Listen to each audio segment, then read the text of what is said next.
There was shouting in the street. Passers-by slowed down and stopped to watch. A couple of pensioners, a husband and wife who had lived together for many years and still couldn't agree on anything, were shouting and making a lot of noise. The man shouted that he was sick, and that his health was so bad that even wild ginseng wouldn't help. The old woman tried to persuade him to go for a massage at least once. Maybe it would make him feel better. An employee of the massage parlor apologized to the old man for the inconvenience, picked him up under his armpits, and dragged him inside. The old man hysterically cursed and insulted the young man, while his wife apologized for her husband's behavior, who sometimes acted like a child. Massage therapist Da Yin stood in the massage room, filled with the smoke of incense sticks, waiting for the client to be laid on the couch. The old man, completely dissatisfied and unhappy, but resigned to his fate, was laid down in the center of the room. The masseur approached the client and said that he could feel his powerful energy concentrated in his heart and head. The young man realized that this man had accumulated a lot of negativity. The old man was dissatisfied again because he felt that the masseur was not showing him the proper respect and was communicating with him too familiarly. The old man tried to start a fight again and even grabbed the masseur's hair, demanding respect and reverence. But in the end, the young man, although he lost some of his hair, managed to break free from the old man's clutches. He quickly pressed his fingers on a couple of points and was able to calm the unruly client. The old man sat there, not understanding what was happening to him, but feeling that his body had been subjected to some kind of influence. And this frightened the man very much. The masseur was tired of listening to this hysterical man, so he warned the client that the session had only just begun, and he didn't want to hear any more noise. Soon, silence fell in the hallway, and the screams were no longer heard through the closed door. And then it began to slowly open. A hand appeared, followed by the head of a man who did not understand why his wife had done this to him. The man couldn't believe that a woman could hate him so much. The next moment, the door swung open, and her husband appeared before her, looking completely rejuvenated and manly. He didn't understand why his wife hadn't told him about this wonderful place right away. The old woman was shocked by what she saw and couldn't say a word.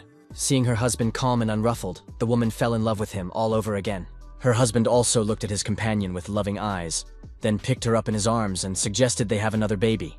The masseur came out to see the clients off and noted that they had a wonderful relationship.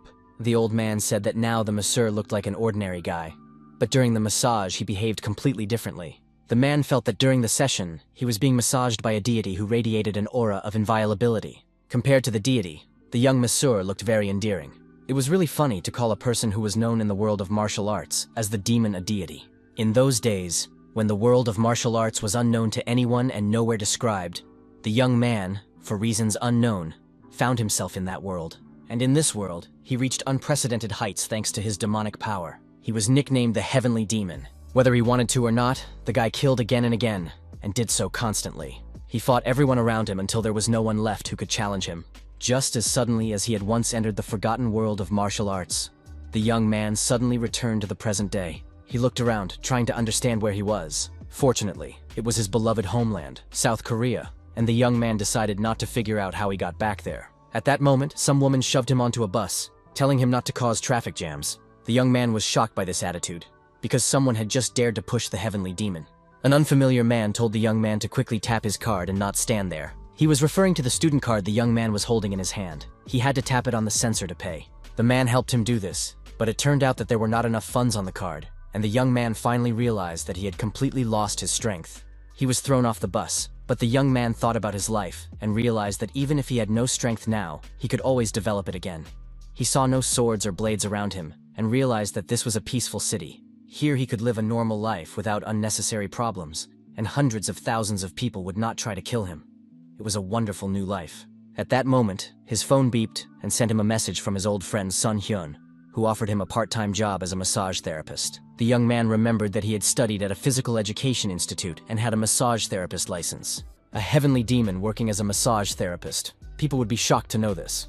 On the other hand, why not? Especially since his landlord had written that it was time to pay the rent, and the young man clearly didn't have any money. So the young man decided to accept the offer. But then he realized that he had become human and felt terrible heat. After all, as a heavenly demon, he had felt neither cold nor heat. Suddenly, a friend sent him the coordinates, and it turned out that it would take a very long time to get there. And in the heat, and without money for the bus, everything became even more difficult. Tae-han decided to use his skills. After all, he was a student at a physical education institute for a reason. The young man made a lightning-fast dash and ran through the streets of the city. But the limits of a mere mortal's abilities upset him. Because his speed was low and his legs felt like they were falling off, the guy decided to find a mountain to train on. Sun Hyun was very surprised that his friend had arrived on time, because he was always late. But today, he showed up right on time. Perhaps he had really decided to start a new life. The friends greeted each other, but Tae-han's behavior surprised his friend, because the young man had never bowed before. The blonde man suggested that they stop fooling around and discuss work, because time was running out. His friend immediately said that the salon where they would be working was very strict, and if the newcomer pulled any stunts, he would be fired. The manager greeted the guys with a smile and noted that they had arrived early. After that, the blonde guy told the manager that the new guy had passed the exam on his first try and was the best in his field in the entire institute, even though the manager thought the young man looked like a weakling. While Sun was lining up in front of the boss, the Heavenly Demon realized that his friend knew about his lack of money and had deliberately brought him here with some selfish motives in mind. At that moment, his friend reminded him not to forget who had found him the job and added that the boss already liked the young man. After that, they went around the premises to figure out what was what. Sun Hyun pointed to a man who was about to come to them for a massage. Sun Hyun could tell how clients were feeling just by looking at them and knew that most of them were exhausted office workers. They suffered from terrible headaches and constant stress. In addition, the stranger had been at a party the night before with a lot of alcohol to celebrate a promotion at work. In the morning, he felt hungover and tired. His head was splitting, and he was tormented by a terrible thirst. The man's gaze fell on an advertising stand listing the types of massage and prices. The client thought it might make him feel better, so he booked a massage, lay down on the couch, and prepared to relax. At that moment, Tae-han was sorting through washed and dried laundry in the laundry room. He folded it and meditated at the same time, convincing himself that he now had a new and interesting life. Then he put the clothes away in the closets and thought about using his martial arts skills for cleaning. His students would be surprised to see him here. At that moment, the angry manager came running in and started shouting that visitors had arrived, while the second masseur, Sun's friend, went to the bathroom. The manager calmed down a little and turned to the young man again, reminding him that he already had a job. At that moment, a customer's call came over the loudspeaker, demanding that a masseur be sent urgently. The manager thought that, of course, you can't trust newbies. But now he had no choice, because lately there had been few customers in the salon, and there were almost no employees left. The manager pushed the newcomer into the office at his own risk, deciding to take payment in advance and deal with any complaints about the massage later. Tae-han was left alone with the client, who was in a hurry and tired of waiting. The guy knew he could help with energy circulation or fix twisted meridians. He looked more closely at the client and saw the problem. It turned out that the man had an imbalance in his spine and his blood circulation was not working properly, which was causing him headaches. The massage therapist said that alcohol was not good for him and that he was already sick inside. The man slept poorly and did not get enough sleep. After that, the young man asked him to take off his shirt and show his back. He found the right spot and touched it with 2 fingers. New, previously unknown sensations appeared in the man's body, and he was simply amazed. The massage therapist felt that the flow of the controlling vessels was disrupted. He understood this by placing his palms on the client's back. There could be 2 reasons for this condition. Either the man was overdoing martial arts, or he was eating fatty foods and drinking alcohol. The fat not only enveloped his stomach, but also tightly clung to his internal organs. The man's body was crying out for help. The masseur explained that he needed to add exercise to his life.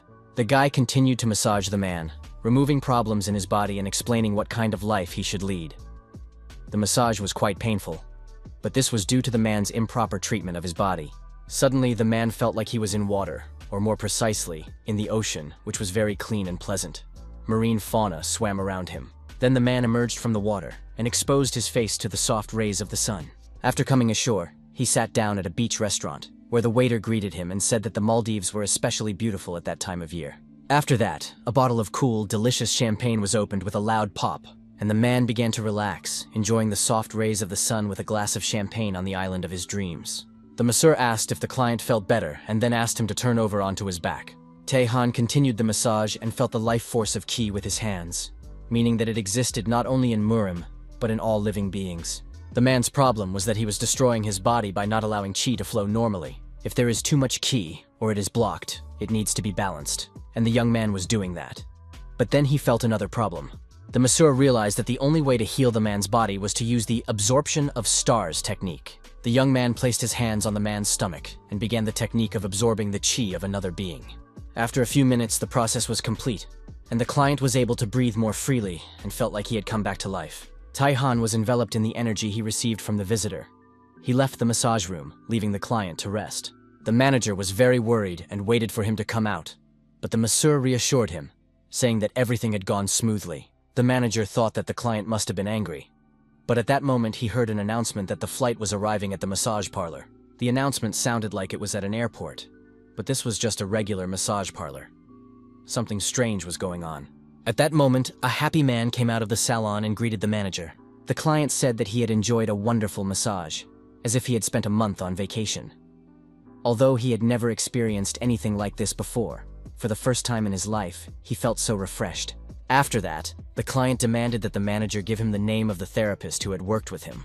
He needed it, of course, for the reservation, and he wanted to pay for the most expensive and longest course of sessions right away, at least 10 procedures. Tae-han was surprised that the demonic energy he had absorbed from the martial arts masters came in handy here, and since he had brought it here, he had to purify it and make it his own. This had to be dealt with urgently, otherwise the demonic possession would take this energy for itself. After many years without practice, the breathing exercises literally made his head spin. The young man felt that he might lose consciousness, so he decided to absorb the energy quickly and get rid of the bad energy. When the murky energy dissipated, only pure energy remained, which merged with the young man's personal energy. After that happened, the energy was completely absorbed and the young man's mind cleared. He finished his practice and felt much better. Tae-han realized that he would have to accumulate internal energy until he found a suitable mountain. The young man realized that his internal energy had doubled. Tae-han understood that it was difficult to accumulate energy and earn money at the same time, and he would have to go to the mountains to dispel the remnants of the murky energy. Sun Hyun called out to him, saying that the manager was calling him, and very urgently. The manager announced to the massage therapist that a couple, a man and a woman, had come for a joint neck and shoulder massage. The guys had to work together. They accepted the order and went to the clients. Two rather well-fed people were lying on the couches. Massaging them was not easy. Sun Hyun reassured his friend not to worry and asked him to repeat after him. The clients were difficult and capricious. But soon the woman stopped understanding what was happening to her. It felt as if she was being massaged by a god. She was Sun Hyun's client, and the guy immediately imagined that she would complain about him to the manager. These thoughts immediately made his stomach churn, and, unable to bear it any longer, he rushed to the bathroom. The woman couldn't understand where her masseur had disappeared to, and Tae-han was left alone with two clients. She was about to leave the massage parlor and told her companion that it was time to go. But then she saw that something was happening to him. The man was completely relaxed, and his energy radiated like sunlight. The masseur decided to get to the root of the problem first. So he stimulated the middle epigastric point, the heavenly pillar water point, and the large transverse point. Finally, he let the energy flow through his entire body. The woman watched in horror, thinking that her companion was dying. By this time, Tae-han had finished with the man and was heading toward the woman, saying that she also needed to get rid of the causes of her pain. It didn't take long, and soon both clients were in excellent shape and radiating amazing energy. They felt strength in their bodies and were as beautiful as in their youth. Their bodies were almost perfect, their skin was firm, and their hair was thick and silky. Listening to their contented cooing, the young man remembered that he had not yet been to the noodle bar, but he would definitely do so after work. The masseurs were walking to the break room when they were stopped by the manager with a twisted face. Sun Hyun decided that he was going to scold them and immediately began to apologize for the two, promising to do better next time.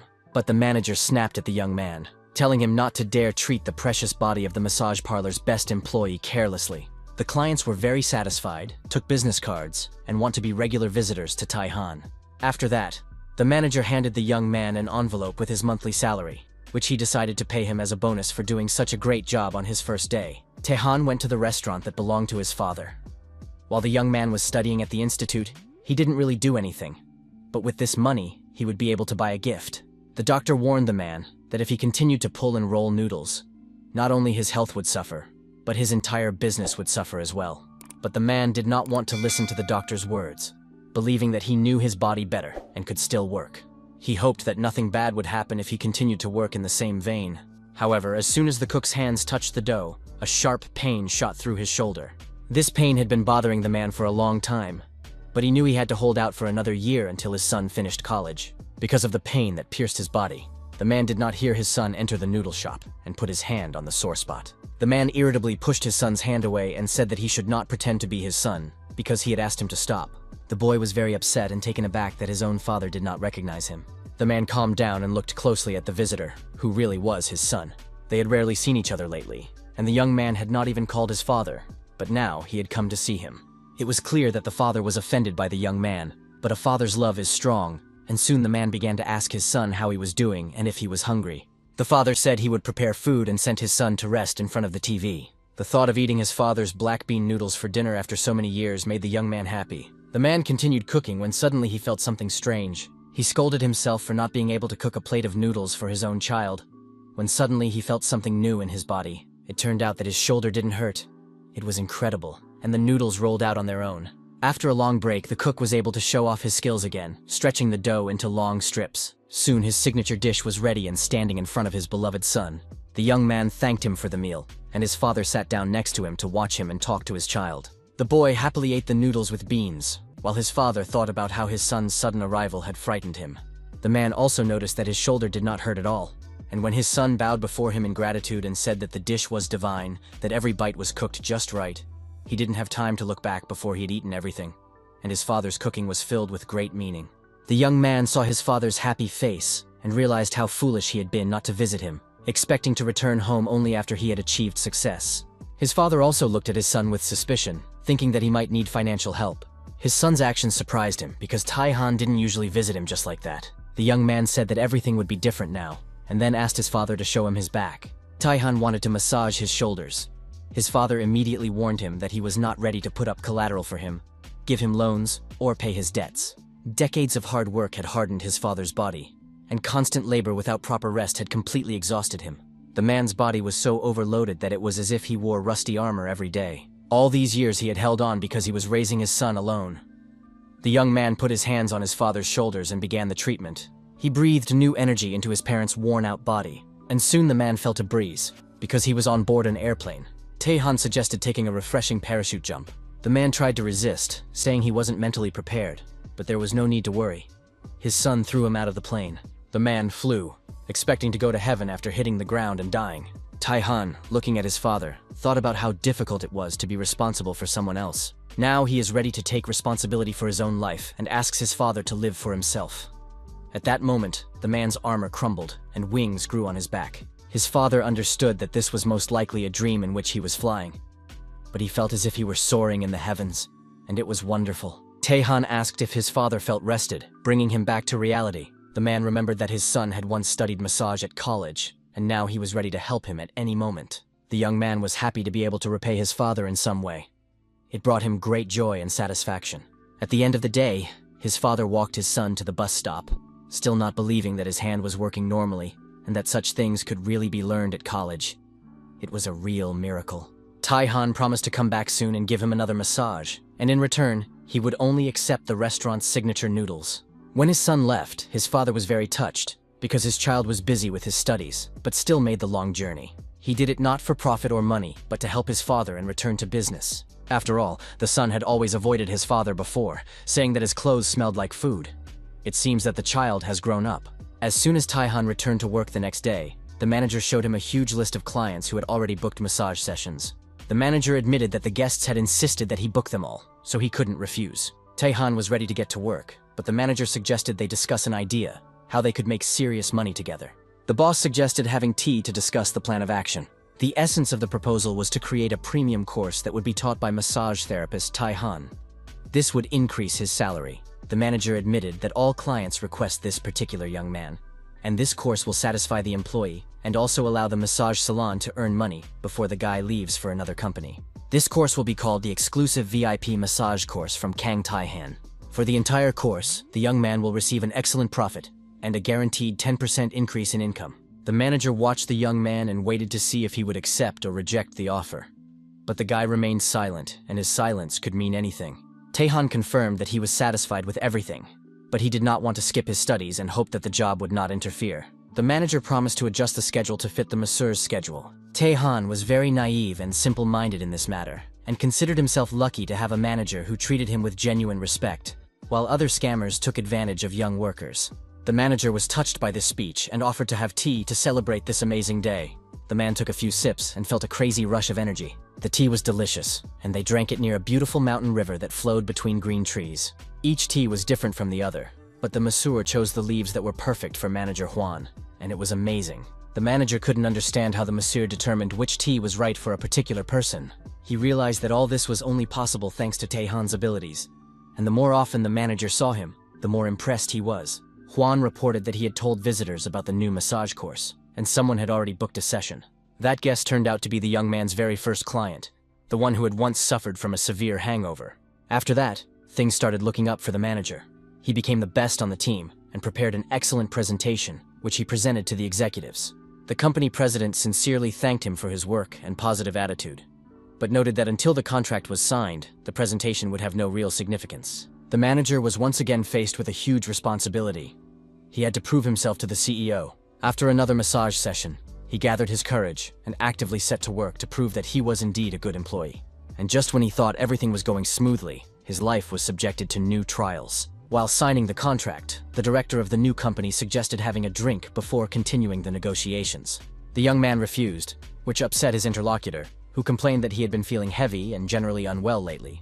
The employee realized that he needed to seize the moment and decided to tell the director about a way to replenish his energy. Tae-han welcomed visitors to the massage parlor with words that in this unknown paradise, tired people could find peace. This greeting was invented by manager Huang. It seemed strange that such a tiny massage parlor could recharge one's energy. The director thought the young man was just laughing at him and did not believe that this place could help anyone. The employee understood that if the massage went badly, he would be blacklisted, but he hoped that everything would change after the session. He persuaded his boss to try it at least once, assuring him that massage was ideal for people who had lost their energy. It was clear that the director did not believe a word he said. The director was extremely skeptical. He felt that his employees thought he was a fool for suggesting such a solution to problems. However, since he had already come to the office, he decided not to leave. He lay down on the couch and thought gloomily about working for a company where no one understood him or shared his concerns. Without even touching the man, Tae-han sensed that he had many internal problems. He saw that the man's body was filled with dark energy that clouded his mind and prevented him from functioning normally. Nevertheless, the masseur promised to clear his mind and help him. He started with the Changmuno acupuncture point, designed to relieve pain in the chest, side, and stomach. Tae-han said that first he needed to concentrate the flow of energy in his own body before drawing out the dark energy. The director continued to scream, but soon felt that his stomach was getting better. Then the masseur warned that the real treatment was about to begin, and that the client could scream as much as he wanted. To reduce the noise, the master activated several points on his neck. He did this not to avoid complaints, but to help the director's voice recover and strengthen more quickly. The man listened to him and thought he had ended up with a madman. The masseur noted that pain is part of youth and must be endured. Manager Huang, sitting in the reception area, was surprised by the unusual silence. He was glad that the session was going smoothly, because complaints from neighboring establishments had already begun to cause inconvenience. The masseur continued his work, while the director, silently opening his mouth, desperately screamed that he was dying and asked for help. Meanwhile, Tae-han worked calmly and reflected that his job was unique. It allowed him to earn money and accumulate inner strength at the same time. Unlike in the world of martial arts, here he was benefiting not only himself, but also others. Tae-han's father's noodle shop was operating as usual. Customers thanked the cook for their favorite noodles, and were surprised at how well he looked, since he had recently said that he would leave because of pain in his shoulder. The cook said that his son had given him a massage, and that his injured shoulder was now working perfectly. A local blogger was sitting at one of the tables, who had come to write a negative review because many people had complained that the restaurant had lost its former spirit. But the rumors turned out to be false. The master was full of energy again thanks to his son's massage. The review was positive, and the establishment's reputation was restored. The employee waited outside the door for the director's session to end. No one could match the masseur's skill, but the man was still worried whether his boss would like it. As soon as the door opened, he immediately rushed to the director to find out his impressions. The director came out looking gloomy and immediately lashed out at his deputy, Nam. He was angry that his deputy had not told him about this place earlier. Now his head and body felt much clearer. The director immediately rushed to manager Juan to book his next visit. But it turned out that the entire month was already booked up. He offered to pay for several procedures at once, but this did not help to move up the queue. He had to accept the situation as it was. While changing in the locker room, the director and his deputy discussed the changes that had taken place, and couldn't believe that their long-standing fatigue had really disappeared. The deputy decided it was time to discuss work issues with him, and promised to bring him back again. But the director said he no longer needed it, as he had reviewed the contract and accepted its terms. This was wonderful news, and the deputy didn't even know what else to offer. The employee realized that his idea with the massage therapist had worked. Now both his work and his relationship with the director had improved. He bowed low to the masseur, saying that he owed his life to Tae-han. Ever since the young man returned to the modern world, everything around him seemed strange. In the world of martial arts, people constantly tried to kill him, but here they thanked him, and it began to seem real. The day after the review was published, a huge line formed in front of Tae-han's father's restaurant. The young man was seriously frightened. He decided that something bad had happened to his father, but it was difficult to get inside. When he reached the dining room, he rushed to his father, but his father was completely calm and busy with work. He said he was just about to call his son. The man wanted to ask for help. Today he couldn't manage on his own. At the end of the day, tired but satisfied, they tidied up the restaurant. His father noted that after his recovery, the establishment had become lively again. And thanks to reviews on social media, many young visitors had come. He added that after the massage, his shoulder didn't hurt at all, which made him very happy. The man said that he had raised a good son and was sincerely grateful to him. But another thank you still embarrassed Tae-han. His son said that he would stay with his father for a couple of days and would not leave today. However, it was not just a desire to help. The young man was going to go to the mountains. This seemed strange, because as a child, he hated hiking. His father decided that his son simply did not want to work, and was using hiking as an excuse. But the young man did not notice his doubts, and said that next time he would take his father with him, because now he would be coming every week.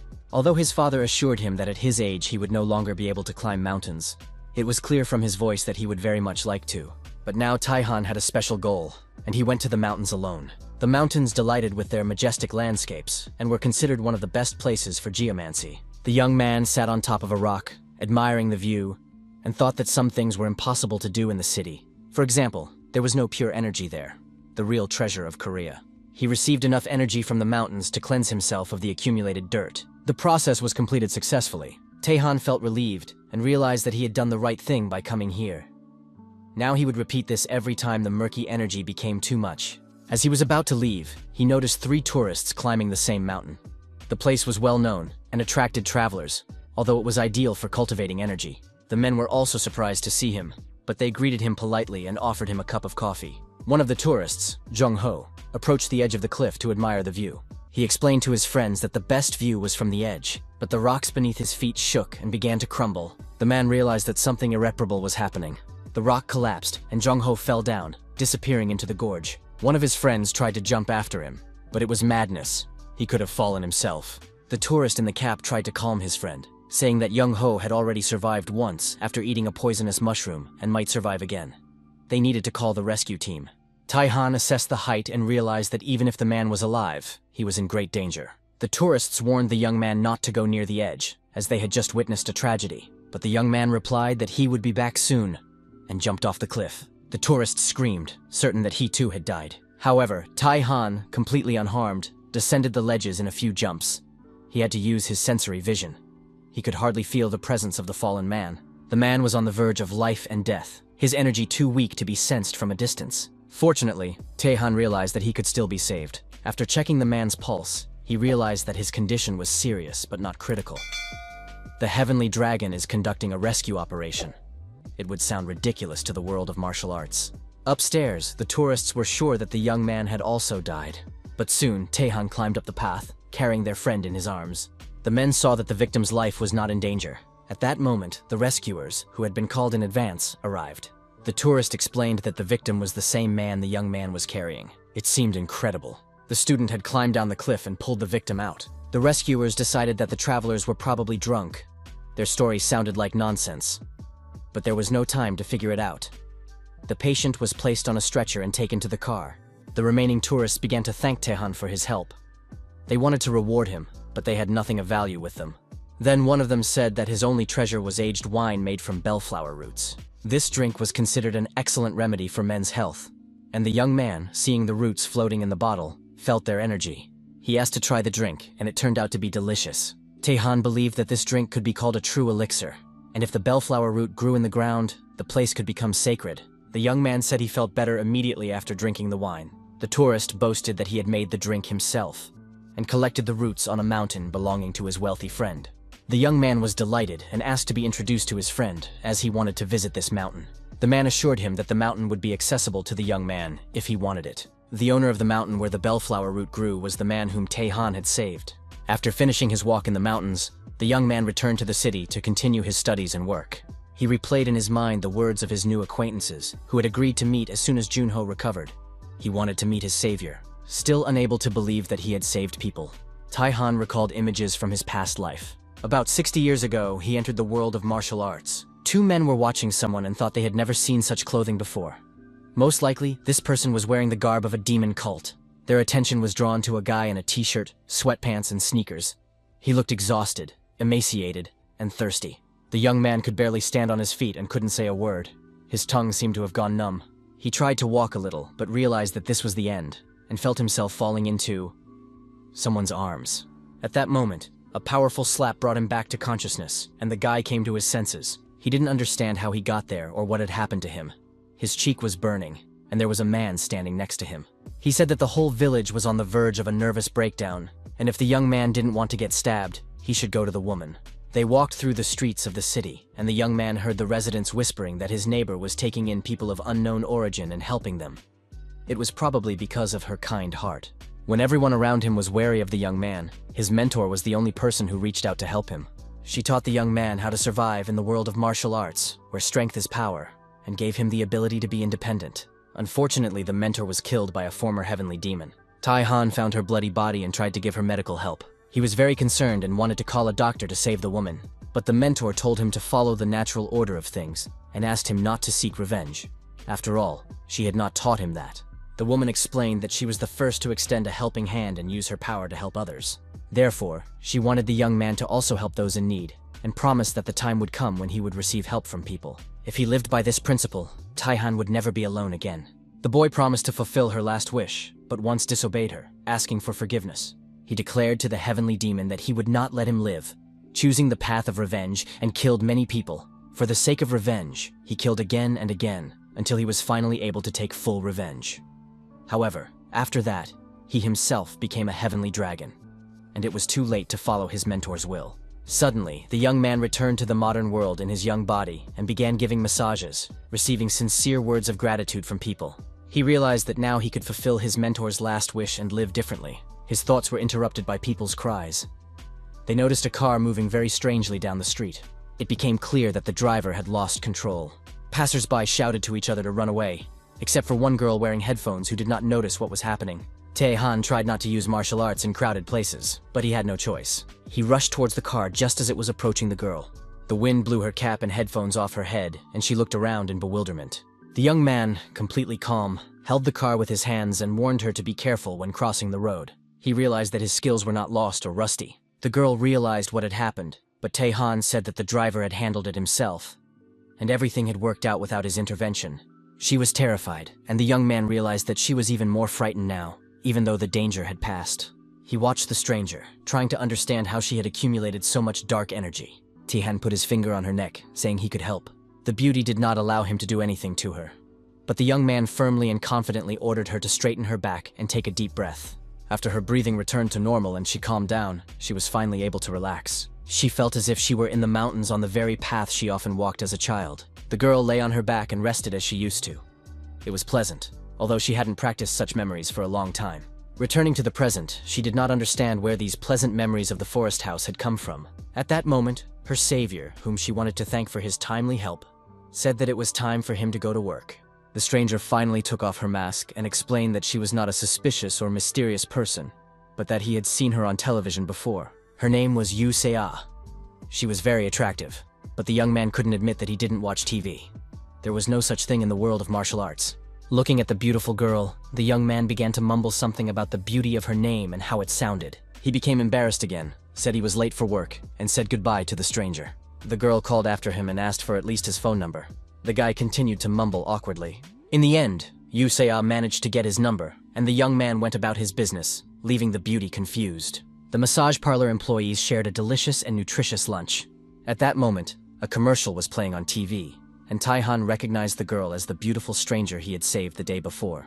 Sun-hyun was happy that his friend had returned and was paying attention to girls again, because he had been very serious lately. Tae-han said that he was not going to become a fan of this beauty, and that was not something to think about. The next news item was from the sports section. The announcer was talking about the tragic fall of player Choi Tae-jun. Due to constant failures, the Korean baseball team suffered defeats, and Choi let the team down. Since last year, the pitcher had not been in the best shape, and this season his results had deteriorated even further. Sun-hyun noted that manager Hwang was a fan of the team and was now very nervous about the losses. Manager Huang was upset every time his team lost.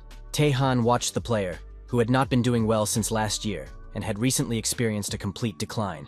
Last year, Choi injured his shoulder and was unable to fully recover, which had a significant impact on the team. This is a common situation. Promising talents reach their peak and then fall back. In such cases, players either give up or choose the wrong methods. However, recovery is possible, and Tae-han went to work because his reservation was approaching. Manager Huang was in a state of stress, as if he had seen a ghost. He reported that there was a guest in the massage room who was hiding his face. Huang couldn't say a word, only making gestures reminiscent of baseball pitches. Sun Yoon suggested that it was some kind of athlete, but clearly not a superstar. They don't come to places like this. Huang regained his ability to speak and turned to Tae-han, telling him to be careful, because the fate of the whole world depended on it. Baseball player Choi was lying on the massage couch. He recalled the last final game, when whistles, boos, and insults rang out from the stands. The athlete tried not to pay attention and to focus completely on the game. Choi refused to run in 3 consecutive serves. Since his injury, he had not been able to return to his previous form, and it was unclear whether he would be able to get out of this situation. The shot was made, and the ball flew at tremendous speed. It was clear that it could hit the target. However, the ball flew over the fence. The baseball player refused to run again, and the organizers called the coach to give instructions. After that, the coach decided to make a substitution. The team owners lost patience, and Choi was taken out of the game early. After the match, the team returned home in a bad mood. Choi didn't understand what was going on. The doctors said that the injury had healed, but the sensation in his arm had changed. If this continued, he might be transferred to the reserve team. That would be terrible. At that moment, a teammate approached him and spoke to him in a friendly manner, offering advice. He suggested going for a massage. Choi had been working hard and was very tired, and there were interesting rumors about Tae-han. They said that after a session, some people's lives seemed to return to normal. Why not try it? It couldn't get any worse. Choi was very worried about his problems in the game, so he immediately agreed and went for a massage the next day. He didn't understand how a massage therapist could fix what the hospital couldn't. Tae-han immediately noticed the terrible condition of his right shoulder. The athlete had pushed his body to the limit. Even with exceptional talent, you couldn't neglect yourself for so long. Chu didn't like these words, and dark energy began to manifest in his body. The masseur saw that not only his shoulder was blocked, but all his energy flows as well. Due to impatience, hard work and overwork are not the same thing. The player felt the burden of responsibility because after his injury, the team's performance had declined. Choi was annoyed that some obscure masseur was trying to lecture him. Tae-han ignored this and believed that the accumulated dark energy was harmful not only to the body, but also to the mind. Tae-han decided not to put off the problem until later and to deal with everything at once. He worked on all the acupuncture points on the athlete's body. By the end of the session, it became clear that the energy in Choi's neck was not circulating properly. The masseur took the young man's neck in both hands and began to stimulate the necessary points.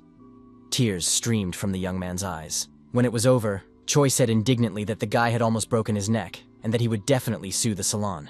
The baseball player was clutching his throat, but overall he felt better, even though he didn't admit it. Tae-han, ignoring the client, noticed another problem area and moved on to stimulating it. It was the athlete's sore right arm, which prevented him from working normally after his injury.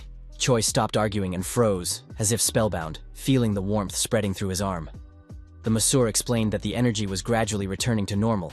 Tae-han said that it would not work unless the acupuncture points were properly cleansed, but it seemed that the athlete already believed in the healing power of massage and stopped resisting. He felt pain in his arm, but he knew he had to endure it. The massage therapist continued to stimulate the arm and asked the client to clench and unclench his fist as quickly and strongly as possible. The young man tried his best despite the pain, but he had almost no strength in his arm. He couldn't clench it tightly. The guy was almost ready to give up, but he persevered, and finally his fist became as strong and powerful as before. Completely stunned, Choi Tae-jun came to his senses and began to scream hysterically that he just wanted a massage, but they were pulling on his injured arm. Tae-han calmly watched the client and asked him to try to be compliant and not break down. Finally, the young man came to his senses completely and could not understand why his body had become so light. The masseur had managed to remove all the burden of responsibility from him. His arm was also amazing. He felt pleasant sensations returning to it. He felt like he could throw a ball right now. Tae-han told the client that now he could fly high for himself. He had energy, and it was as if he had grown wings that made him happy. Choi still doubted himself. His performance was not the best. He was afraid of disappointing his fans and letting his team down, and even on vacation he could not feel free. After listening to this, the masseur prescribed him a remedy. The young man was forbidden to read the news on the internet. He should focus on the words of people he trusts, rather than listening to strangers. If the athlete fulfilled this condition, he would be able to reach his full potential. His athletic career would see some excellent strikes. He would send batters to the bench and not allow anyone to reach base. Consistent interceptions and serves will show that the young man is back in the lineup with his team. A true return of the king. Sports commentators suggested that the decline in Cho's career was preparation for a powerful leap forward, because now he is scoring non-stop. A confident and magnificent comeback. Manager Huang burst into tears when he heard the news. He believed that the baseball player had natural talent, and his skills were improving thanks to the right direction. After that, the manager rushed to the masseur and hugged him tightly. The athlete's improvement was directly due to Tae-han. The young man received a message from Yoo-se-ah. She wanted to meet him for dinner to thank him for saving her life. Just then, there was a commercial break in the newsfeed, and the beauty was broadcast across the country. In addition, the girl was famous after participating in a TV series, and only the most oblivious person could not recognize her face. Tae-han immediately watched the news and read that his new acquaintance had become one of the most sought-after actresses, and that great success awaited her. Of course, the masseur saw that she had a bright and unusual appearance, but he had no idea that she was so famous. Tae-han realized that he needed to apologize for his rude behavior when the girl tried to thank him for saving her. The guys noticed that Tae-han, who was always serious and focused, seemed to be captivated by the beauty too. But the young man said that this was not the case, and reminded his friend that today was the last day to register for the course. Sun threw a real tantrum. He needed to make an urgent phone call and didn't know what to do. The manager let him use the company phone because the guy often forgot things, and Huang himself went to the bank. Tae-han struggled to type a message with one finger, and marveled at the beauty's talent for typing so quickly. She must have some kind of superpower or talent for telepathy. At that moment, the door swung open and another masseur entered the room, looking for manager Huang. After that, the young man asked Tae-han when he had become close with the manager. He noticed that lately all the clients were going to the young man, and thought that the manager was directing clients to his favorite. Such rumors were circulating among the sauna employees. Thinking about his past lives, Tae-han could have put an end to the rumors once and for all. But now he noticed that the masseur's neck was stiff. He offered to give him a massage and the guy agreed. Besides, there was a free room, and the young man hoped to learn the new guy's secret. He wanted to get proof and report it directly to manager Huan. Tae-han sensed that his colleague was unhappy, which was understandable given the number of lost customers. It would be better to make him an ally. Tae-han began the session and performed it with complete dedication and skill. After just a few minutes, it seemed as if a young boy was lying on the massage table instead of a man. He felt as if he were back in the neighborhood where he had spent his childhood. His father repaired his bicycle, but promised to buy him a new one when he had earned enough money. After the repair, the bike could be faster than most motorcycles, so the boy had to be very careful. Son Hong did not believe his father's words and thought they were a joke. He got on the bike and rode off. The bike sped through the streets of the neighborhood, and the boy felt stronger and faster. He rode around and returned to his father with gratitude, thanking him and saying that he also wanted to be able to repair broken things. His father promised that his son would definitely have such a talent, and they exchanged words of love. Sun Hong understood that the masseur's skill and reputation were excellent. The young man understood why all the clients wanted the new employee, and asked Tae-han to share some massage techniques with him. Tae-han immediately agreed. Now he enjoyed receiving gratitude and making people feel good. Such kindness and sincerity surprised Sun Hong. He was amazed at how easygoing this man was, and how willing he was to share his knowledge. The guy was ashamed of his previous bad thoughts. As a token of gratitude, Song-hoon invited Tae-han for a drink after work, but was refused. The masseur had a date that evening. Yoo-se-ah arrived at the restaurant a little early. She was nervous because she hadn't invited anyone in a long time, and people usually sought her attention. The girl replayed scenes of her conversation with her savior, and couldn't understand why she had been so nervous and aggressive. The beauty decided to show herself from a different side, modest and confident. Tae-han arrived on time and greeted Yoo-se-ah. They exchanged jokes and a few compliments. Tae-han confirmed that he now knew who she was. It seemed that everyone around knew the television superstar, Yoo-se-ah. The beauty wanted to say that even though she was a star, she had arrived first. This showed her modesty. They proceeded to the restaurant to spend the evening there. Tae-han felt the restaurant's good energy. The meat and vegetables were all fresh and high quality. The waiter showed them to their table, handed them the menu, and Yoo-se-ah chose her dinner from the first courses. Suddenly, the girl noticed the prices and tensed up. Last time she didn't pay because she was invited, but now the bill seemed very expensive. But as a major television star, she couldn't show herself in such a light. Besides, she owed her life to the restaurant and could at least pay for dinner. The fancy steaks were served shortly after. The meat was raw, with vegetables. The girl didn't want the waiter to cook the meat and decided to do it herself. The beauty realized that she had surprised the waiter. The main star was cooking for herself. However, she soon became disappointed. It turned out that the waiters cooked the meat for all the customers because she was a star. Tae-han came to her aid, offering to cook dinner himself and taking the tongs from her hands. When dinner was ready and they began to eat, the girl realized that the meat was cooked perfectly and was amazed by the taste. It felt like her body was melting. She couldn't understand how food could be so delicious. Yusa asked her companion if the food was always this wonderful and suggested that he often cooked on the grill. This was true. In the world of martial arts, he often grilled meat over an open fire. However, now he was a massage therapist, and the beauty was immediately interested in his acupressure skills. The girl held out her hand and said she would like to try acupressure right now. Tae-han agreed, but began by measuring her pulse. She found this action funny and primitive. No one ever checked their pulse on television. Tae-han was serious, and said that the beauty had a congenital heart defect that no one knew about, even though she had health problems as a child. The masseur showed her a point on her palm that she should press as often as possible. This would help prevent illness in the future. Suddenly, the girl felt a sharp pain. Her heart began to pound. She froze and thought. Then Yu Saya took her hand away and wanted to stop the massage. Tae-han remembered a remedy, wine made from bellflower root, which could also help with heart disease. Dinner proceeded as usual, but the masseur already had a plan in mind. To visit the injured tourist, get permission to collect herbs, and bring the girl some suitable plants as a thank you for dinner. The next day, the young man went to the city hospital. The doctor said there was no good news. The man was still in a coma. He was lying in a hospital ward, hooked up to machines, effectively between life and death. Tae-han asked permission to take the patient's pulse. No one objected, and the young man began the measurement, saying that he had learned how to do this a long time ago. He touched the patient's hand and analyzed his body using energy. There were no serious problems. The doctor confirmed that the examination had revealed no abnormalities, but the man still could not regain consciousness. The doctor claimed that he could not cope with the patient's condition. Tae-han asked permission to try to wake the man up. The doctor laughed out loud when he heard this idea and said that he hadn't had so much fun in a long time. The man felt depressed because his friend was not coming to, but the young man's joke cheered him up a little. The doctor put his hand on the young man's back, trying to stop him. But Tae-han said that the patient would wake up soon and that they just needed to prepare the post-operative ward. After these words, the doctor became angry. The joke had gone too far, and he would have been angry if the young man had continued in the same vein. The doctor was very angry, but the young man insisted. The doctor said he would give him the whole hospital if the patient woke up. But if not, nothing. Tae-han said that the man was being reckless. He was no longer at an age to talk nonsense. The masseur said that promises should not be made lightly, because one word could lead to disaster. The young man put his hand on the patient's chest. Energy began to circulate in the man's body, and blood rushed through his veins faster.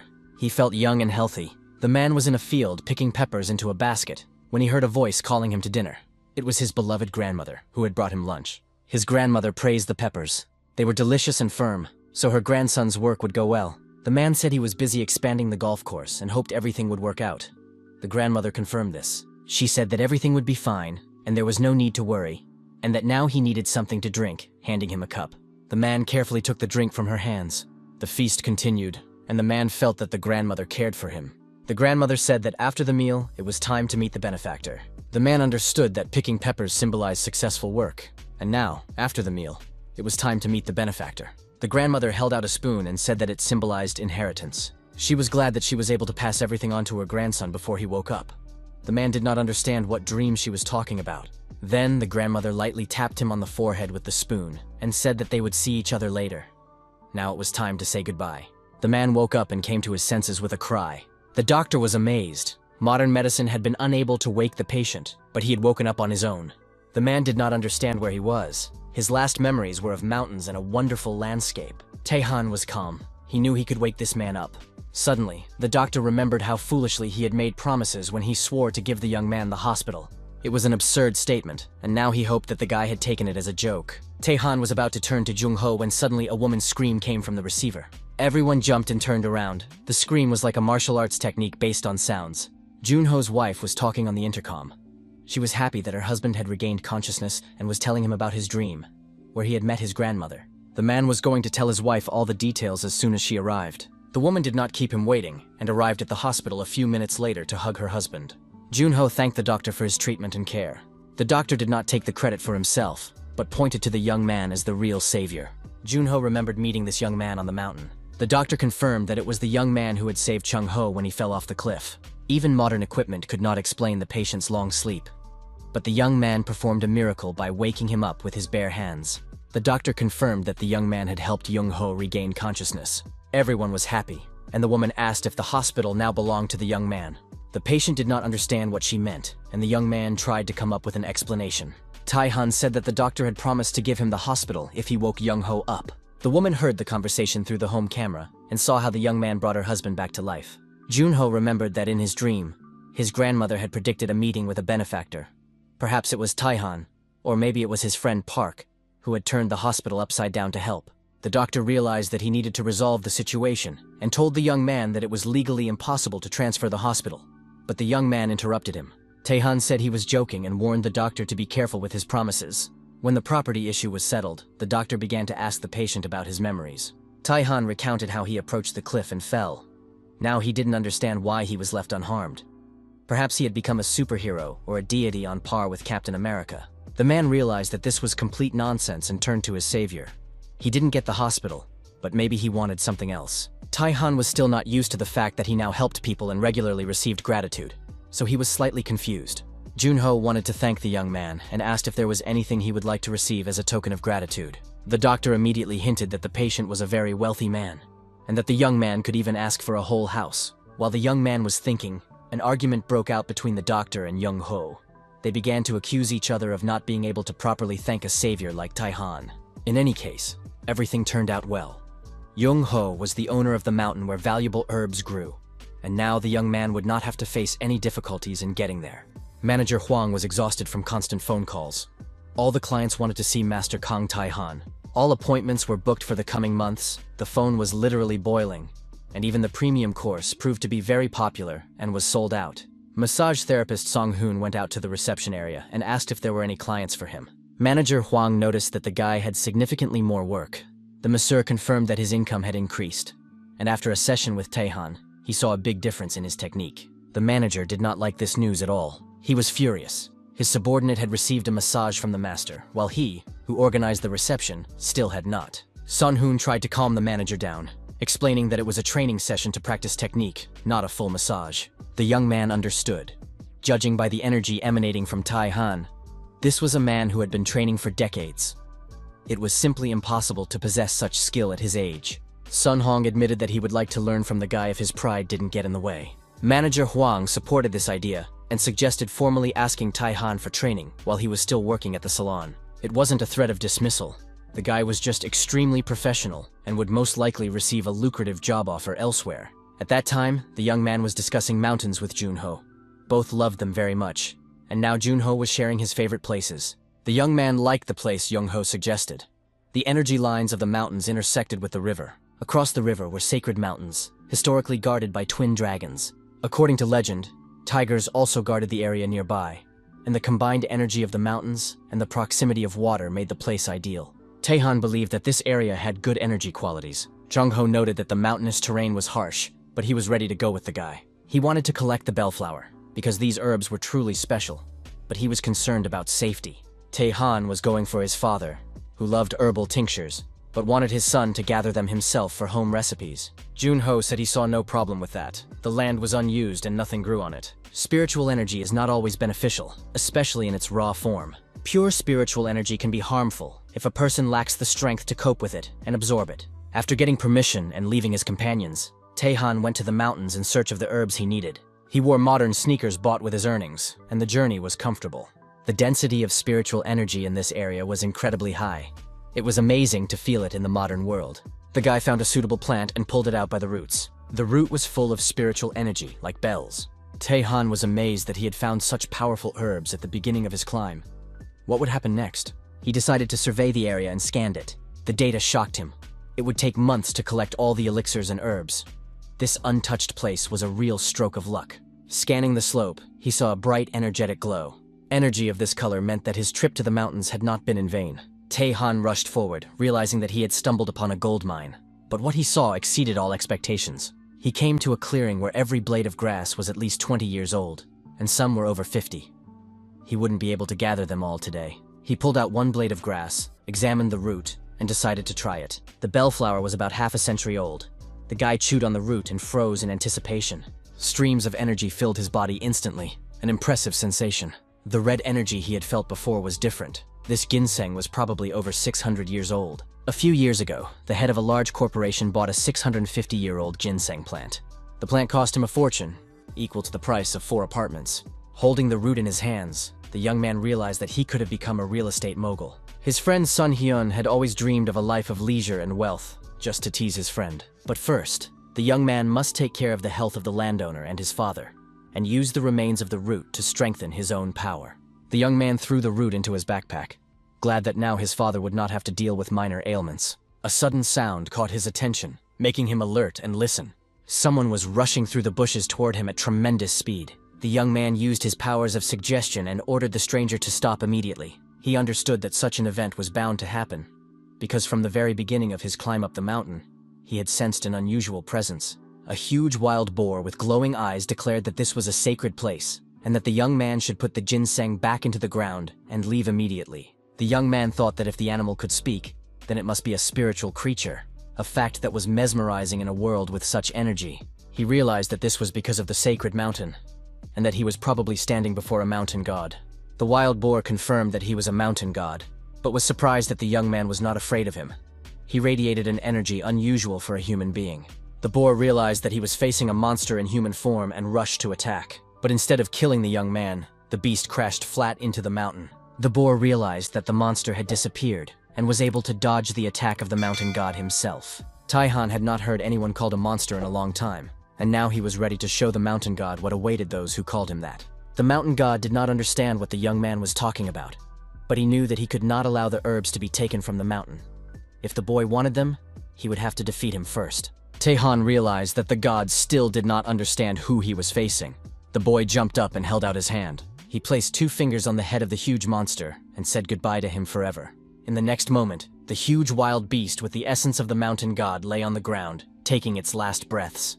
The animal was already dying and began to smell the earth.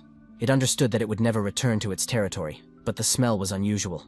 The mountain god realized it smelled like soil. His favorite thing was bathing in yellow clay, which he had long dreamed of. It had been a long time since he had last dipped into the clay. It was a heavenly pleasure. He remembered that he used to travel every few months for the sake of yellow clay, to protect the mountains, tend to the grasses, and look after the children. The animal swam in the clay and felt renewed. A century of fatigue seemed to melt away, and he couldn't stop enjoying the moment. Suddenly, the man sitting on his back woke up and ordered him not to move. He explained that the boar's skin was too thick, making massage difficult, and moving even more difficult. The boar thought he had gone mad. Suddenly, he realized that the refreshment was due to the massage, or, more precisely, to his children, whom he had completely forgotten about. Tae-han was tempted. He could kill the mountain god and take his inner core. But behind the animal, he noticed small, defenseless creatures. They were his children. The man spared the mountain god for the sake of the children. He couldn't leave them orphaned. However, the young man planned to take the inner core when the god naturally reached the end of his life. The mountain god understood. The young man would not kill him now, but might seek help later. He also asked if the god felt any lighter. When the animal focused on his sensations, the wild boar felt life force spreading through his body. Tae-han understood. The mountain god had exhausted himself protecting the mountain alone while raising his children. He unblocked his energy centers and relaxed his muscles. He would feel better for a while. But the young man promised to come once a month and give him a massage. In return, he asked for a favor. He wanted the mountain god to prepare the necessary herbs for him in advance. The young man could not constantly come to the mountain and look for herbs on his own, so he suggested a mutual benefit. The mountain god did not understand how to identify the necessary herbs, but the young man warned that today's massage was just the beginning. Thus, a partnership was formed. The partners agreed to help each other regularly and effectively. Today's lunch looked gorgeous and tasted wonderful. Tae-han invited his colleagues to a restaurant to treat them at his expense. Sun Hyun asked his friend when he had learned such massage skills and why he hadn't taken him on as an apprentice. What a selfish person. Tae-han simply replied that his friend would not have lasted long. Manager Huang asked the young man to give a special lecture to the staff. It would be a great opportunity for the company. The young man replied that it was impossible. His colleagues continued to pressure him, promising high pay for the training. Finally, the young man couldn't take it anymore and said that his mentor had already passed away. The guys felt a little ashamed of their persistence, but they understood that the teacher would most likely have been pleased. They assumed that the young man would be able to continue her legacy. He is very talented, and he will succeed. Tae-han agreed to teach his friend between clients. Sun Hoon also volunteered to become an apprentice, and Tae-han suggested that he join Sun Hoon. It was a great idea, and manager Huang immediately began calculating how much money they could earn once all three of them mastered the same massage technique. The manager saw such enthusiasm in Sun Hyun for the first time and realized that Tae-han would now be even busier. Tae-han said that the manager should join too, and although Huang had no intention of learning, he had to become a guinea pig. The man decided that Tae-han would massage him while he was being trained, but the young man disappointed him by saying that it would be Sun Hyun and Sun Hoon. The manager tensed up. He knew that unpleasant sensations awaited him, because these beginners could do everything wrong. Sun Hyun began the massage using his usual technique, and Tae-han put his hand on Sun Hyun's hand, saying that he should reduce the force of the massage to a third. Tae-han realized that little would come of this training. His friend had weak internal energy, which needed to be built up first. Sun Hoon was next to take on the training. He put his hand on the manager's shoulder and began to massage him. The manager confirmed that Song Hun's actions were much better than the first ones, but Tae-han's skill was still on a different level. Tae-han took his colleague's hand and began massaging with him. Manager Huang felt refreshed, as if a powerful waterfall had fallen on his shoulders. He relaxed and looked completely satisfied and amazed. Tae-han noted that Sun Hoon had enough energy for a normal person. Although he did not yet know how to use it, it was impressive. Sun Hoon suggested organizing a festive dinner in honor of the first day of classes and thanking the mentor together with Sun Hyun. Manager Huang was in a great mood and noticed that Tae-han had become more physically fit. He was clearly working out. Tae-han had indeed gained strength. His internal energy had increased, and his body had become more muscular. Now he wanted to test his strength after work. The young man told his colleagues that he needed to train today to maintain his mental balance, energy, and blood circulation. The guys decided to postpone the holiday dinner if their friend was busy. After work, the young man went to the local gym. The gym was modern and designed for ordinary people. Their internal energy could not compare to that of martial arts masters, so everyone trained hard. The young man walked around the gym and realized that it was a real blessing to train in such a spacious and peaceful place. His attention was drawn to the corner with barbells and weights, and he decided to start with them. Tae-han loaded a huge number of plates onto the barbell. The total weight exceeded 200 kilos. All the local athletes watched the stranger with interest. The young man was squatting with a huge weight when an unfamiliar man approached him. The man said he had never seen a beginner with such a weight, and that he could harm his health. While the man was talking, Tae-han continued to squat calmly. Soon, all the athletes in the gym were watching the young man with interest and enthusiasm, asking him about his diet and supplements. Tae-han listened to them and thought about people who were dedicated to fitness and possessed pure energy. They had no bad intentions, so the young man decided to help them a little. The line formed quickly. There were many who wanted to help. Among them were girls who wanted to check their figures and choose equipment. Soon, a scandal broke out between the men and women.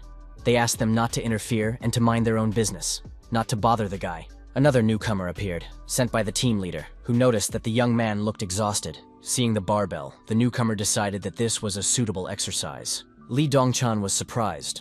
Training could increase fatigue, because he would get even more tired. But the young man trusted the leader, grabbed the barbell, lowered it to his chest, and tried to lift it. The weight was too heavy, and the guy began to suffocate, losing consciousness.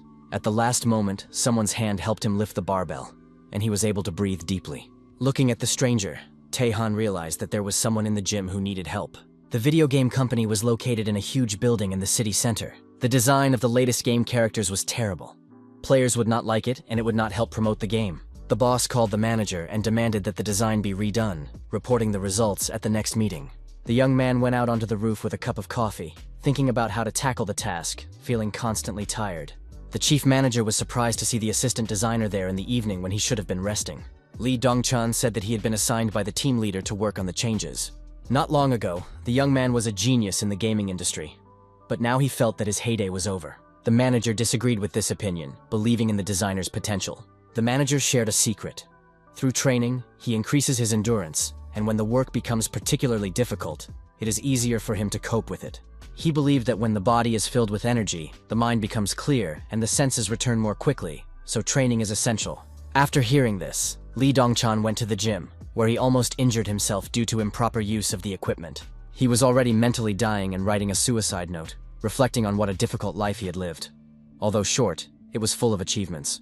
The guy didn't have time to finish writing that he could die peacefully before he was saved. Tae-han noticed that the young man's energy channels were blocked and asked when he had last had a good night's sleep. Hearing an unclear answer, Tae-han explained that he needed to recover before engaging in physical exercise. If he continued training in his current condition, it could be fatal. Tae-han put his finger to the designer's forehead and said that the young man needed to rest immediately. Lee Dongchan couldn't understand what had happened. He touched his forehead and looked around. The designer realized that he was inside the game he had developed himself. Streams of energy and fire rushed past him. The young man jumped back, not understanding what was happening, and a huge mark remained on the ground, as if someone had passed by with a plow. The man from the gym was also there and asked how he was feeling. It turned out that they were not alone. Besides them, there was a huge red fire-breathing dragon. Lee Dongchan had to break through the last level and deliver the final blow. It all seemed unbelievable, and at that moment, the dragon spat a fireball in their direction. Dongchan didn't know how to destroy the dragon. Tae-han suggested that he needed to deliver the final blow to become the first to defeat the boss. Did the guy really want to give up now? Lee Dongchan would have liked to give up, but he heard that he would be the first on all game servers. This awakened his competitive spirit. He remembered that he hadn't heard that word in a long time. He used to love being first in everything. He would arrive at school before everyone else, and it was more important to him to be first than to be the best in the class. On the bus, he would calculate in advance where to stand so that he could be the first to get on and take a seat. He also liked to be the first to swipe his card on the subway and be the first to get off. He did all this calmly, without tension, strolling and catching his breath to look like he was first. Along the way, Lee Dongchan had lost his competitive spirit, but now the chance to be the first to defeat the boss reignited his former enthusiasm. The guy understood that such an opportunity would not happen again. He prepared his sword and was ready to strike decisively. The words, "Do it, be the first on all servers," were imprinted in his mind. Dongchan literally felt his stats increase, his inner energy filling his body, and he believed that he could do it with his current abilities and equipment. When the dragon spat out a fireball, the young man did not give up, raised his sword, and rushed forward. He advanced through the fire, cutting through it and approaching the dragon's mouth. The guy wasn't going to let first place slip away. He did it. Lee Dongchan came to his senses on the warm-up mat, where an unfamiliar guy was helping him. The programmer couldn't understand what had happened to his body. He felt strong and rested again, because Tae-han had quickly unblocked his energy channels. Not only his body, but his mind was clear too. The fog in his head had dissipated. Lee Dongchan admitted that no matter how much he slept, he never felt rested, and even healthy eating didn't help. He wondered how beneficial a full massage session would be if a few massage touches had brought such benefits. The programmer believed that a real miracle had happened, and Tae-han was the magician. A new concept for a system of improvements in the game came to the young man's mind, which he would definitely apply so that modifications to body parts would increase freedom of growth. He sincerely thanked Tae-han for his help. Now his excitement instantly dissipated. The guy wanted to get his thoughts in order, and then start implementing the new features into the game. Tae-han advised him to act immediately. As soon as the young man understood what changes he wanted to make, that would be the path of a true professional. A few days later, at his father's restaurant, Tae-han was helping to tidy up at the end of the working day. The TV was showing how anyone could improve any part of their body, and gaming industry genius Lee Dongchan guaranteed the best entertainment in a game that ranked first in all major app markets. Even the owner of the noodle shop noticed the developer's magnificent physique. Tae-han suggested that the programmer worked out a lot, and then asked how his father was feeling and if his shoulder hurt. His father replied that business was going great. Old customers had returned, new ones had appeared. His shoulder was busy all the time, but it didn't hurt at all. Tae-han suggested that his father take a day off and spend time with his son. Such an offer is priceless. Spending time with his adult son is a real joy for any father, especially when his son is busy and has found the time. Tae-han noted that it would be difficult to do this every week, but sometimes it was quite possible. His father thought about it and remembered that he had always dreamed of trying golf. But the man understands that golf is a very expensive hobby. However, after hearing about the game once, he now thinks about it constantly. Tae-han admitted that he had plenty of money and that they would definitely play once a year. A few days later, a pleasant meeting took place in the tea house. Yusia booked a table at this lovely little restaurant, and the young couple enjoyed a wonderful atmosphere and mood. The girl drank tea while they waited for their food to arrive, and a wave of pleasant sensations washed over her. It was as if she had been transported to some very distant pleasant memories there. A cool breeze rustled the leaves of the trees and smelled of grass. She felt both cozy and refreshed at the same time. The tea brought back memories of where they used to live. She noticed that the guy knew a lot about tea, and that maybe they should meet more often so that she could learn more too. Tae-han didn't want to talk while drinking tea and suggested that his companion simply enjoy the taste and not think about anything. The girl couldn't relax at all.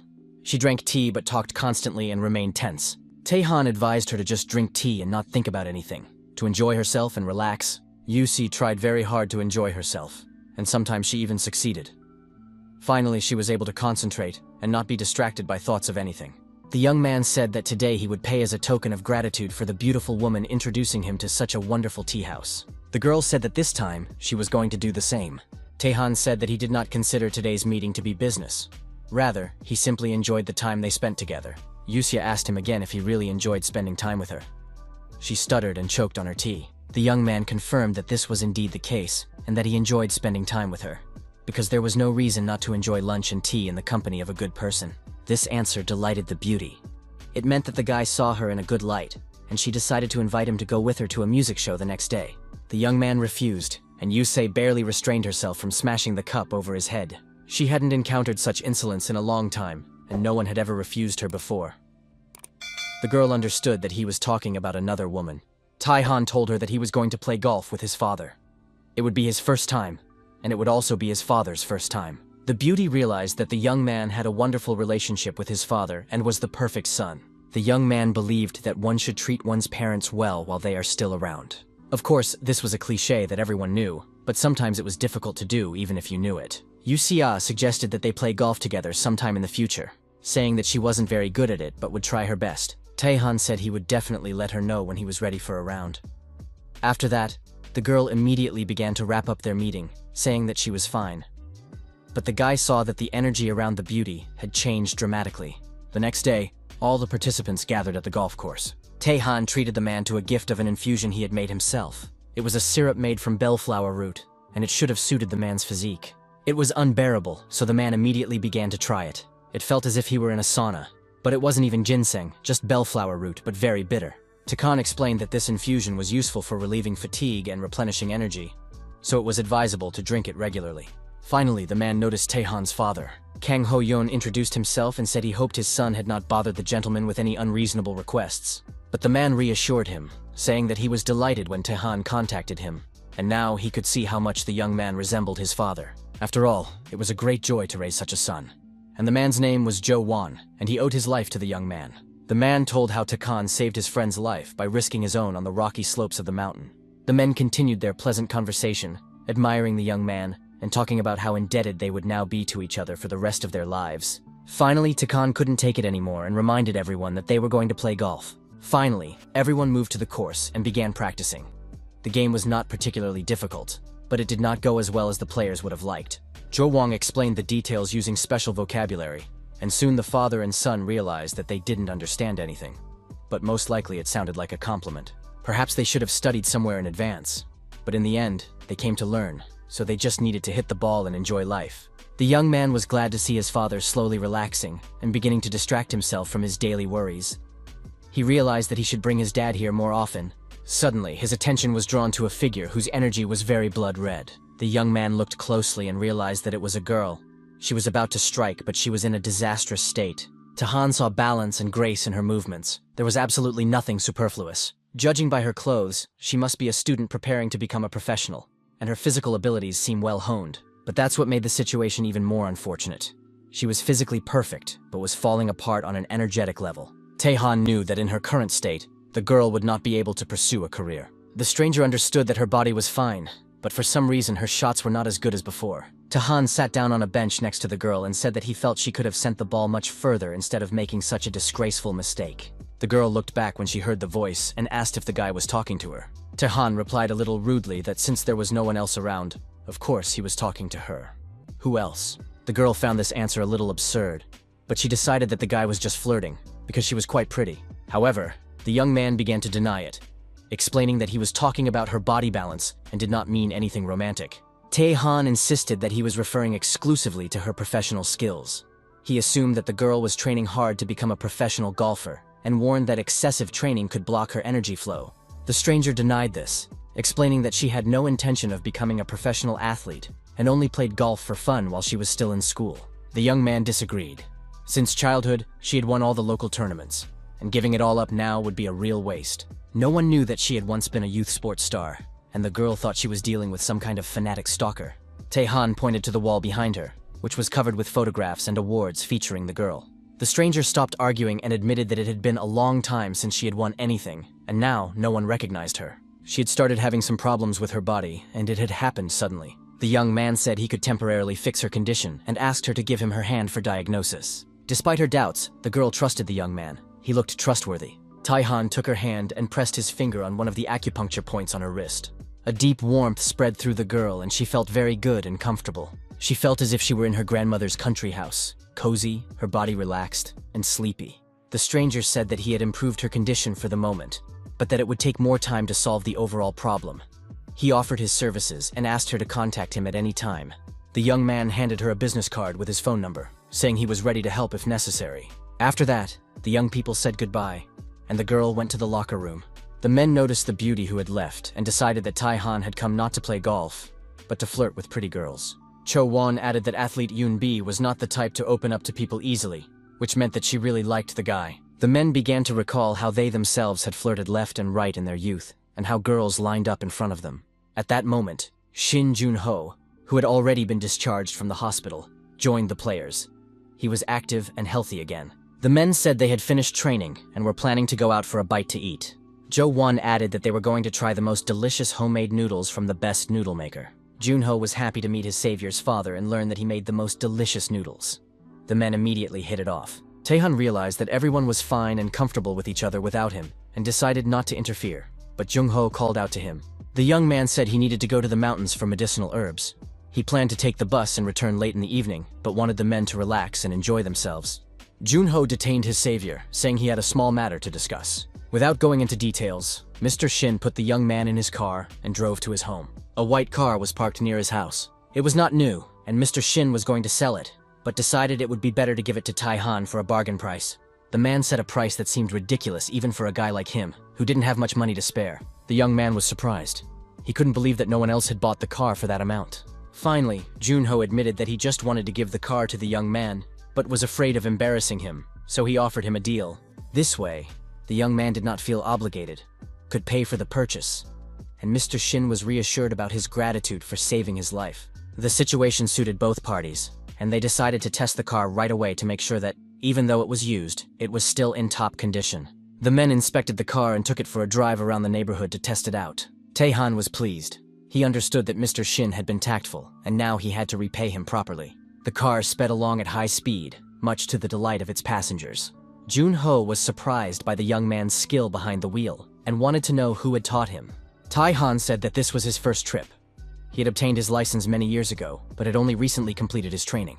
The young man sincerely thanked Mr. Shin for the car and promised to drive it carefully. The next day, the young man received a message from golfer Chae Yoon-bi, saying that she would be arriving soon and would be using his services. Sun Hyun noticed that his friend was texting someone. He made a jealous scene, accusing his friend of choosing love over him.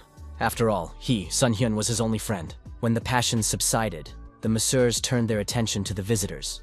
Among them was baseball player Tai Jung, whom Tae-han had previously rehabilitated. He was not alone. Next to him was the manager of the Hany Hawks team, Oh Jae-yoon. The manager said that everything around was modest and not as luxurious as he had expected, even though the place had been recommended by the coach's wife. Choi replied that he had felt something similar last time, but after the massage he felt healed both physically and mentally. The manager admitted that he sometimes feels a slight sense of guilt when his best baseball player shares his problems with him. It turned out that Choi had given up his massage appointment for the manager. He believed that all this was for the good of the team and hoped that the manager would be able to realize his ideas and, at the same time, improve his own health. The team manager insisted that he was not there for himself, but for his work, and that he was thinking exclusively about his players, about the guys. Tae-han greeted the clients, and baseball player Choi announced that he had brought his coach with him today. The man said that his wrist and shoulders were slightly bothering him, and his knees were also a little sore, but he didn't mention the problem in his lower back, wanting to see if the massage therapist would notice it. The guy immediately said that these were minor issues, but there were more serious problems than it seemed, and the team manager was very surprised to hear this. After finishing their greetings, the men headed to the massage room. Ji-young was a little tense, but decided not to be afraid and hoped that everything would go well soon. Sitting on the couch, Jung-yoon told the masseur that only his wrists and shoulders were bothering him. Tae-han placed his hands on the man's back and noted that the real problem was hidden in his lower back. The masseur gently probed his spine, moving lower and lower until a terrible pain pierced the client's body. He stood completely alone and miserable in the scorching desert. There was no one around, so the man set off in search of people and water. The heat made it difficult to breathe and his throat was parched. On top of that, his head began to spin. Jae-young did not understand where he was or why he had ended up here. The man realized that he needed to return as soon as possible and continued walking through the desert under the scorching rays of the sun. Soon, fatigue and heat took their toll, and the man fell to his knees, realizing that he could not go on. The next moment, there was a surfboard under his knees, and next to him on the neighboring board sat a masseur who said that the man had gone too far, and it was time to have some fun. Ji-young couldn't understand where the guy had come from, or what it meant to have fun in the desert. The masseur replied that he had come to arrange a short vacation, because the man was too busy to allow himself a break, especially surfing in the desert. Some sound caught the manager's attention, and he couldn't figure out where it was coming from. Besides, he demanded that Tae-han take him away from there and stop joking around, because the man had a huge pile of work waiting for him. The masseur did not respond to Jae-yoon's words, and soon a shadow began to gradually cover the two vacationers. The next moment, huge waves picked up their boards, and the men were carried away on the waves. The manager still couldn't relax and screamed desperately, even though the young man suggested he enjoy his rare vacation. Tae-han asked him to trust him, and suggested that the manager stand up. The masseur's sincere, honest, and kind gaze was endearing, and a few moments later, the man was already standing on the board. The sensations were simply wonderful, refreshing, feelings he had never experienced before. He was able to truly relax. Tae-han realized that the client was already feeling better, his back was fine, and now he could get down. Ji-young was simply happy. He had no idea that massage could improve the quality of life so much. Tae-han praised him for his endurance and noted that the man had endured severe pain with dignity. The massage therapist suggested that next time he would massage more vigorously to finally deal with the problems in his back and lower back. And then finally the manager admitted that he had not actually come for the massage or to improve his health. He had come to hire Tae-han as a personal masseur for the baseball team. The man fell to his knees, begging him to fulfill his request to become the exclusive masseur for the Hany Hawks. Sun Hyun was ready to bite his nails out of envy when he heard the news. Tae-han saw no reason to refuse such an offer and was going to start work the following week. Manager Hwang overheard the guy's conversation and began to worry about the salon's profits and his earnings. The man had hoped to enjoy the good life thanks to Tae-han's work, but now he could kiss his dreams of a vacation goodbye. At that moment, Tae-han offered his friend a position as an assistant on the team, but Song Hyun declined, saying that he valued his clients very much.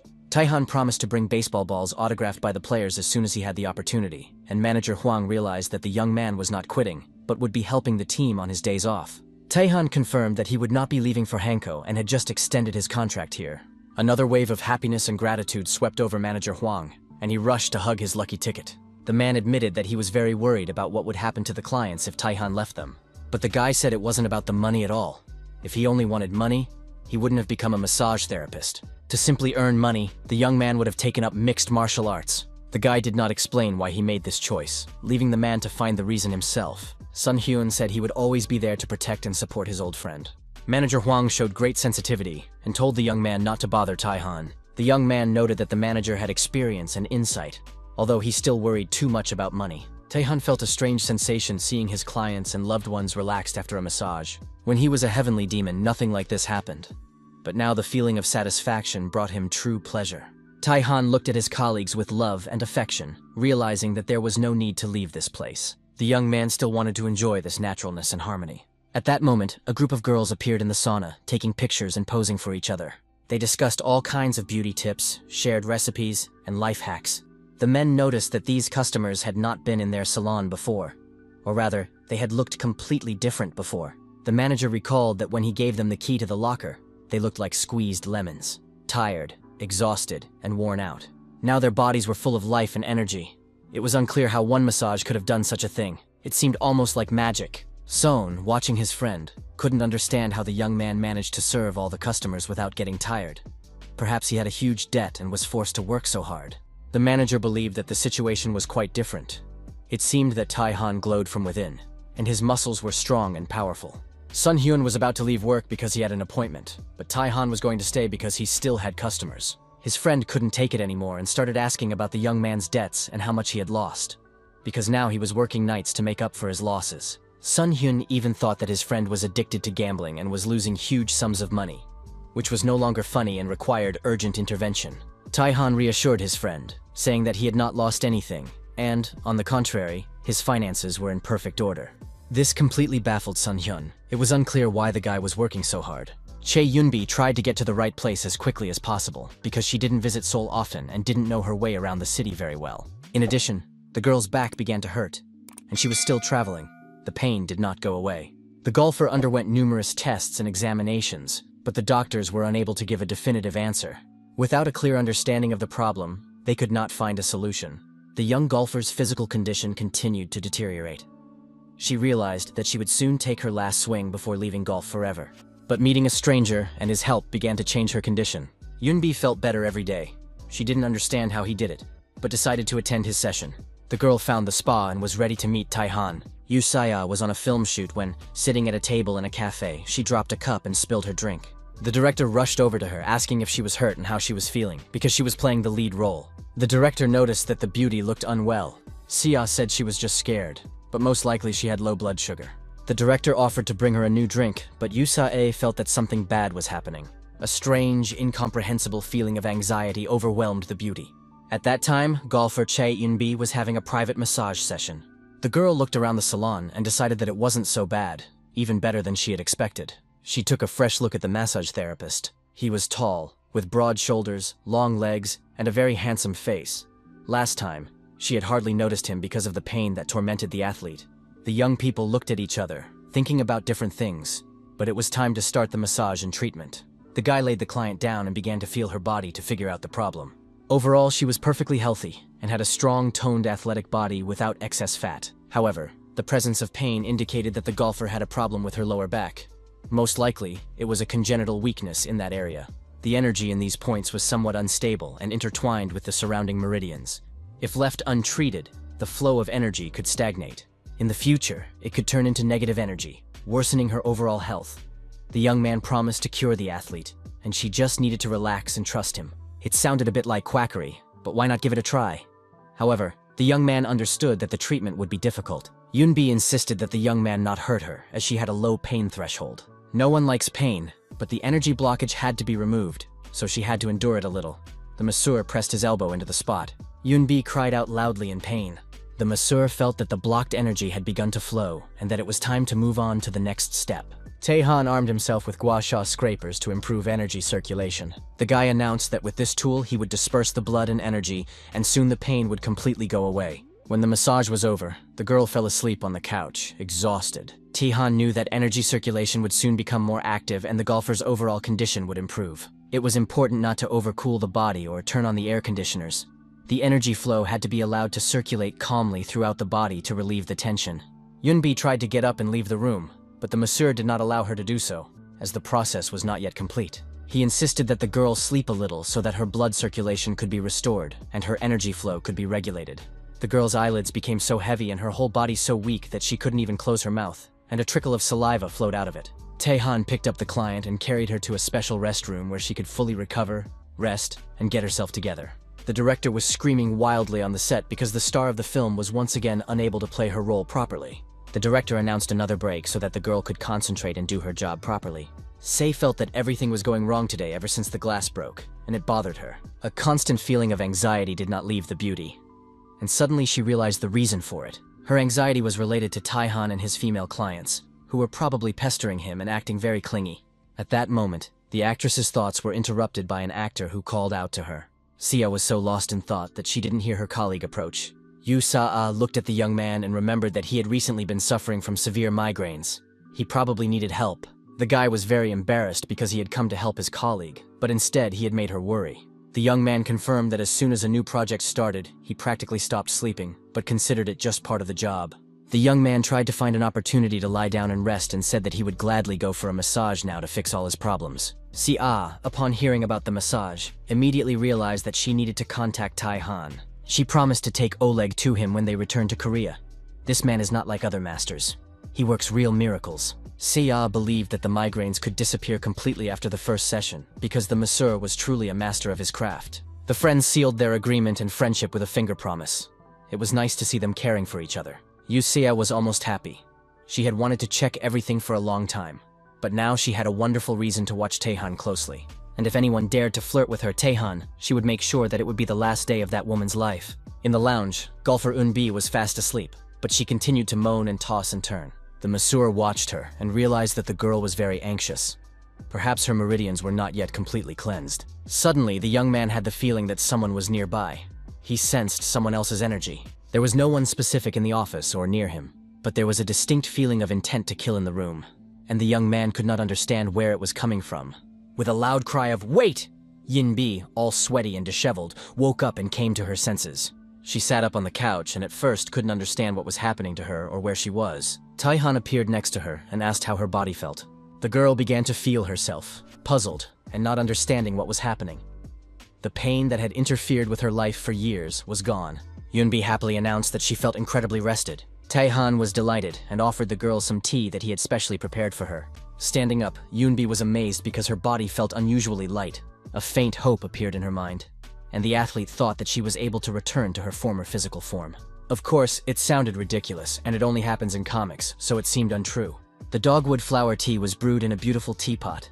It was supposed to help restore her back and knees. She had to drink it to improve her overall blood circulation. The drink was very fragrant and incredibly pleasant. Inbi had never tasted such tea before. She was particularly struck by the fact that the young man had made this tea especially for her. Tae-han confirmed that every person needs different drinks at different stages of their life, and no one had ever flirted with her like that before. There was a certain tension between the young people. Yunbi didn't really like calling the young man Sir because he was still too young. She suggested calling him Appa, since the difference between them was not that big. The athlete was happy. This brought her one step closer to Tae-han. The young man was clearly very dense and didn't understand the beauty's hints. He was only interested in how she was feeling. Yunbi felt much better. It was as if she had returned to her former physical shape. Nevertheless, the massage therapist warned her not to overdo it in the near future to avoid a relapse. It seemed unreal. The masseur was able to fix everything in one session. Tae-han asked her to take it easy for 3 days, which made the girl burst out laughing. The time frame seemed absurd. Just recently, she was ready to give up on her dream, and now she had to wait only 3 days. Tae-han thought that the athlete did not believe his terms, and promised that she would not be disappointed. Tae-han unexpectedly received a message from CA, who was very interested in his affairs. The last semester had begun at the university, and the students were happy to see each other after the holidays and discuss their plans for the future.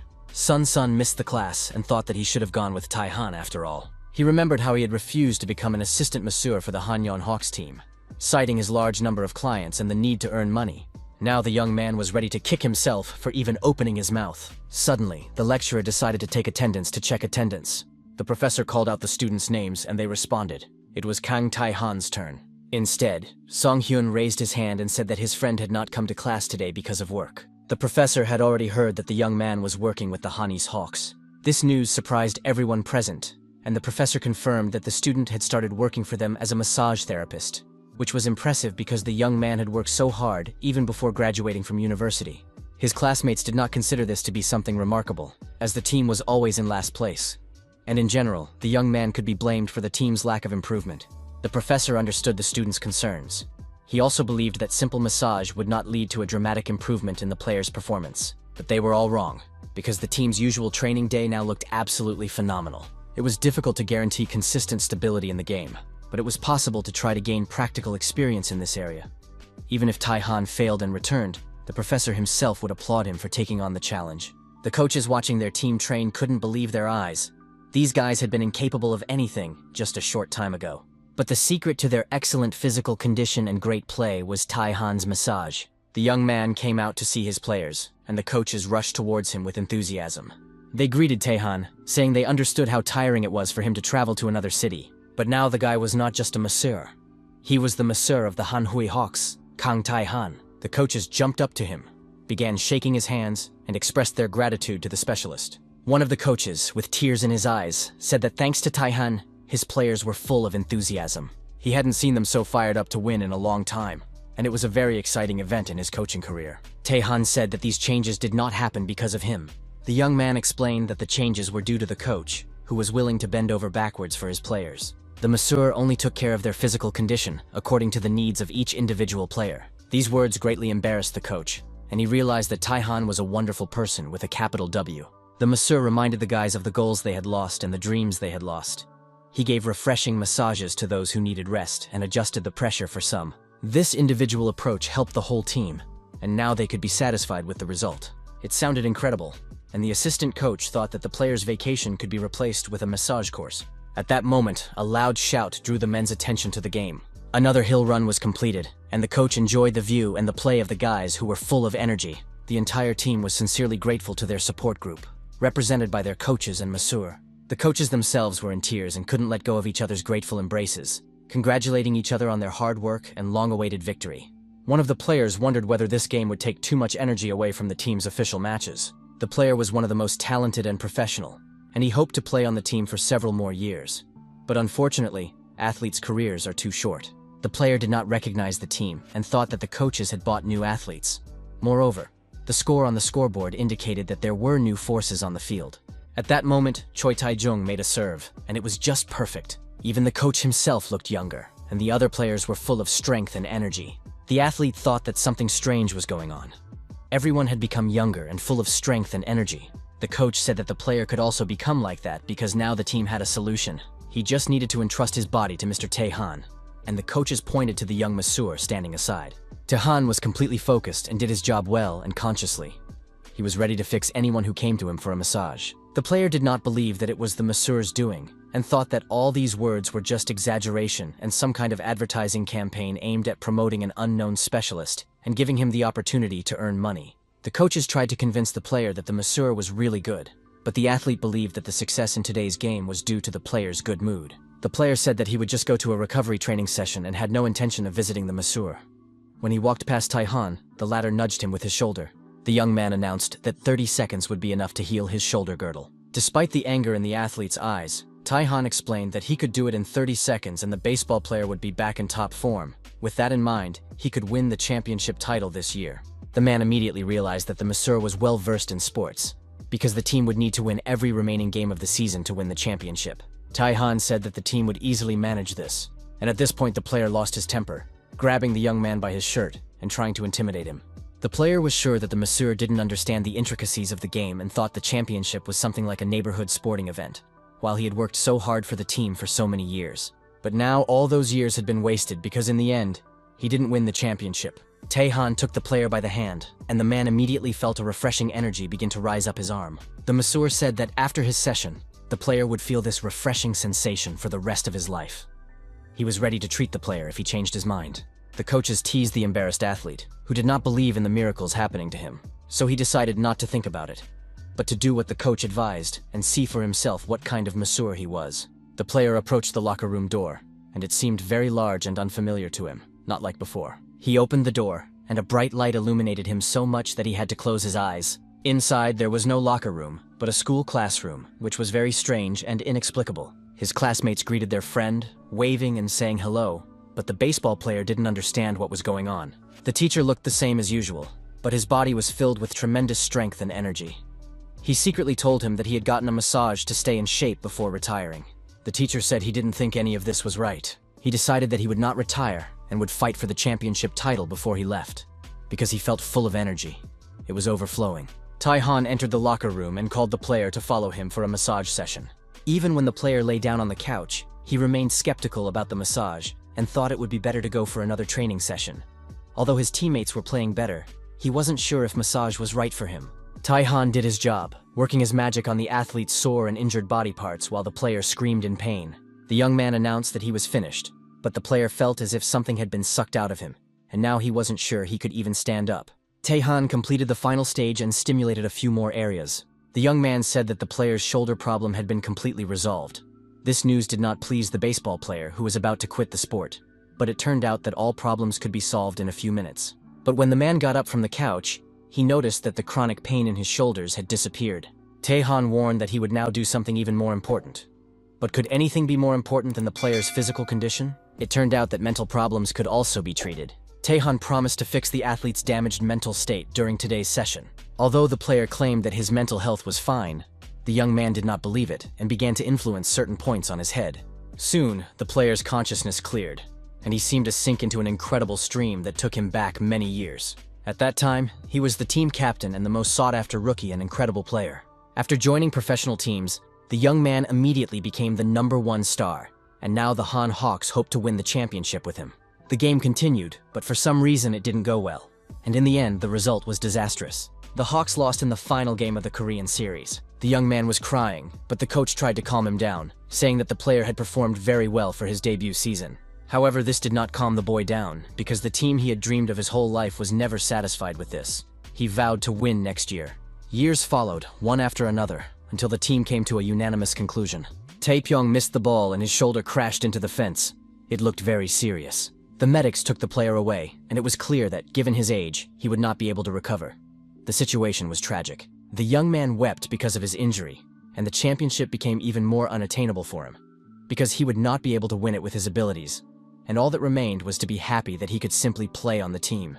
All this flashed through Tae-pyong's mind. He came to his senses with a loud cry of, "No!" The player realized that no matter how old he was now, he was not yet too old to give up. The masseur asked if the athlete's competitive spirit had returned. If not, the young man was ready to stimulate certain points on his head. Tae-han, continuing his work, learned that most of the team's players had been bought as the best with the greatest potential. These players respected and valued Tae-pyong very much, even though he had failed to pull their team through. They wanted to emulate their older teammate, who was once determined and hardworking. Therefore, now the player must lead the team, not only fulfilling his dream, but also making everyone else happy. The masseur has opened the solar acupuncture point, and the player's mind will now be clear and his concentration heightened.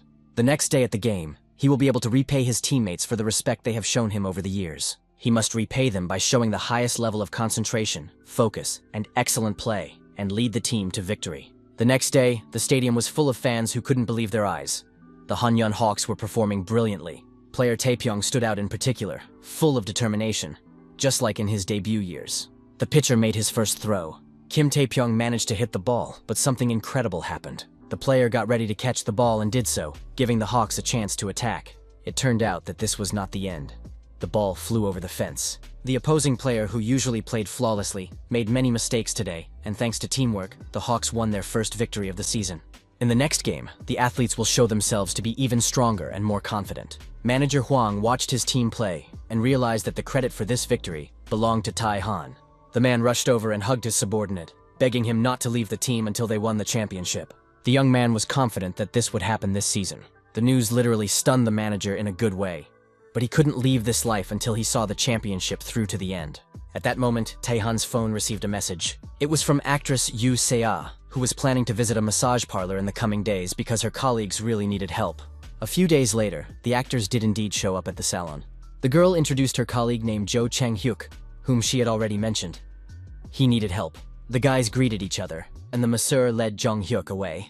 Se-ah was determined to gather evidence that the masseur was flirting with other clients and intended to investigate. Tae-han wanted to make tea for the girl so she could enjoy it while the actor was having his session. But the beauty refused the tea and asked to be present at the session, as she was very concerned about the health of her senior colleague, whom she truly respected.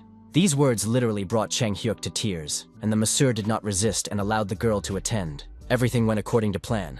If the beauty saw even the slightest hint that the women were trying to flirt with her Tae-han, she would rebuff them and teach them a lesson. Lost in thought, she was almost late for the session, and when she ran into the office, she was stunned. She looked at the masseur and thought it was just incredible. How cool this chic and handsome guy looked during the massage.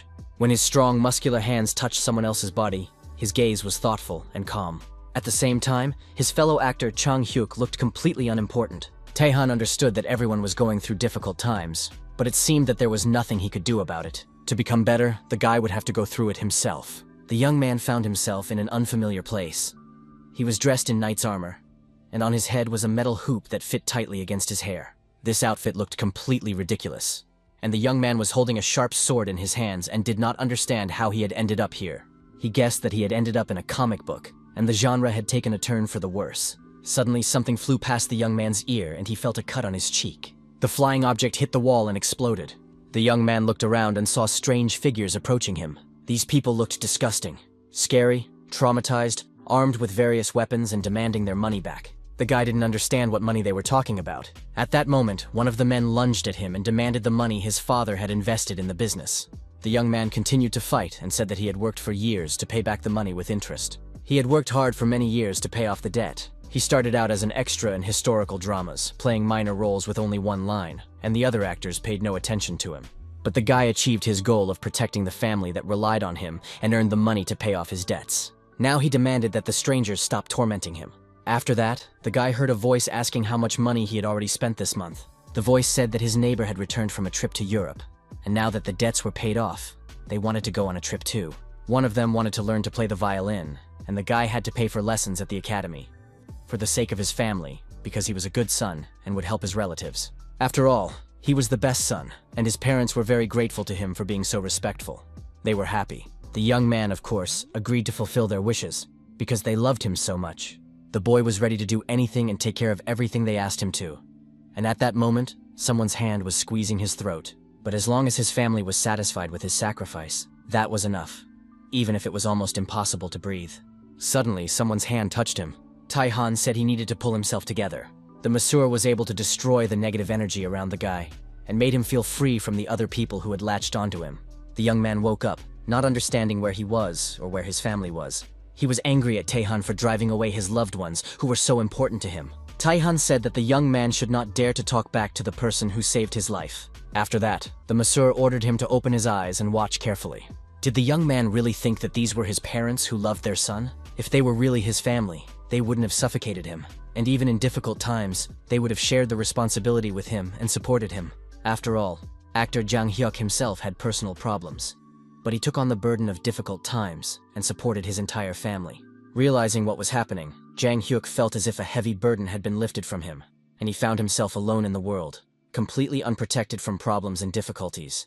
Tae-han understood that it had been very difficult for the guy all this time, so now he needed to be careful. Jang Hyuk seemed to be at the beginning of his journey and did not understand where he should go. Tae-han pointed out that he needed to climb to a great height, and the guy had no idea how to do it. The masseur said that now his body felt lighter, and he would be able to jump, and once he got out, he needed to start taking care of himself. The guys said goodbye, but Jang Hyuk still had doubts.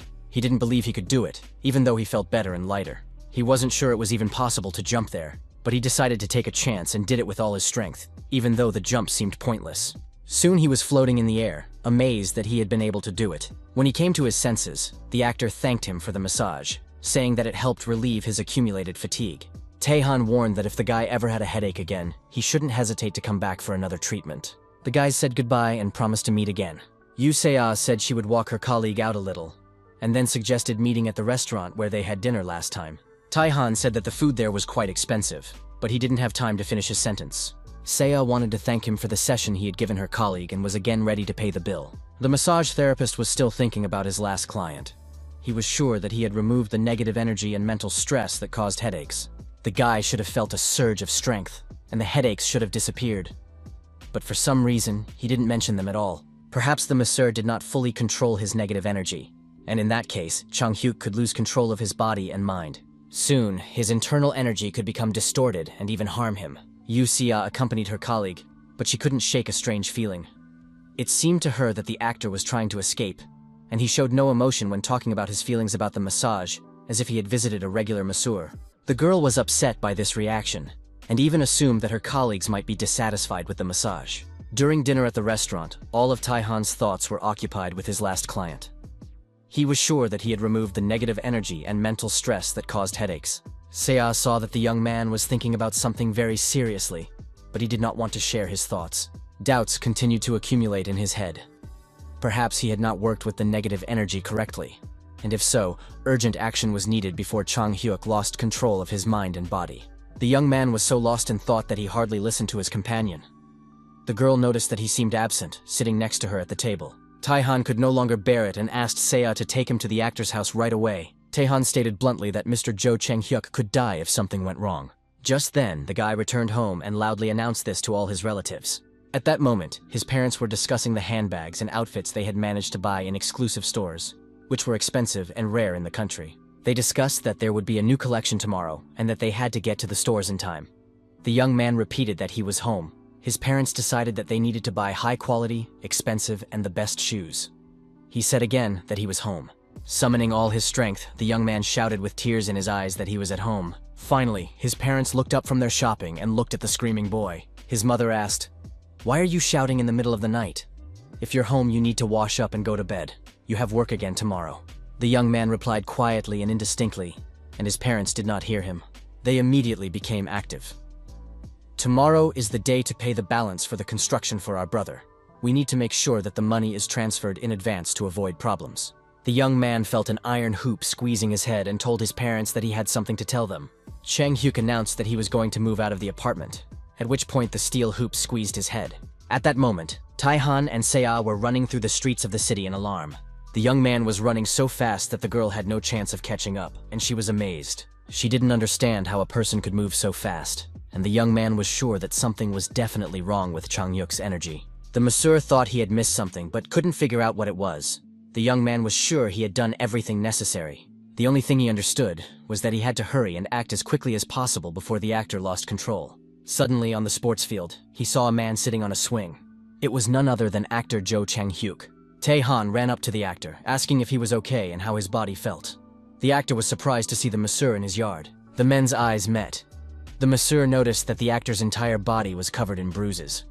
Chang-hyuk said he had something to tell him. Tae-han suggested discussing it later, because right now it was important to urgently rid the man of the negative energy that could destroy him. However, Chang-hyuk began to thank the masseur, because with his help, he was freed from the shackles that had bound him for many years. Memories came flooding back to the young man of how strangers had thanked him with a low bow. He also remembered his father, who was happy knowing what a good son he had raised.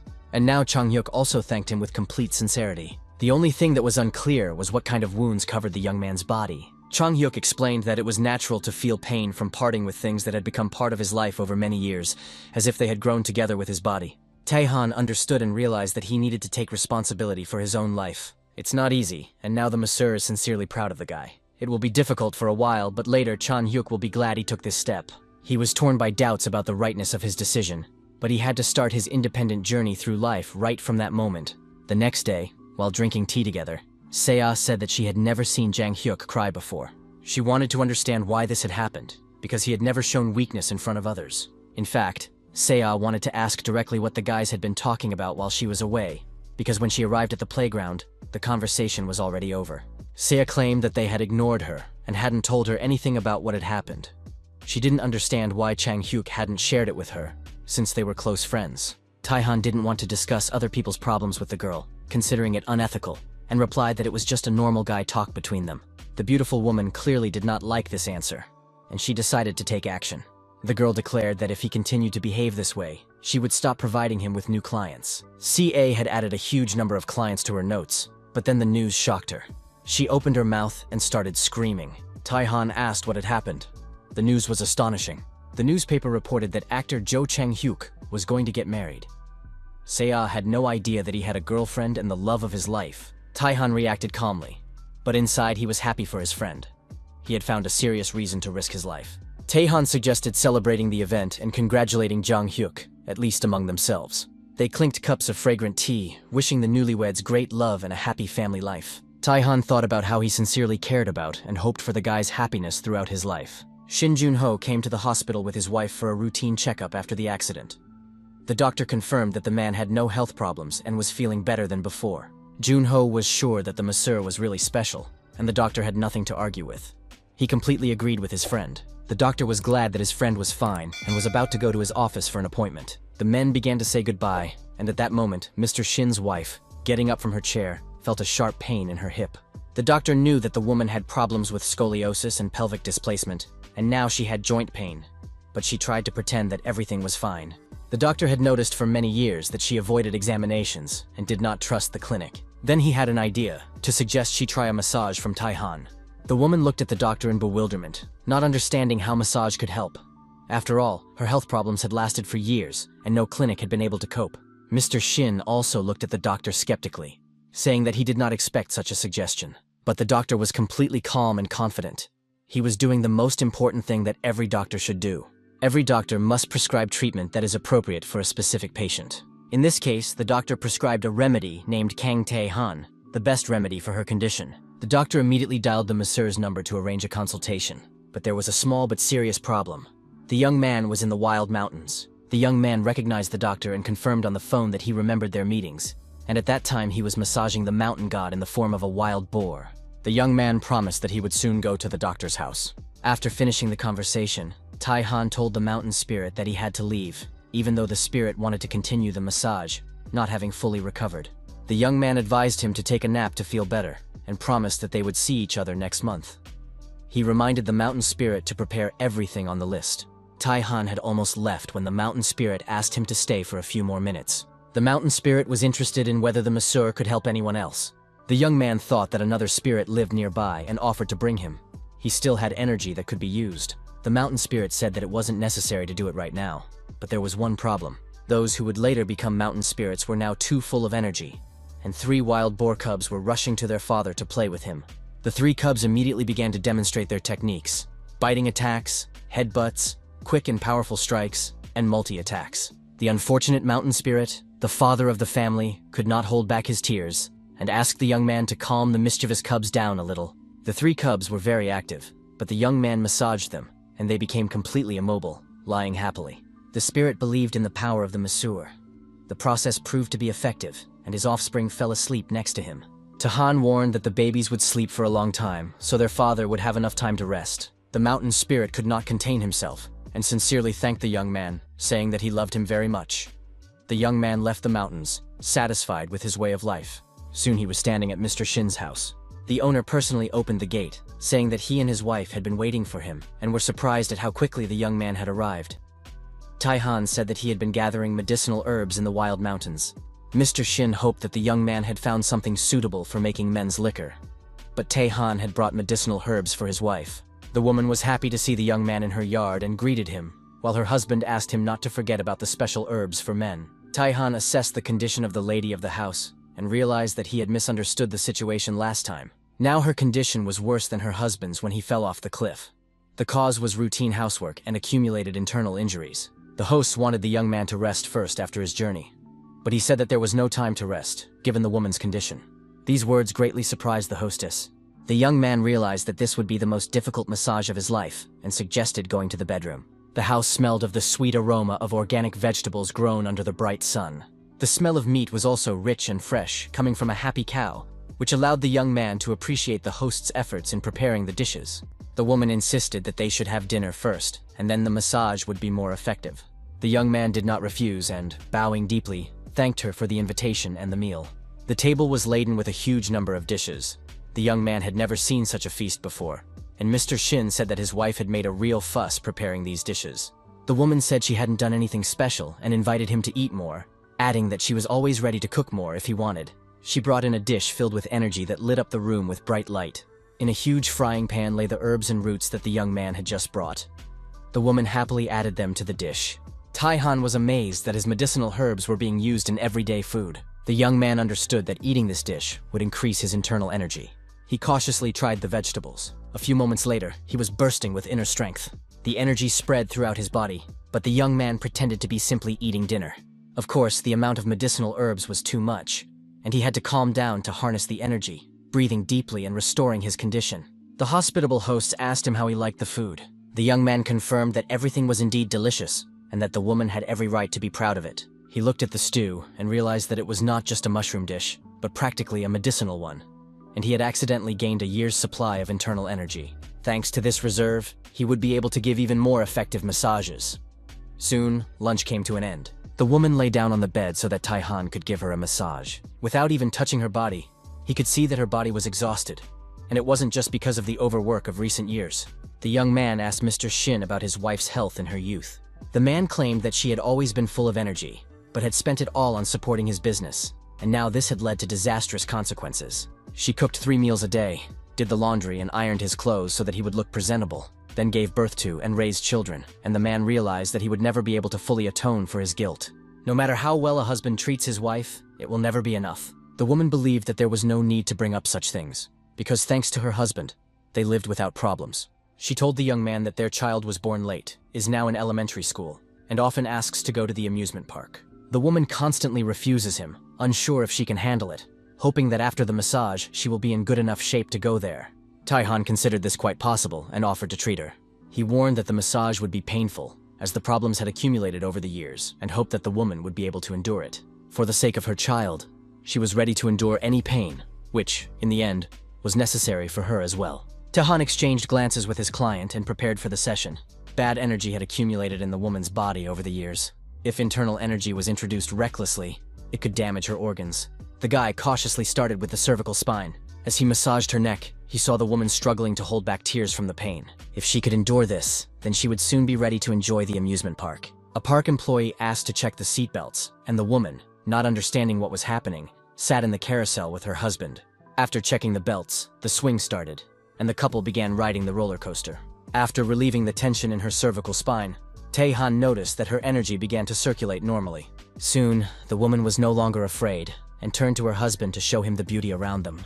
She remembered that it had been a very long time since she had last been in a place like this. Not once since the birth of her child had she enjoyed such beauty. The young man gradually moved down her spine, and the energy spread throughout the woman's body. She screamed with childlike delight as the carousel descended. Thanks to the energy she received, she felt revitalized, and the masseur corrected her curved spine. With the curved parts restored, the woman felt refreshed and was happy riding the roller coaster. Suddenly, her husband tensed up more than usual and began to shout warily. He noticed that something was happening ahead. It turned out that the roller coaster had broken down, and their car was about to fall from a great height at full speed.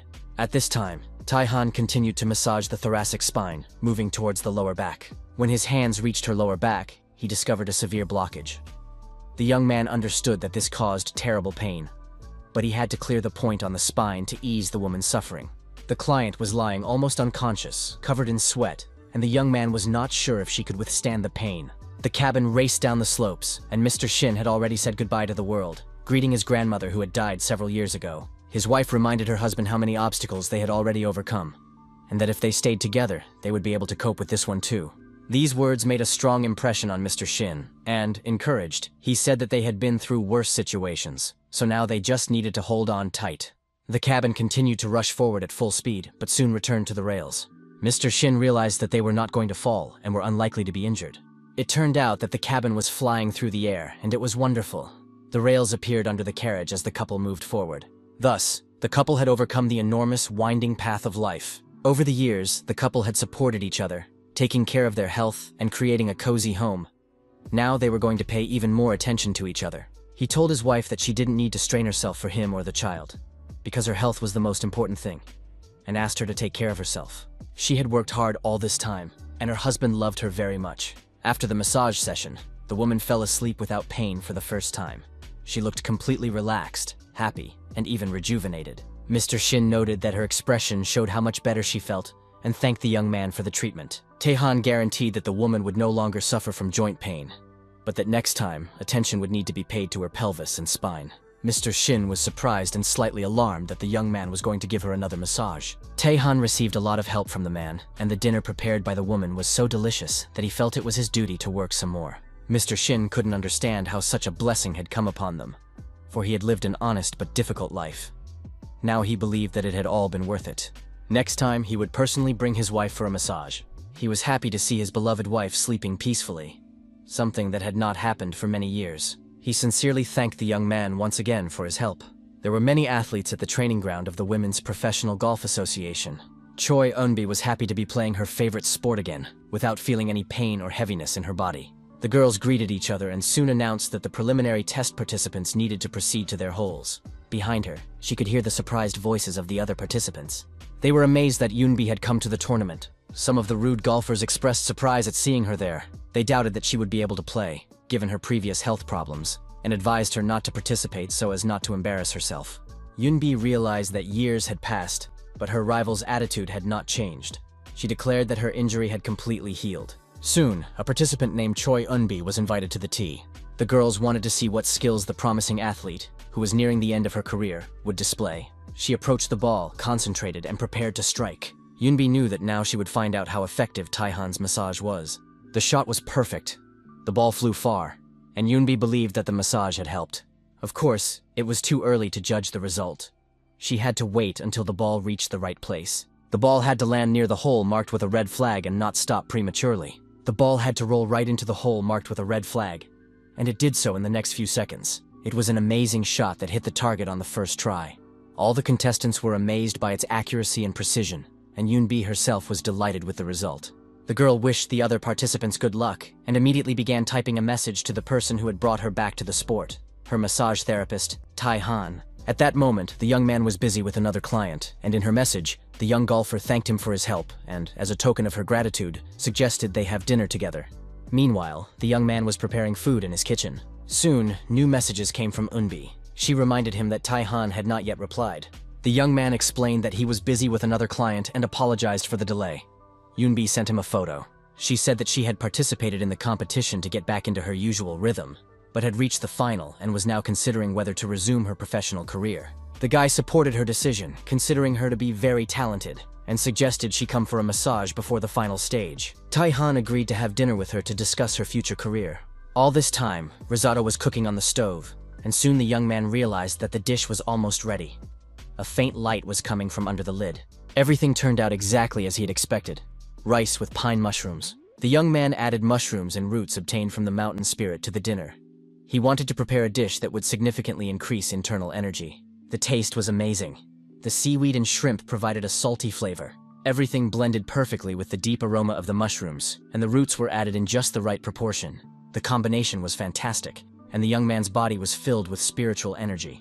He thought it would be worthwhile to add such ingredients to his food regularly. The encounter with the mountain spirit seemed like gaining a powerful ally. His thoughts about working together were interrupted by a phone call from the hospital director, Park Ho-yun. The young man answered, realizing that the call was important. He would not have disturbed the director late at night for no reason. Ho-yun asked if Tae-han was planning to visit their city in the near future. The doctor asked him to stop by the hospital when he was in the area. The director had a personal request related to his parents. Tae-han couldn't refuse. The next day, straight from the bus, he went to the hospital to help his friend, the doctor. Director Park immediately thanked the young man for his visit, despite his busy schedule. The doctor looked sleep-deprived and lacking in energy. The young man immediately got down to business, asking how he could help. But it turned out to be a long story, and the doctor invited him into the ward. They entered a dimly lit room with air conditioners on the ceiling, running at full power.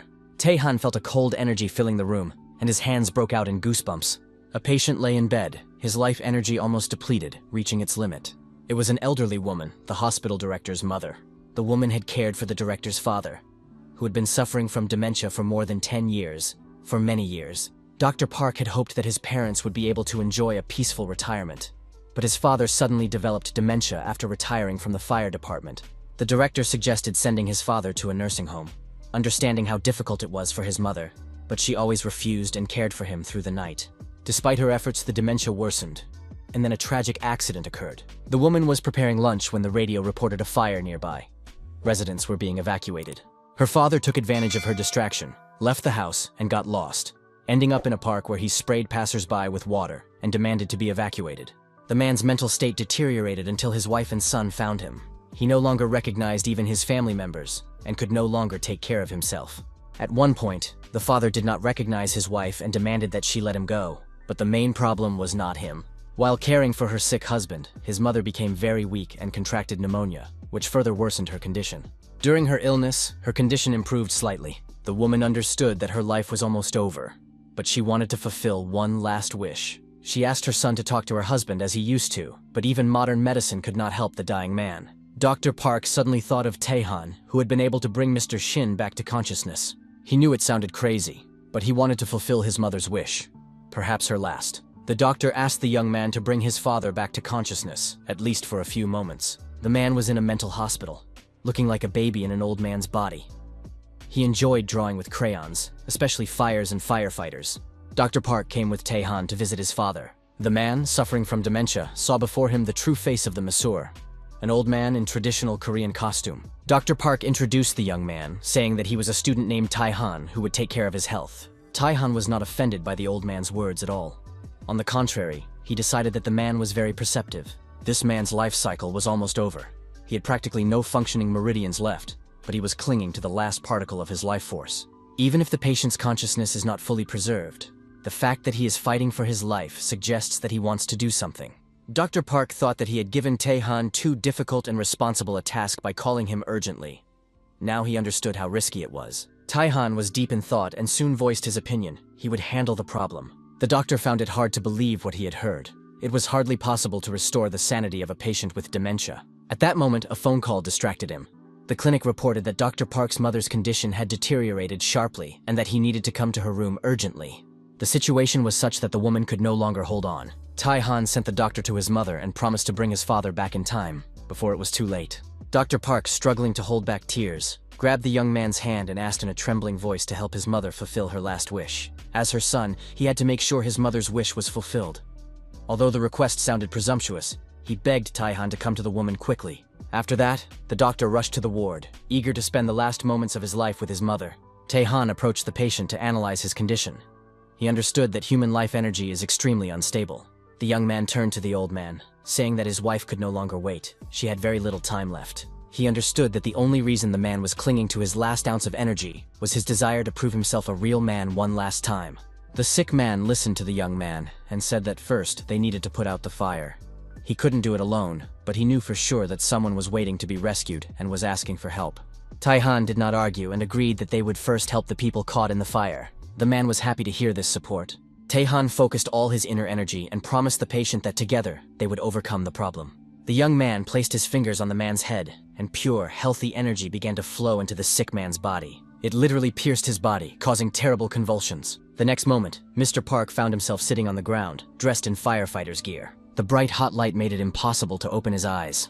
It was the fire of a huge blaze. The man saw a multi-story building with an apartment on fire, and suddenly realized it was his own apartment. A woman appeared on the balcony, screaming and begging to be saved. It was Mr. Park's wife. The man instantly woke up, jumped up, and shouted to his wife to stay where she was, promising to save her. An unfamiliar young man addressed the firefighter, and the man shuddered with surprise. He saw no one but the fire. Tae-han handed the firefighter a hose, suggesting he take it with him, saying it was better than nothing. The firefighter knew that such a hose was difficult to control. The pressurized water made it heavy and unpredictable. The woman's screams continued, and it became clear that time was running out. The firefighter thanked him for the hose and rushed toward the house, dragging the firefighting equipment behind him. The man understood that he had to extinguish the external flames first, and turned on the hose, struggling to control the water pressure. Soon he felt that the pressure was completely different from the hoses he had encountered before. Controlling such power required incredible willpower. Tae-han helped increase the flow so that the fire could be completely extinguished. The man strained with all his might, but he had enough strength to direct the stream of water exactly where it was needed. After a while, it became clear that the firefighters' efforts had not been in vain. Everything had worked out. The smoke cleared from the house, and the fire went out. The firefighter knew that the flames could flare up again, so he rushed back into the stairwell, hoping that the woman had waited for help. Tae-han watched from the sidelines, realizing that he had come into the sick man's life not too late. The man woke up with a cry. His mind cleared, he understood where he was, and he could recognize himself and his loved ones. He was immediately taken to the ward where his wife was. He made it in time to take her weakened hand and say his last words of love and support. The woman, though a little tired from waiting, was happy that her husband had arrived in time, and they spent the last minutes of her life together. Having fulfilled her last wish, the woman could die in peace. Mr. Park did not understand what she was talking about. He had come to her, and now she did not need to leave. Memories of their life together flashed before the man's eyes. The years they had spent together. The joys and difficulties. They had a child, married off their son, and grew old together, remaining happy. But now the woman could no longer live. After saying goodbye to her husband, she had no regrets. She said she would go first, and her husband should not rush to follow her. The next moment, the woman closed her eyes and died, peacefully and piously, next to her beloved husband. The man wept uncontrollably, thanked his wife for going through so much with him, and wished her a happy journey, promising to follow her soon.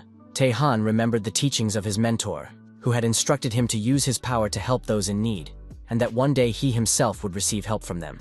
His mentor died in his arms, believing that her student would not be alone if he followed her advice. Tae-han promised to fulfill her last wishes and hoped that he would be able to do so. And now he lived by his mentor's last instructions, using his power to help those in need. Thanks to this power, the doctor's father was able to say goodbye to his wife. But the man used up all his remaining energy and soon followed his wife. Although Dr. Park suddenly lost both parents and was devastated, he had to quickly organize the funerals.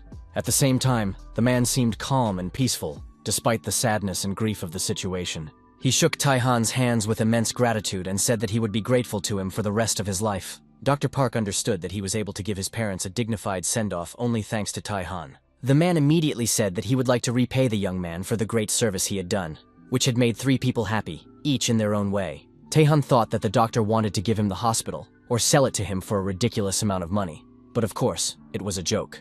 Park Ho-yoon appreciated the young man's sense of humor, but said that he had already thought everything through and hoped that Tae-han would take it as a sign of his immense gratitude. However, given the circumstances, they would have to discuss it later. They were busy with the funeral, so they decided to meet again in a while. A friendly match was held at the Hanyeon Hawk Stadium, with the grand prize being a massage session from Tae-han for the winning team. The players were determined to fight to the death. The athletes had already restored the basic functions of their bodies, and their energy was literally bursting before the start of the match. They were not just players, but real animals, ready to tear their opponents to shreds. They looked like dragons, breathing fire with every throw of the ball. In addition, they managed to provoke each other, declaring that with such weak movements, their opponents would never get a massage from Master Tae-han. The ball flew at a crazy speed, and the guys tried to focus in order to win. The player caught the ball and wondered which part of his body he would ask to be fixed today. They showed no mercy to themselves or each other, and the game looked amazing. The team demonstrated the highest level thanks to their excellent form and tremendous motivation. Tae-han watched the game and saw that when the players were in such good shape, there was no point in worrying about the winner of the subsequent matches. The coaches completely agreed with the masseur, but told him about a small problem. The players had already noticed that the masseur had arrived at the stadium, and their attention shifted to the young man. They immediately began to demand that they needed a massage right there and then. The coach yelled at the players not to get distracted and to focus on training, otherwise none of them would get a massage. The player was focused. The coach had promised a massage only to the winning team, and so far there was no clear winner. The score was tied, and he realized he needed to try something new to change the course of the game. The guy pressed his hand to his shoulder and said that he had pain in his shoulder girdle and was afraid that he would not be able to serve the ball properly. Tae-han examined the athlete and found no real problems with his body. At that moment, the player literally burst into tears, claiming that a massage would help him feel better. The coach began to accuse the athlete of faking it, suspecting that he was not actually in pain, and the player realized that his ploy had not worked. The game continued, and Tae-han made an awesome shot. Another player fell to the grass, winked at the coach, and said he had injured his back. Today, their team really seemed to deserve a massage. Soon, other players began to complain of pain. The coach knew they were lying because they were in better physical condition than ever. But as soon as the players saw the masseur on the field, they immediately began to feign injuries, literally screaming in pain and dying on the grass. The coach knew their behavior because he had studied the team. Although the athletes denied it, the man understood that they were pretending. After listening to this, Tae-han reassured the coach, saying that getting the players back in shape was easier than it seemed, and that he had a solution. The young man remembered that as a heavenly demon, he had a method suitable for such situations. In those days, celestial demons did not help people, but rather punished villains. Tae-han decided to apply his hellish experience to this situation, and asked the coach to gather the team. It sounded strange, but the coach already completely trusted the young, experienced, and professional masseur who was helping his team. The team players did not understand why the coach was calling them, because the game was not over yet. Perhaps the new strategy would work. All the athletes pretended to be weak, and now the coach might call them for a massage, because he felt sorry for the guys playing in terrible pain. The athletes decided that this was indeed a reason for a break. They were happy that they were able to fool everyone and get a massage from the master. The guys discussed their future relaxation, noting that they had been waiting for this day all week and hoped for a refreshing effect. Tae-han addressed the entire team and asked those who were feeling unwell to raise their hands. Absolutely everyone raised their hands, saying they were feeling unwell. Some even claimed to be suffering the most because they were older. One player held his head, complaining of pain in his shoulders, back, and knees, claiming that this was the result of all the effort he had put into the team. Tae-han said that the player was indeed in bad shape, and that they needed to start helping him immediately. The masseur announced that 1 minute would be enough, placed his fingers on the athlete's head, and promised that he would never complain about his body again. A minute later, the young man announced that the session was over and the player could leave. While Tae-han's fingers touched the athlete's head, the masseur explained an important truth to him. At the end of the session, he asked how the man was feeling, and he replied that he now felt great, even though he looked like an exhausted old man. Tae-han offered the athlete another massage, noting that he looked simply magnificent, but the player refused, saying that he was in excellent shape and did not need any massages. He was afraid that if he continued to pretend, he might harm himself. Energy literally poured out of him, and he swung a baseball bat, feeling that he could hit any ball. The coach and players were amazed by the massage therapist's incredible effect. The rest of the team became excited and began to argue, because they also wanted to get a massage and feel as great as he did, thinking that it was just trickery. Tae-han did not argue. It seemed that many more people needed his help, and now he was going to show them his hellish experience. He lined up all the guys and walked over their heads. The procedure was painful, and one of the athletes saw camellia petals falling in front of him. When he woke up, he noticed another friend nearby. It turned out that the guys had somehow been transported to an island with mountainous terrain and lakes. They realized that the massage had not even begun, but they already felt as if they were on top of a mountain. The masseur's skills were truly incredible, but their mood was immediately ruined by a huge wild boar that scattered the guys like bugs. They scattered in different directions, not understanding what strange thing was happening to them. When the players came to their senses, they saw a huge black pig with a man standing on its head. The man greeted the guys in Hell Camp, and his voice seemed familiar to them. Soon they realized that it was Masseur Kang Tae-han standing on the boar's head. The players tried to explain themselves, asking for a massage, but the boar suddenly attacked them. The masseur addressed the athletes, reminding them that in team sports, it is not only the individual player who suffers, but the whole team. Now they were in for a lesson. The black pig would deal with them, and depending on their behavior, they would either get a delicious lunch or become food themselves. The players realized that this was no joke and began to gather their strength, otherwise they would face death. Thus began the training. The cries and screams of the players echoed throughout the area as they begged for help, apologized, tried to negotiate, and finally decided to act together. At one point, the ball hit a black boar in the head, and it let out a death rattle. The boys achieved a result, and it seemed that they had learned something. When there are comrades in a team, there is nothing they cannot achieve together. If players are not willing to make sacrifices, they will not achieve anything. This must be remembered and kept in mind. Tae-han was glad that the guys had learned their lesson. Now the young man was ready to reward everyone with a massage with the flavor of black pork belly, inviting them to come out one by one. A sudden phone call interrupted the training, and the guys, not understanding what had happened, lay on the field relaxed and rested. It was the hospital director, Dr. Park Ho-yoon, calling. He said he wanted to discuss the payment he had mentioned earlier and called to arrange a meeting. The young man tried to refuse, but Dr. Park was determined and said he would come to Seoul the next day for a serious conversation. Tae-han had no idea what the conversation would be about and was intrigued. Park Ho-yoon came to the sauna, knowing that this was where Tae-han's massage parlor was located. He saw a huge stream of exhausted people walking one after another, thinking they needed a massage. A short time later, these same people looked completely transformed. Healthy, energetic, refreshed, and feeling great.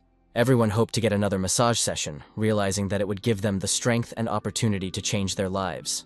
Dr. Park was convinced that the massage therapist truly had incredible skills and a huge workload with a constant stream of clients. At that moment, Manager Hwang noticed the doctor, whom he had not met before. He understood that the young man was booked up for 2 months in advance, and if the doctor needed a massage today, he would have to see another specialist. The man replied that he had not come for a massage, but to discuss a personal matter with Tae-han. Dr. Park informed the manager that the meeting had been arranged in advance and would not affect the schedules of other clients, and asked him to call the massage therapist. The situation seemed suspicious to Manager Hwan, and although he went to find Tae-han, he was curious about who was looking for his best employee. The manager thought the man might be the CEO, but the positive aura emanating from him confused him. This was no ordinary manager. Tae-han greeted the director with a firm handshake, and Manager Hwan realized with horror that he was standing in front of the director of another massage parlor. Tae-han told his boss he'd be back soon, but Manager Hwang's mind was already far away. He understood that the young man was too talented for such a place, but he didn't want to let him go so quickly. After all, there were still bonuses, vacations, and all the other victories ahead. While Manager Hwang sat there upset, imagining all his hopes crumbling, Sun Hyun approached him. The guy had come out to take a break between clients and couldn't help but notice his upset boss. It seemed that the Hawks had lost again. Manager Hwang spoke in riddles, saying that in the modern world, one cannot count on the affection or sacrifice of others, and that soon they would all be taking a break. At that moment, an important conversation was taking place in a cafe not far from the massage parlor. Dr. Park handed Tae-han an envelope with documents, the main reason for his visit. The envelope contained the plans for a building invested in by the doctor's father and other acquaintances. Now Dr. Park wanted to open Tae-han's massage parlor in this building. The doctor said he would allow the young man to open his own salon, with cafes and restaurants below and a hotel above. The building was in a very lucrative location and would generate high rental income, so the young man could not afford to rent it on his own. Money was not of primary importance to Dr. Park. He noticed how happy people felt after receiving a massage from Tae-han. Even the doctor's father, who suffered from dementia, was able to smile genuinely until the last moment of his life, thanks only to Tae-han's help. Before he died, the man told his son to support the massage therapist who brought happiness to so many people. The young man remembered his mentor, who advised him to use his strength to help those in need. It seemed that now it was his turn to receive help. Tae-han understood that he could only offer a limited number of massages, as one person could not serve everyone who wanted one. If the salon worked efficiently, he would be able to serve more people. Cooperation with the hotel would increase customer satisfaction. Dr. Park begged the young man not to give up, because it was his father's last wish, and he himself wanted to fulfill the deceased's will. Doubts tormented Tae-han. He dreamed of having his own salon, but it would be unforgivable to lose such an opportunity. The young man said he would do everything possible to fulfill his deceased parents' last wish. Dr. Park was sincerely glad that the young man had agreed to accept the offer. The man was sure that his parents would be proud of their son and would live happily in heaven if they knew about his decision. Manager Hwan's face was sad and pensive when the young man returned from his break. Tae-han was also pensive, But before going to the next client, he made a request to the manager. He asked that no one else be scheduled to see him, and the manager understood his request. Tae-han looked at his colleagues and was surprised by his boss's calm reaction, who didn't even ask for an explanation. The manager replied that he didn't need an explanation. He understood anyway, because the young man was leaving the salon, and he was curious to know where he would work now. Tae-han announced that he was not going to another salon, but would open his own. This news surprised his boss, but the young man wanted to ask the manager something. Tae-han offered manager Hwan a job working with him. The boss stood speechless, then clutched his heart as if in great pain. The man was so touched by the offer that it seemed less like a job offer and more like a marriage proposal. In the manager's eyes, Tae-han looked like a prince on a white horse. Manager Hwang looked like an embarrassed bride, because the feelings were just as exciting. Tae-han explained that the manager was a very capable person and that his help would allow him to focus exclusively on massage. The young man confirmed that he wanted to leave the management of the salon and all general management to manager Hwang. Since Tae-han joined the team, customers began to come more often, profits increased, and he could dream of expanding the business. If the manager takes over the management of the new salon, the young man's plans can come to fruition. He would become famous, give interviews, lecture, write a book. Manager Hwan was ready to join him. He gratefully and sincerely shook the young man's hand, promising to repay his trust and even more.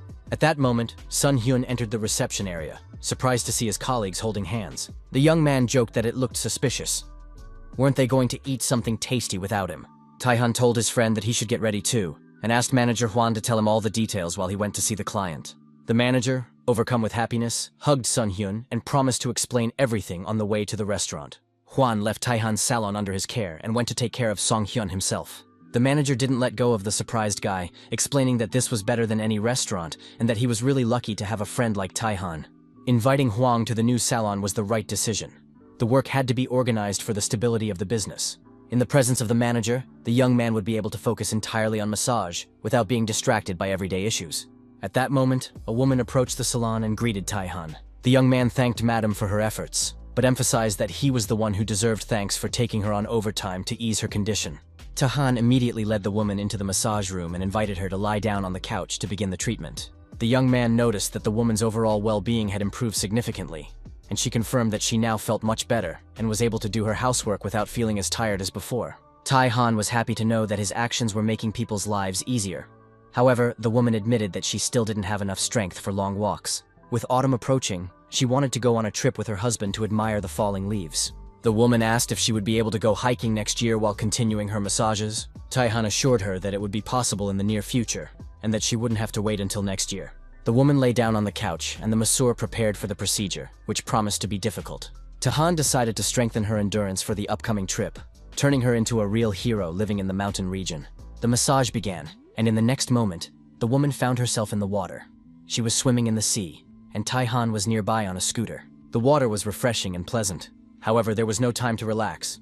Soon, other swimmers would catch up with her, and she would not have time to see the autumn leaves. Tae-han warned her that to see the leaves, she had to be the first. After swimming, cycling training began. The final stage of the sports program was a marathon, which the woman also won. She endured the most difficult process to the end, and now her body was strong and muscular. The guy handed her the gold medal and announced that she could go admire the autumn leaves. Standing on a pedestal during the award ceremony, Lila cried with joy. Not only had she won, but she had also visited amazing places. After the massage, there was a traditional tea ceremony, and the client said that her body felt light and that she felt ready to go hiking right away.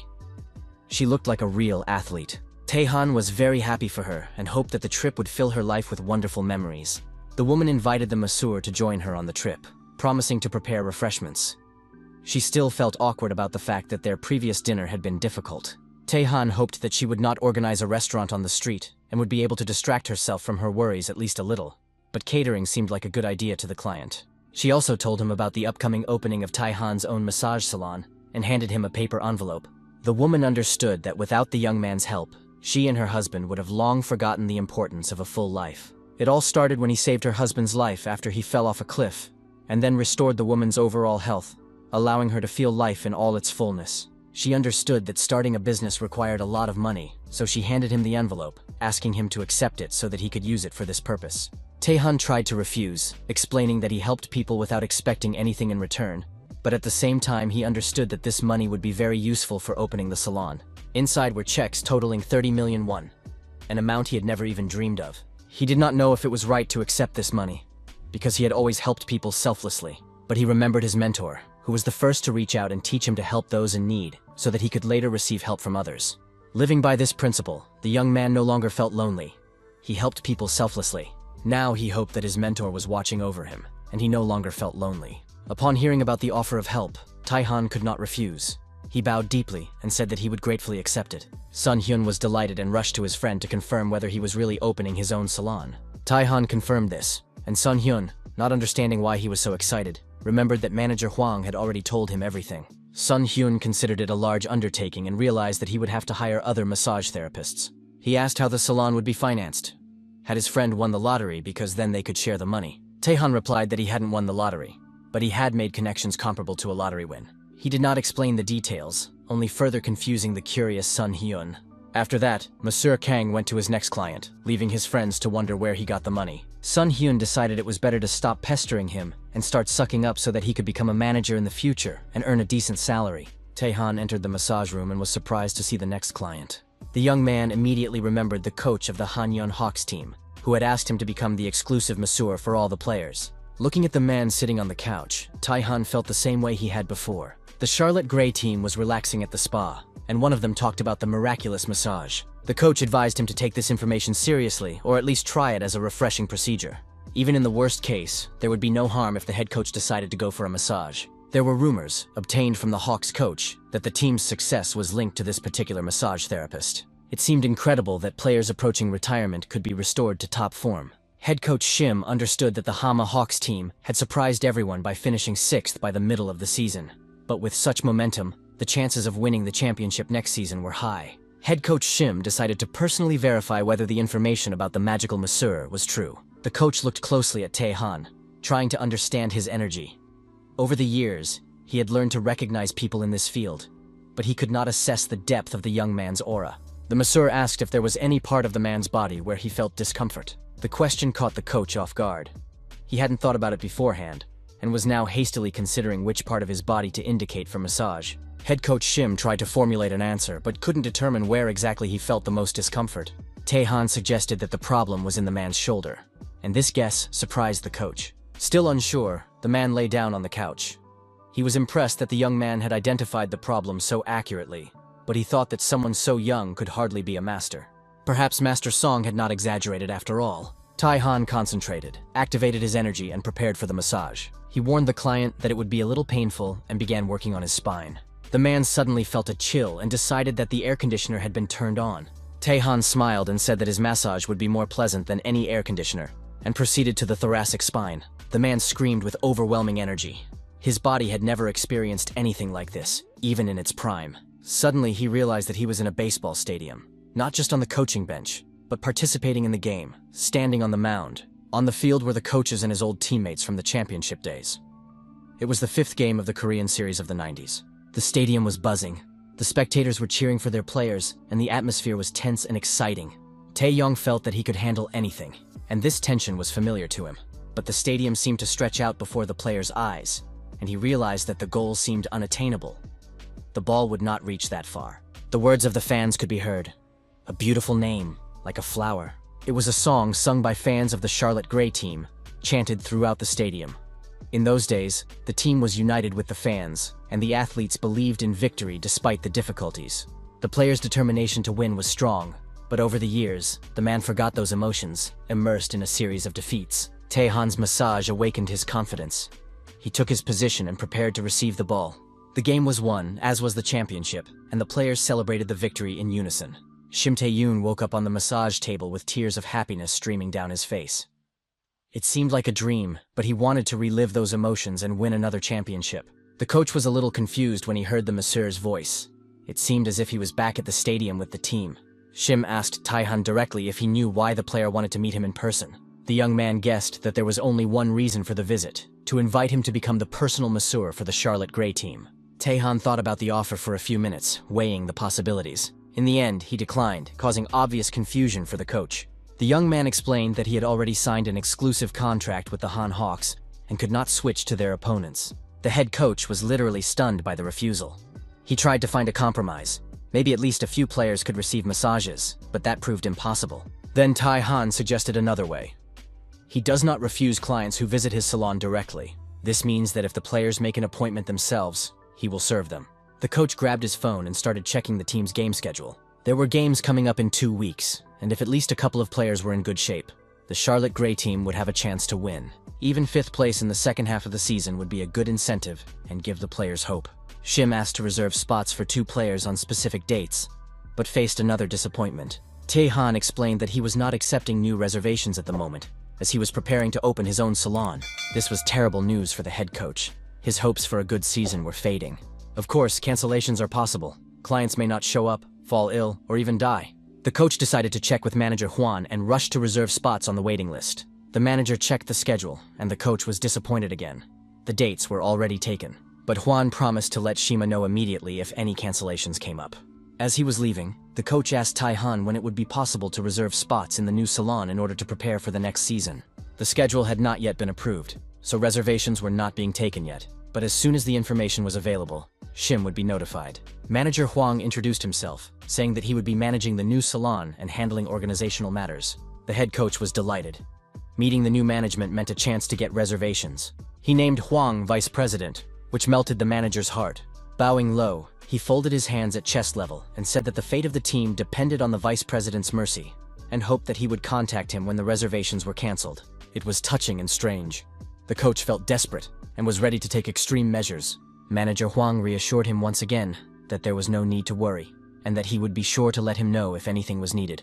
The visit ended with low bows, many thanks, best wishes, and an exchange of pleasantries. Finally, the very busy Tae-han had a day off and invited Seiya on a date. The girl was delighted. She was happy that the day fell on a weekday, when the roads were less congested and the rest was more enjoyable. On weekends, there are always traffic jams here, making it impossible to relax and enjoy the moment. For an actress as famous as Seiya, a weekday vacation was especially valuable. There was less chance of being recognized by fans. Now she was going to spend every Wednesday with her boyfriend. As she happily ate her food, the girl noticed that Tae-han was busy driving and couldn't eat freely. She apologized and handed him a potato on a skewer to feed him. Tae-han gladly accepted the treat, and the moment was sweet, intimate, and touching. Seiya got so into her role as a caring mommy that she demanded the young man admire the process and say that the potatoes tasted better because she was feeding him herself. Tae-han agreed, but the girl was already offended, even though he said that the food tasted better thanks to her care. In the end, the guy had to apologize, and Seiya thought that when he blushed, he became even cuter. The next moment, the beauty was already chattering away, and Tae-han didn't understand how quickly her mood changed. Girls are incomprehensible. Seiya admitted that she had wanted to visit the Gopyeong area for a long time, and was happy that her dream was coming true. She had not come here during her student years. In those days, the girl had a very difficult life, supporting herself every day. She also paid for her studies, and that was more important than spending time with friends. Tae-han suggested calling the trip a student outing. They were going to have a barbecue, play games, light a bonfire at night, and just have fun together. Seiya realized that they would only be doing all this together, and felt that she could leave her past torments behind. The trip to the countryside together seemed almost like a fairy tale. Too good to be true. They arrived soon, but it started to rain. Although it had been forecast, the young people hoped it wouldn't interfere. It was disappointing that on the day of their long-awaited vacation, the weather could ruin everything. CA came up with a solution: to carry their luggage and set up the tent in the rain, and if they got cold, they could go inside to warm up. She could already picture herself sitting in the tent, snuggled up close to Tae-han. The girl was so lost in her dreams that she blushed. The car stopped in a city parking lot, and it was raining cats and dogs. There was no choice. They had to set up the tent quickly. Tae-han suggested waiting a minute and got out of the car. A few minutes later, he showed his companion 2 tents that had been set up despite the rain. He had unloaded and unpacked all the luggage himself. Seiya's plan collapsed when Tae-han suggested she rest in her tent while he prepared dinner. But a noise caught their attention. The young man's tent had been torn by a falling branch. There was only one solution. CA's tent was large enough for both of them. The young people realized that they would have to share the tent all night. It was perfect, but they couldn't say it out loud. The girl agreed to spend the evening that way. This was followed by a delicious dinner prepared by Tae-han, the most delicious meal CA had ever tasted. There was also amazing tea that warmed her from the inside. Tae-han claimed that tea tastes better when you drink it with someone you like. The young man was convinced that the same food can taste different depending on who you eat it with. Seiya felt that the young man had started flirting with her, and they discussed how they would spend the night together in the tent. It soon became clear that there was no other option. They would have to sleep together. The tent was spacious enough for 2, and they had to arrange themselves so as not to disturb each other. CA became very nervous and blushed, feeling that Tae-han was rushing things a little. The couple climbed into the tent. It was raining, but they felt good together, despite the weather and the lack of amenities. There was tension between them. Both were afraid to move too much, so as not to embarrass each other. They tried to talk about unrelated things, discussing the quality of the tent and the weather to hide their embarrassment. Youth, mutual attraction, and hormones did their job. Tae-han's hand rested on Sea's. The girl did not pull her hand away. A silent exchange of emotions took place. They both understood that they liked each other. The next day, on his way to work, Tae-han received a message from Sea saying that she had really enjoyed their vacation together. Tae-han finally arrived at the building where his salon would be located and realized that it was a huge and impressive building, even larger than he had imagined. A man named Hwang Yun-soo, an interior designer, appeared before him. He was tasked with designing the interior of the future salon and carrying out renovation work. Yun-soo had come on behalf of Mr. Shin and said that he immediately recognized Tae-han by his stunning aura.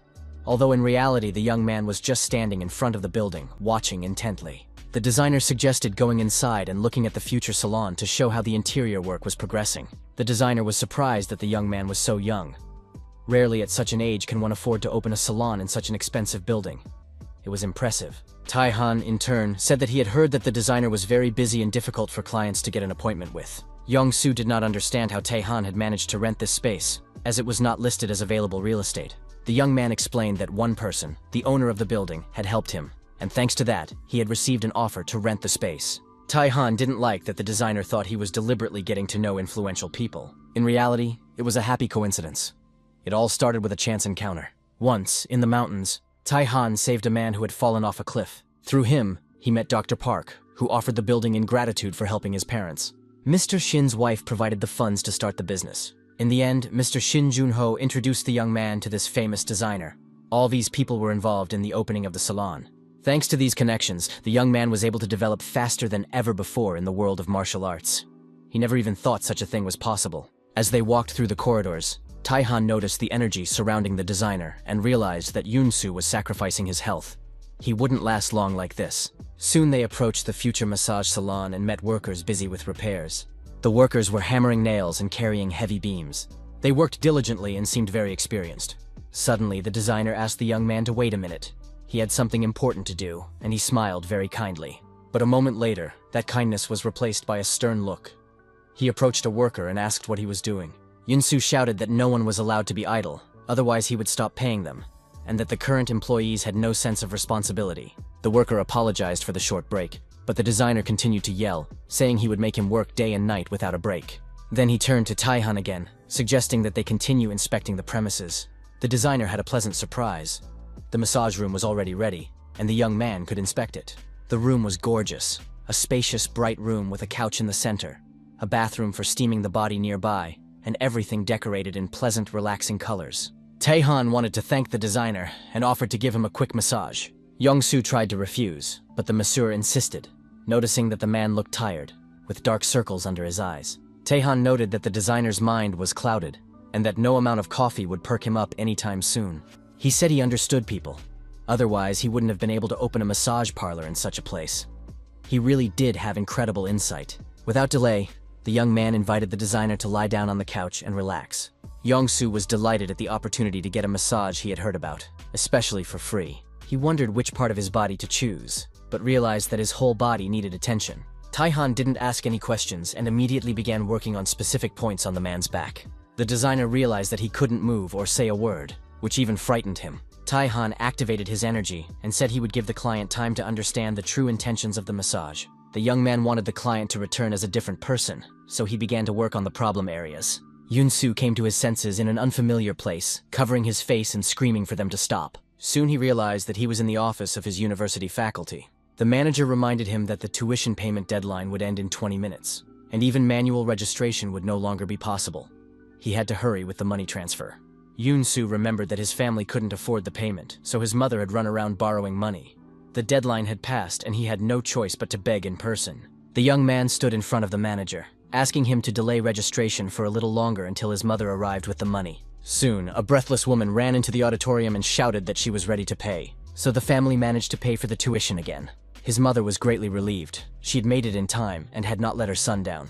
The young man realized that his mother had come running in her work clothes, without even changing, and swallowed his anger at their poverty, rejoicing that she had made it in time. Holding back tears, he hugged his mother and vowed to work tirelessly and succeed no matter what. The boy did not understand how his mother had managed to get the money for his education. At that moment, the phone rang, and the woman reported that she had arrived safely and was able to pay for her son's tuition.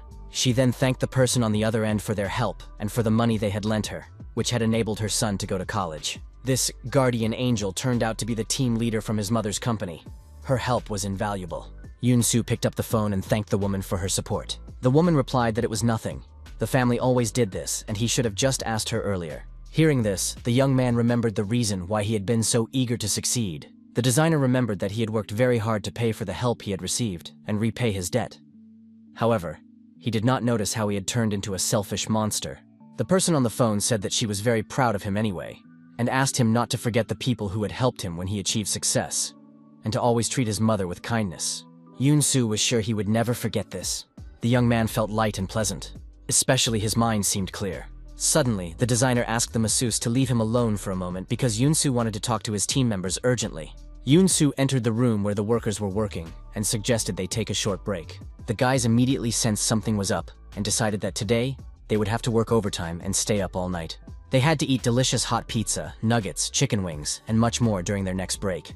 The designer said that there would be no overtime and that they needed to take care of their health while working. The guy promised to take better care of his subordinates from now on. The workers gobbled up the treats and said that despite everything, they had learned a lot from their boss and were working hard because they wanted to be like Yoon-soo. The designer was very pleased to hear these words. Tae-han did not stand aside and quickly helped the guys, giving each of them literally a few seconds. After these manipulations, the workers felt that their bodies had become light, and their energy was literally bursting at the seams. Today, they would cope with the workload faster and better than usual. Joking and discussing the latest news, the whole group had a wonderful lunch break and was ready to continue working. Young-soo thanked the massage therapist for helping his team. Thanks to this, everyone regained their strength, and now the workers will be able to create something amazing.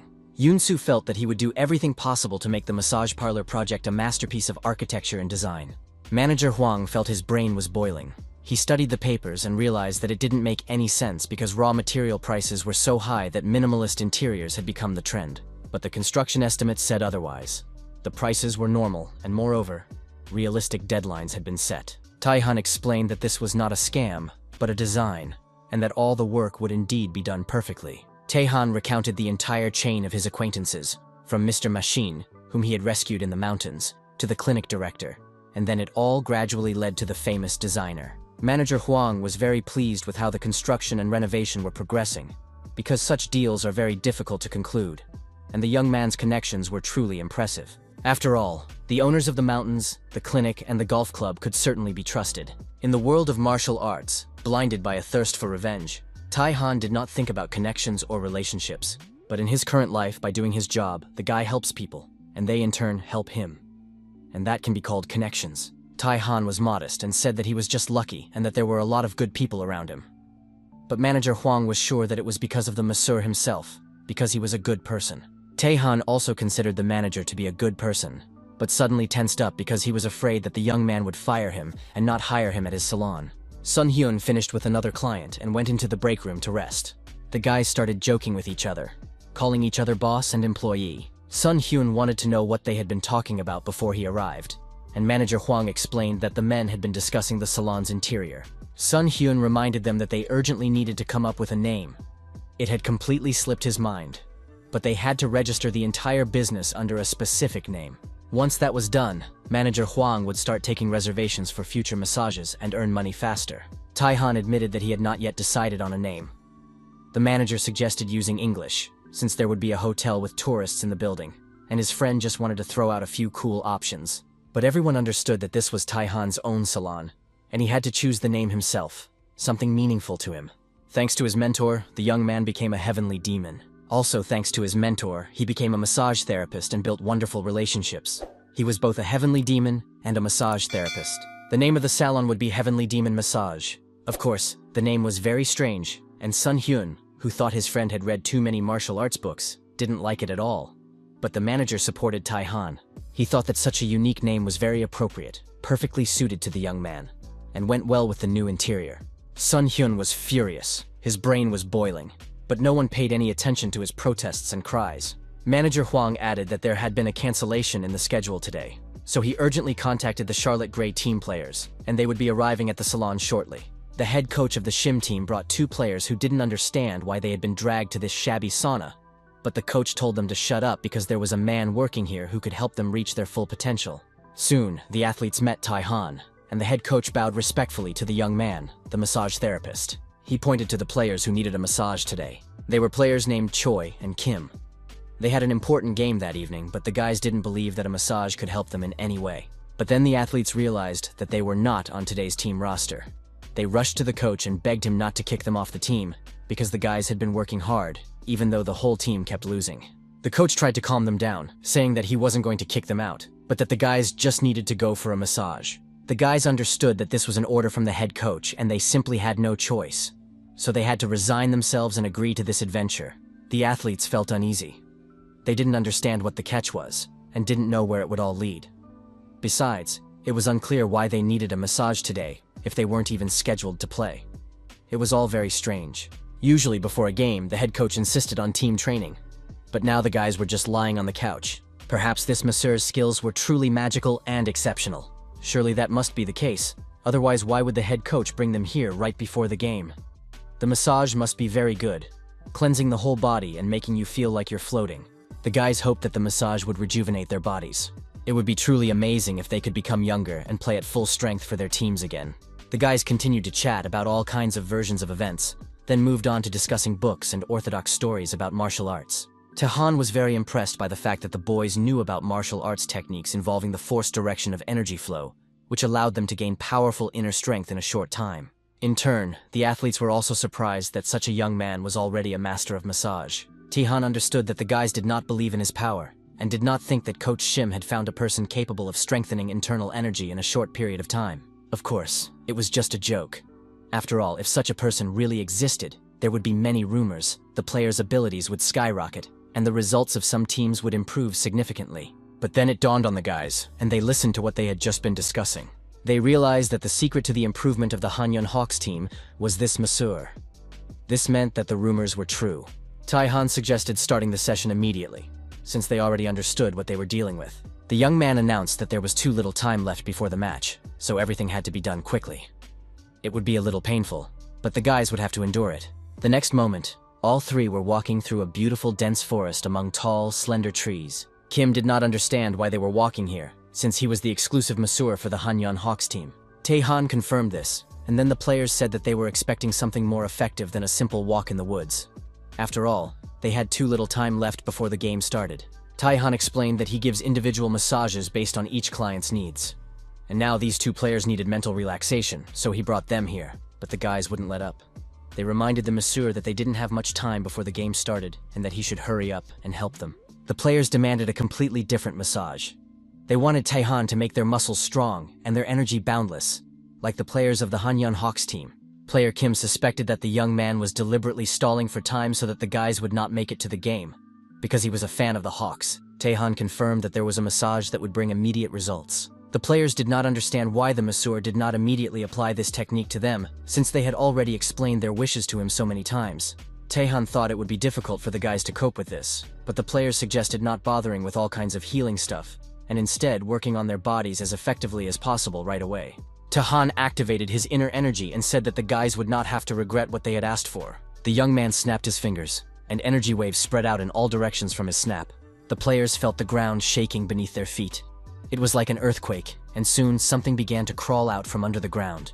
A huge wooden door appeared right in the middle of the forest. Tae-han explained that the guys would be training in another space and suggested they go through the door. Kim and Choi continued to argue, because they had already explained to this stupid masseur so many times that they didn't have time to train, as the game would start in a few hours. Tae-han explained that time flows differently here. 1 hour equals 1 year in the real world. It turned out that 2 hours of training would be equal to 2 years, and the players thought this was amazing. They were ready to start right away. The young man wanted to give them some more explanations and instructions, but the guys didn't listen to him and suggested that he just finish the massage. The players opened the door and found themselves in an unfamiliar room. They liked it very much, especially the fact that the effect would be like 2 years of training. The door slammed behind them, and the players saw men with rather sullen expressions. The strangers were in military uniforms, and the room was full of shoes. There was no better place than this, because time passed slowly here, and the guys would train very hard. They were immediately dressed in military uniforms, and the 2-year combat training course began. 2 hours passed, and the guys left the dimension. They felt that no one could defeat them today, because they had just returned from the army. Tae-han hurried the guys along, saying that the game was about to start, and wished them luck. The guys rushed away at tremendous speed, ready to show the true passion and spirit of Korean reservists, and planning to win by a landslide. Tae-han noticed that the players were behaving as if they had really served in the army. The young man even wondered if the guys would be able to return to reality after the game. A few days later, in the break room, Song-hyun discussed the Charlotte Gray team's last game. According to all the players, fans, and referees, it was simply insane in a good way. It was a triumphant return and a global defeat of their opponents. Fans who watched the game live noted that it was like a match from a comic book. If this continues, athletes will line up to get a massage from Tae-han, and soon the number of players after the massage will be able to influence the outcome of the games. Manager Hwang, although he loved baseball very much, did not have time to watch the games now, and wanted to know when the business registration would be completed. The fact was that he hadn't slept for several nights because of too many calls and messages asking to sign up for a massage session. Tae-han promised to hurry up with the paperwork, and Song-hyun added that it would be a grand opening. The salon wasn't open yet, but a huge number of customers were already very loyal and wanted to become regulars. Everything seemed to be going smoothly, but the massage therapist didn't understand why his colleagues were behaving this way. Manager Hwang was pleased that he wouldn't have to worry about a lack of customers, and Song-hyun agreed that Tae-han's massage skills were unique and unreal. Sun-hyun himself knows more about massage than anyone else, and understands how unique his friend is. But then a new problem arose. They needed to recruit other massage therapists to work in the salon besides Tae-han. Manager Hwan had several people from this salon, such as Mr. Sun-hun, who also wanted to join them. Sun-hyun was worried about what would happen to the sauna if everyone left. It wasn't their problem, so there was no point in dwelling on it. Manager Hwang had already warned the owner to improve the conditions for people in the sauna, but the current boss ignored him, so now everyone could leave. When sales at the sauna improved thanks to Master Tae-han's skills, the manager suggested that the owner expand the business, but he refused and didn't even want to talk about it. However, Manager Hwang remained concerned, and this did not go unnoticed by the massage therapists. The man understood that after he left the salon, along with the main massage therapists, the whole business would fall apart. Therefore, it was better to take the team with him.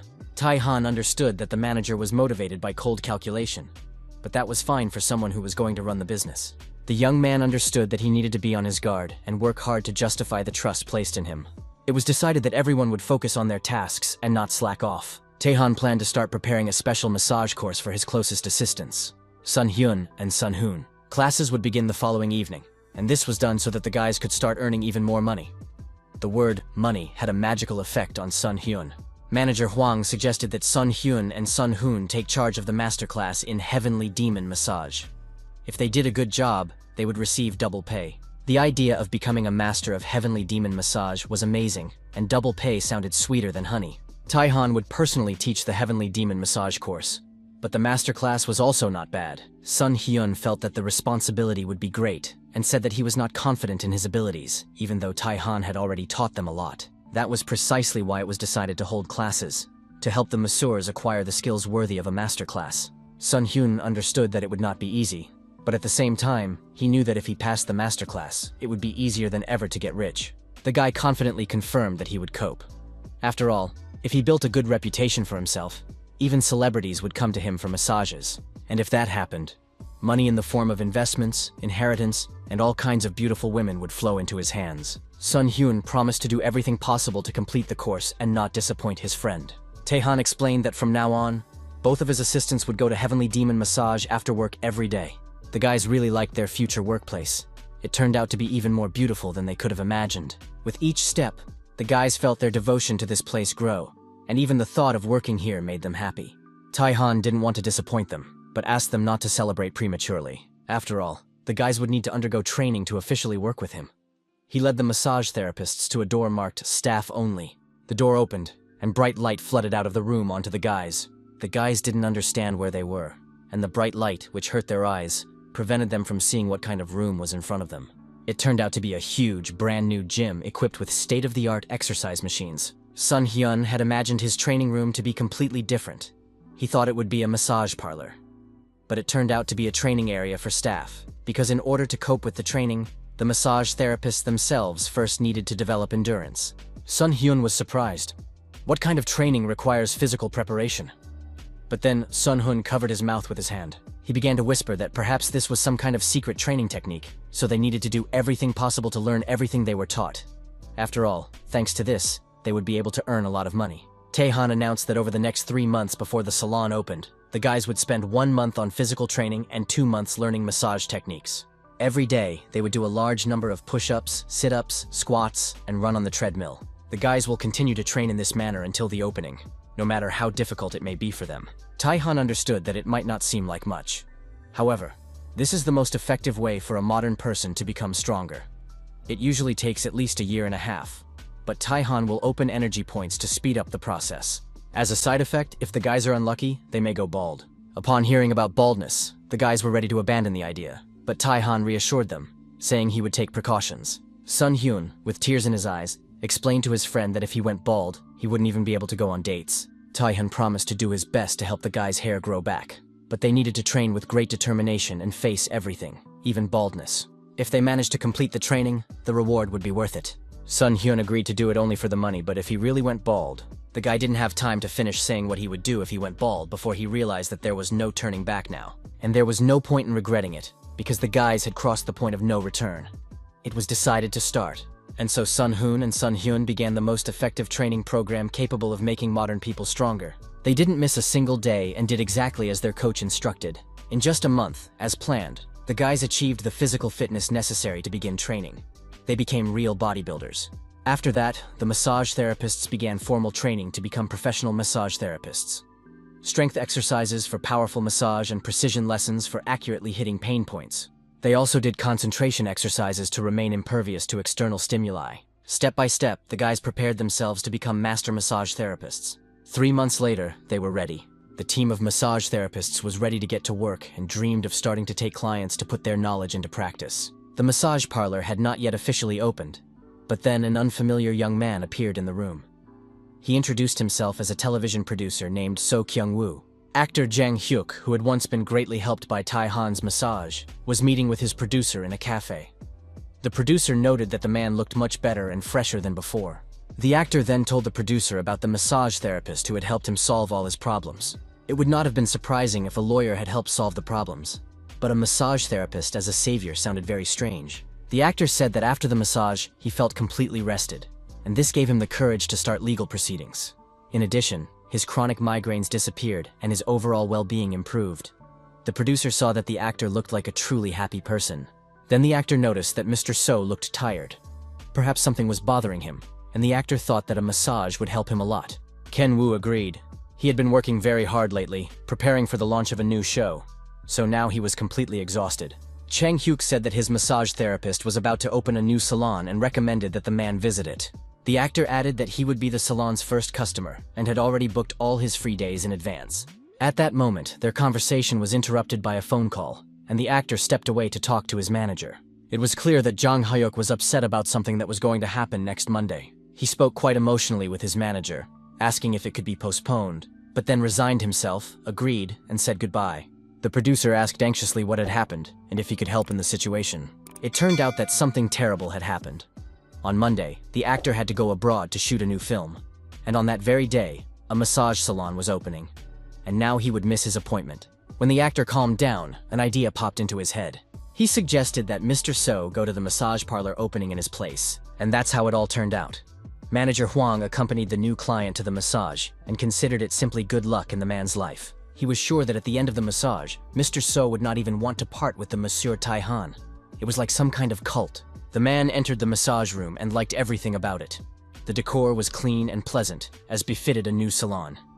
The man was very tired and eagerly awaited the procedure. Tae-han immediately noticed that the client had accumulated a lot of stagnant energy due to lack of sleep.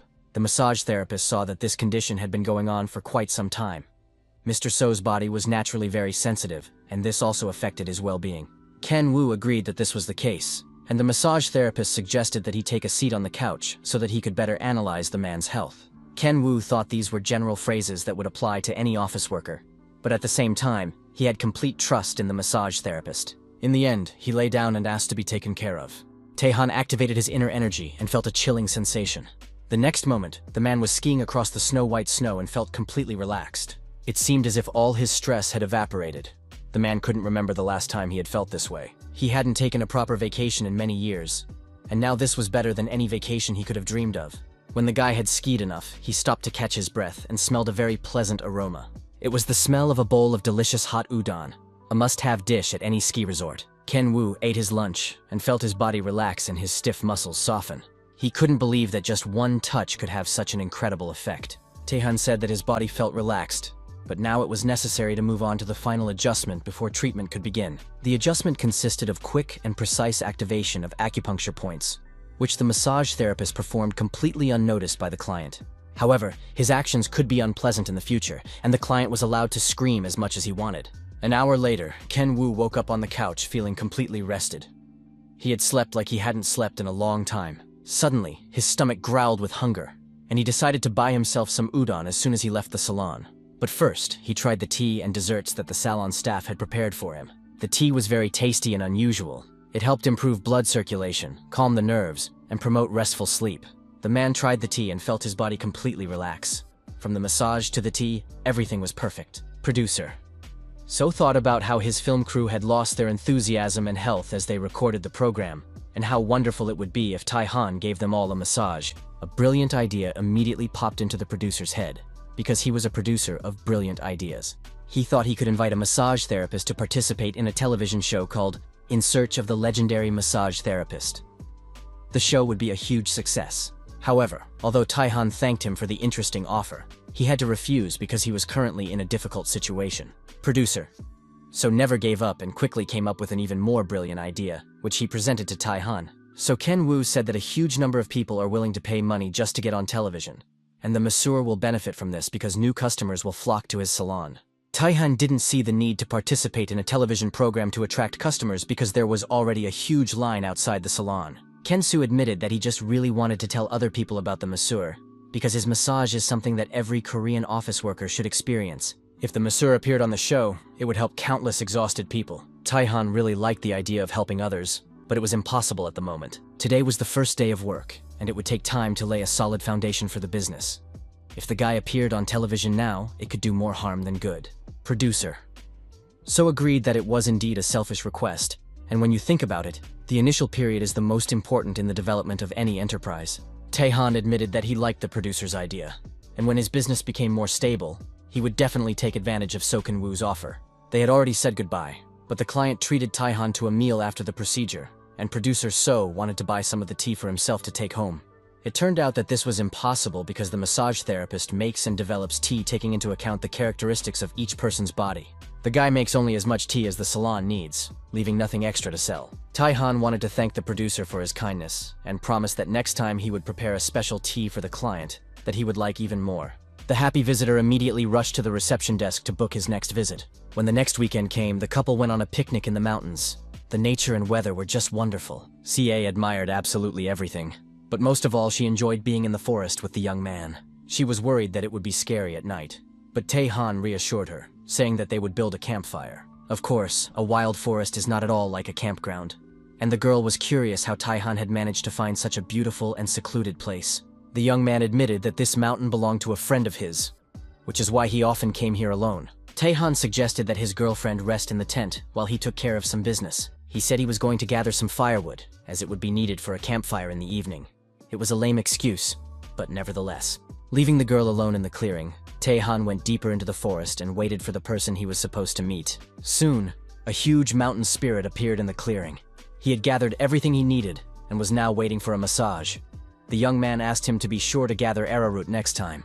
The guy placed a large order for this plant and asked for it to be gathered as quickly as possible, saying all this with his back to the bag. The mountain spirit said that it was no problem for him and that he would do it by tomorrow.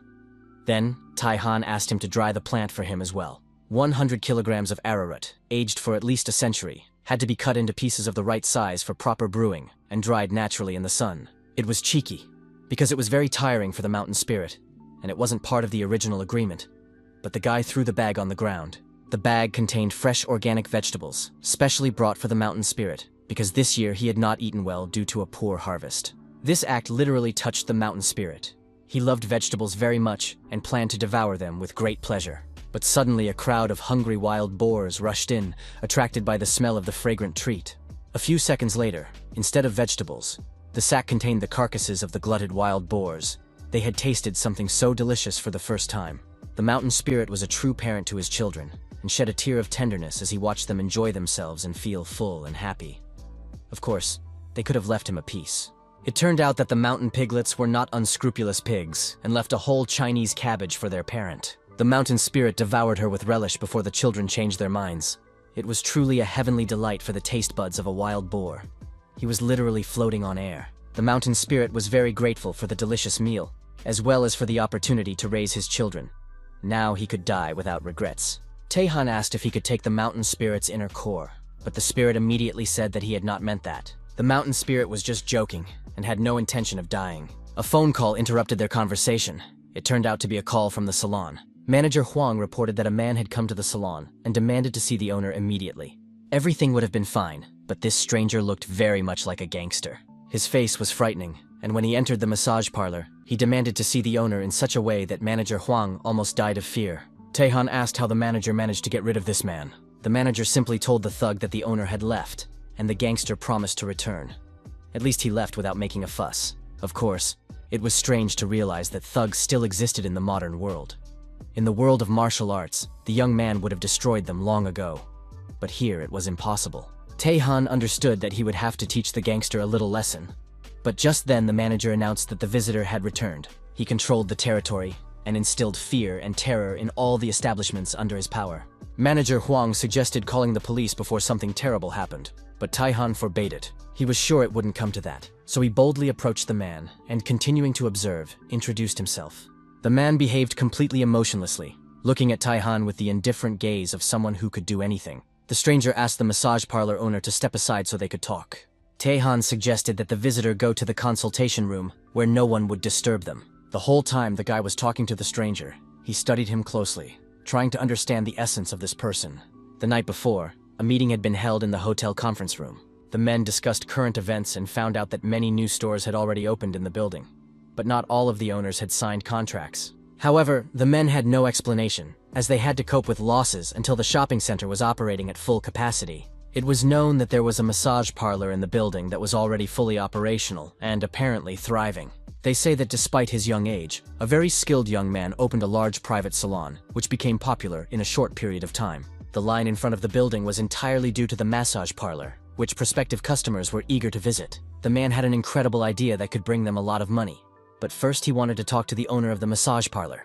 The man introduced himself as the general manager of the hotel located in this building. His name was Kwak Sang-young. Tae-han greeted the man and placed 2 cups of hot chocolate on the table, saying that they could have a drink while they talked. Mr. Kwak was surprised that the masseur had guessed his favorite drink, but then got down to business, saying that even famous people often lack skill and can quickly go bankrupt, regardless of their abilities. Tae-han asked if the man had seen the faces of people leaving his salon after a massage. The man thought for a moment and remembered that they were very satisfied, happy, and full of energy and joy, which meant that the masseur was confident in his actions. The hotel manager suggested that Tae-han was overworking his employees, which could lead to rapid failure. However, the young man asked him to look at the faces of his employees to stop doubting his approach. Tae-han had already figured out his opponent and asked him if it would be a problem for a rich kid to run a business as a hobby. Tae-han suggested that the manager get rid of his prejudices when communicating with other people, especially when offering cooperation or doing business. The young man began to activate his energy, continuing to study his interlocutor. And now Sang-yan felt an unusual aura emanating from the guy and incredible pressure. Kwak did not understand how the young man knew that the man was going to demand cooperation. Perhaps he was the heir to a wealthy family who had taken elite business courses. Tae-han said that he did not belong to a wealthy family, but had achieved everything through his own efforts and the help of some people. The visitor listened to the young man with great skepticism, because he did not believe that it was possible to be self-taught and a good person at such a young age. The man became very agitated and, to hide his excitement, began to drink a beverage, intending to continue the conversation later. After drinking the beverage, his whole life blossomed and lit up with new rosy colors. He called the owner of the massage parlor an amazing person and noted that it would be very good if he started working with the hotel. Tae-han felt that there was some kind of unusually fragile energy in his interlocutor. This huge and powerful man with a cup of hot chocolate in his hands did not radiate strength and masculinity at all.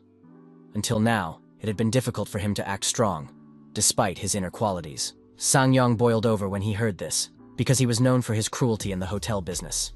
Even CEOs couldn't handle him, and even Tae-han would be too scared to look at the man. Dae-han reached out and put his hand on the visitor's shoulder, saying that he didn't need to behave like that, and that the guy wouldn't laugh at him. Tae-han, looking into the eyes of the hotel's general manager, suggested that he take a break and spend some time reflecting on himself. In the middle of the street stood an awkward-looking boy with a briefcase slung over his shoulder. But he was wearing socks with bows and a pink blouse with pigtails. He hadn't worn these clothes since 5th grade. But then someone called out to the boy. 2 girls ran up to him on the street and asked him to go with them, addressing him as Princess Sunyeon. They were 2 cute girls he had gone to middle school with. They showered him with compliments, saying he was as cute and beautiful as ever. The boy remembered that they had indeed been best friends. They had a great time together and thought each other was very beautiful. At school, Sang-yeon sat at his desk and thought. He couldn't believe he was a 5th grader again. The boy looked into his backpack, hoping to find his favorite things that he always carried with him to school. It was a notebook with a picture of a wedding celebration, a pencil case with Disney princesses, and even Sailor Moon pens. Everything was there. The boys always teased him for looking like a gangster, but he had unique taste, and after that, the boy began to hide his preferences. Of course, it was nice to see all this after so long, but then a blow to the head distracted the boy. The guys who systematically bullied him at school demanded that he not carry such a bag, because a real man had to look tough to be cool.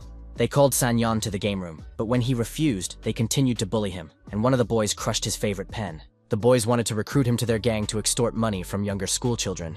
They hoped he would go along with them willingly. The boy didn't want to get involved in such activities. So one of his classmates took his favorite notebook with princesses on it. He tore the notebook in front of Sang-yeon, saying that the boy needed to behave like a normal kid. The boys continued to laugh at their classmate until the boy was overcome with rage and threw a punch. With his face contorted with anger and hatred, the child turned to his classmates and said that they had no right to tear up his notebook, and that he would tear them in half for it. The boys realized that their classmate was not joking, and with cries and apologies, they ran away, leaving him alone. Sang-yeon learned a lesson from this situation. Instead of being bullied, he decided to behave in such a way that other people would fear him. After that, he always made a scary face. And even now, when the boy has returned to childhood, nothing has changed. He has to hide his tastes again. Tae-han appeared in front of the boy in the same class and said that if the child continued to hide his desires, he would become even more unhappy. The children continued to tease Sang-yeon, saying he was like a girl, but the teacher believed that they were just jealous of him because he boldly expressed his feelings. The teacher showed the boy other children who, inspired by his example, also began to openly express their feelings and sympathies. They dreamed of what they would become without fear of being ridiculed. Among them were future athletes, scientists, and inventors. The teacher said that it is impossible for everyone to love a person. Even the kindest person will have those who criticize him. But you shouldn't let negative comments upset you. Instead, you should laugh and enjoy life with those who like you. The boy said he understood and remembered his teacher's words for a long time. Sang-yeon apologized to the masseur, saying that he had been immersed in old childhood memories. The man really enjoyed the massage. It felt like all his childhood wounds had been washed away. The hotel's general manager honestly admitted that during this short meeting, he was convinced that no one could match Tae-han's massage skills. Mr. Kwok believed that if massage were included in the range of services, customer satisfaction would be much higher, and handed the masseur an advertising brochure. It was a brochure placed in the hotel rooms. If the massage parlor partnered with the hotel, it would be beneficial for both parties. Tae-han looked through the brochure and agreed that it was a generous offer, which he was grateful to accept. However, there was a small problem. The massage parlor already had a long waiting list, and if hotel guests came, it would be impossible to serve them due to capacity constraints. The hotel's general manager saw that the salon offered a standard course of treatments and wanted to know how qualified the other massage therapists were. Tae-han said that he had personally trained them, and that the guys worked much better than in other places. However, their course was not fully booked. Tae-han realized that he needed to make sure once again that his massage therapists were really well trained, and then he could expand the number of clients. A business agreement was concluded, and the massage salon was ready to welcome hotel guests. It was decided to offer hotel guests a comprehensive package that included a regular massage course. It would also be possible to arrange for clients to use the sauna and hotel rooms, so the collaboration would be mutually beneficial. The idea of allowing salon guests to visit the hotel sauna would raise the salon's rating in the eyes of customers. Sun Hyun wanted salon employees to receive discounts on hotel rooms so that they could stay late at work without worrying about getting home late. And although no agreements were reached for the employees, a lot of useful things were done in terms of customer services. Manager Huang believed that luck was a very important skill because a person cannot take advantage of an opportunity if they are not prepared.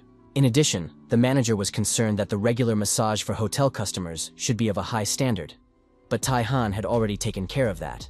The young man wanted to apply his training methods to other massage therapists as well. Sun-hyun was horrified at the mere thought that the staff masseurs would go through the same school of suffering that he had experienced. The mere thought that the young man could go bald caused him PTSD.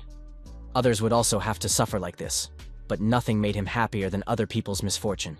The guys were having a snack at a nearby cafe, and manager Huang said that after a massage, many clients feel hungry and ask where they can get something to eat. This place had very tasty food, and it would be nice to establish cooperation with it to help each other. Of course, people could take care of their own meals and go home to eat, but if they could establish a partnership, it would be beneficial for everyone. Sun-hyun didn't understand how the salon would benefit from a partnership with a restaurant, since they work in different industries. As a rule, people feel hungry after a massage, and if the salon staff can offer a lower price thanks to the partnership, it will increase the flow of customers. Tae-han instructed manager Hwan to negotiate with the restaurant owners and sign a contract with them if possible. But Seong-hyun still resisted and did not understand why they should cooperate with the restaurant. Tae-han received a message from Seo inviting him to go shopping together the next day. Before the young man could reply, he received another message, this time from golfer Yoonbi, congratulating him on the opening of the salon. She said she was flying out for a competition the next day but wanted to come in for a massage in the evening after practice. Yoonbi was delighted with the atmosphere in the salon when she came for the first time.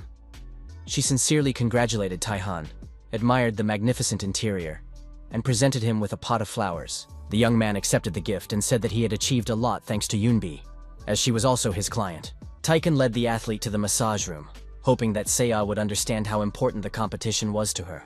The night before, the guy had to text his girlfriend that he had some unexpected work and wouldn't be able to hang out with her at the mall. Seo was cutting an apple with a knife when the knife slipped and blood dripped. The girl immediately realized that she was tormented by an unpleasant feeling. Yoonbi said that her performance had become even better than before, and her success in golf was on the rise. Tae-han saw on the news that she made her professional debut immediately after returning to the sport, and took second place in the tournament. Tae-han said he had been following her progress because she herself had sent him a link to the TV broadcast. The girl conquered Korea and then moved on to America. It was impressive, but Yoonbi didn't see anything difficult in it. Tae-han asked her to lie down on the couch so he could check her physical condition.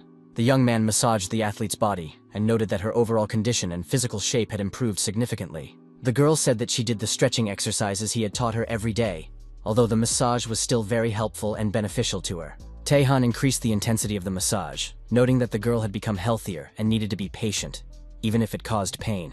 Yoonbi asked the masseur not to hurt her too much. Tae-han noted that there were still residual effects in some areas, that her kidney energy needed to be restored, and that her lower back needed work. Sitting in the sauna, Yoonbi said she was too hot. However, the masseur explained that this was opening up a blocked meridian. She would feel refreshed as soon as he stimulated that point again. And soon a wave of freshness swept through the golfer's body. It was as refreshing as menthol chewing gum clearing her nose. Tae-han heard for the first time that chewing gum was used to relieve drowsiness and did not understand why the girl needed it. Yoonbi explained that during slumps, she would train until she was exhausted, and chewing gum helped her fight sleepiness. Tae-han immediately understood why. When he first met her, she had been exhausted and tired. Continuing the massage, the guy believed that these efforts would be enough to win in America. Yoonbi hoped to at least make it through the qualifying rounds, but Tae-han was confident she would win. The masseur strengthened the athlete's thigh and gluteal muscles, allowing her to swing more powerfully and accurately than any other player. Tae-han activated her energy and stimulated important points responsible for the hip joints and lower back. It was really painful for the girl. Finally, the masseur felt that the preparation was complete and that the session could be ended. Yoonbi was like a superwoman from the world of golf, and now everyone would be waiting for news of her victory. The massage session was over, and the satisfied, physically and energetically strengthened golfer said goodbye to Tae-han. While Yoonbi flew to America, another plane landed at Incheon Airport. Among the passengers on board was a man wearing a cap pulled low over his forehead. He was a world-famous English Premier League soccer player named Kang Ju-wang. Although the athlete tried to hide by wearing a mask, people still recognized him. The young man denied it, saying that such a footballer could not come to Korea in the middle of the season. People agreed that now was the time to play for the club, not fly to his grandmother's for pies. They thought the guy was very lucky because he looked like soccer superstar Kang Ju-won. Once he arrived in the city, Kang enjoyed eating his favorite national food, which he had missed while working in England. Today, he met his old friend Tai Jung, a baseball player for the Hawks, at a restaurant. The guys discussed various news, from food to girlfriends. They hadn't been able to meet for many years. Each played for his own team and was busy, keeping in touch only by phone. Finally, It was time to ask the uncomfortable questions, and Tae-jung inquired about Kana's injury. The guy honestly admitted that otherwise he would not have been able to come to Korea in the middle of the season. Tae-jung said he should have told him earlier because his own results had improved, but he had overcome everything. The baseball player began to ask his friend about how the decline and injury happened. It turned out that during the FA Cup final, regular time had ended, and the game was going into extra time. He needed to break the streak of no trophies and score a goal, so Ju Wong rushed to the opponent's half of the field. He passed several players and instantly found himself one-on-one with the goalkeeper. The stadium fell silent. Everyone thought he was about to score the decisive goal, but the defender injured Kana. His knee twisted backwards. The opponent was, of course, given a red card. But Kang couldn't get up from the field. It was a serious injury, he had surgery, and he worked hard on his rehabilitation. Since then, he has been unable to return to his former form, no matter how much he kicked the ball. The coach suggested that he travel to his homeland, despite the playing season. After all, it is difficult for a footballer to watch his teammates play from the stands, knowing that he cannot change anything. Ju Wong thought the coach was hinting that he might have to leave the team for good. The professional world of sports is cruel, and only skill can keep you on the team. Now Kang couldn't do his job properly. In addition, young players were coming up from below, so he had to accept the possible end of his career. Tae-jung thought for a moment, and then said that the soccer player's coach seemed to be an excellent manager. Kang did not understand what he meant. The baseball player explained that there was a person in Korea who could help the soccer player regain his lost opportunities. The Hawks player handed his friend a business card. Inside the advertising brochure was the key to a hotel room where he suggested he stay. He recommended staying there at least for the night. It was a new, recently opened hotel with a massage parlor on the first floor. Tae-jung gave his friend the reservation details for the massage parlor owner. The guy needed to come for a session at the appointed time. It sounded strange, but the baseball player said that if the massage helped, the soccer player would buy him a Porsche. Ju Wong drove up to the hotel, looked at the huge building, and was surprised by everything that was happening. He didn't know whether to believe Tae-jung's words, but decided that it couldn't get any worse. Besides, the hotel was really comfortable, new, and beautiful. Soccer player Kang gazed thoughtfully at the view of the city at night. It was beautiful, but nothing made the man happy. He really hoped that his friend was right, and that the massage would really help, even if it meant buying a Porsche. The main thing was to get well. Ju Wong was amazed at how confident his friend was in success. Betting a Porsche seemed excessively wasteful to him. The footballer thought that his friend had always been a bit of an eccentric. After all, there couldn't be anything special about a massage. The man turned on the TV and came across a news report about how he had secretly returned to the country in the middle of the football season. The report mentioned a serious injury sustained as a result of a tackle by an opponent, as well as ongoing problems with his physical condition. It was reported that the player had returned to Korea at the request of his coach and was now spending time in his homeland. It was awful, and the guy was shocked that his physical condition and departure had already become public knowledge. Internet news feeds were flooded with reports about him, and he wanted to quietly undergo treatment.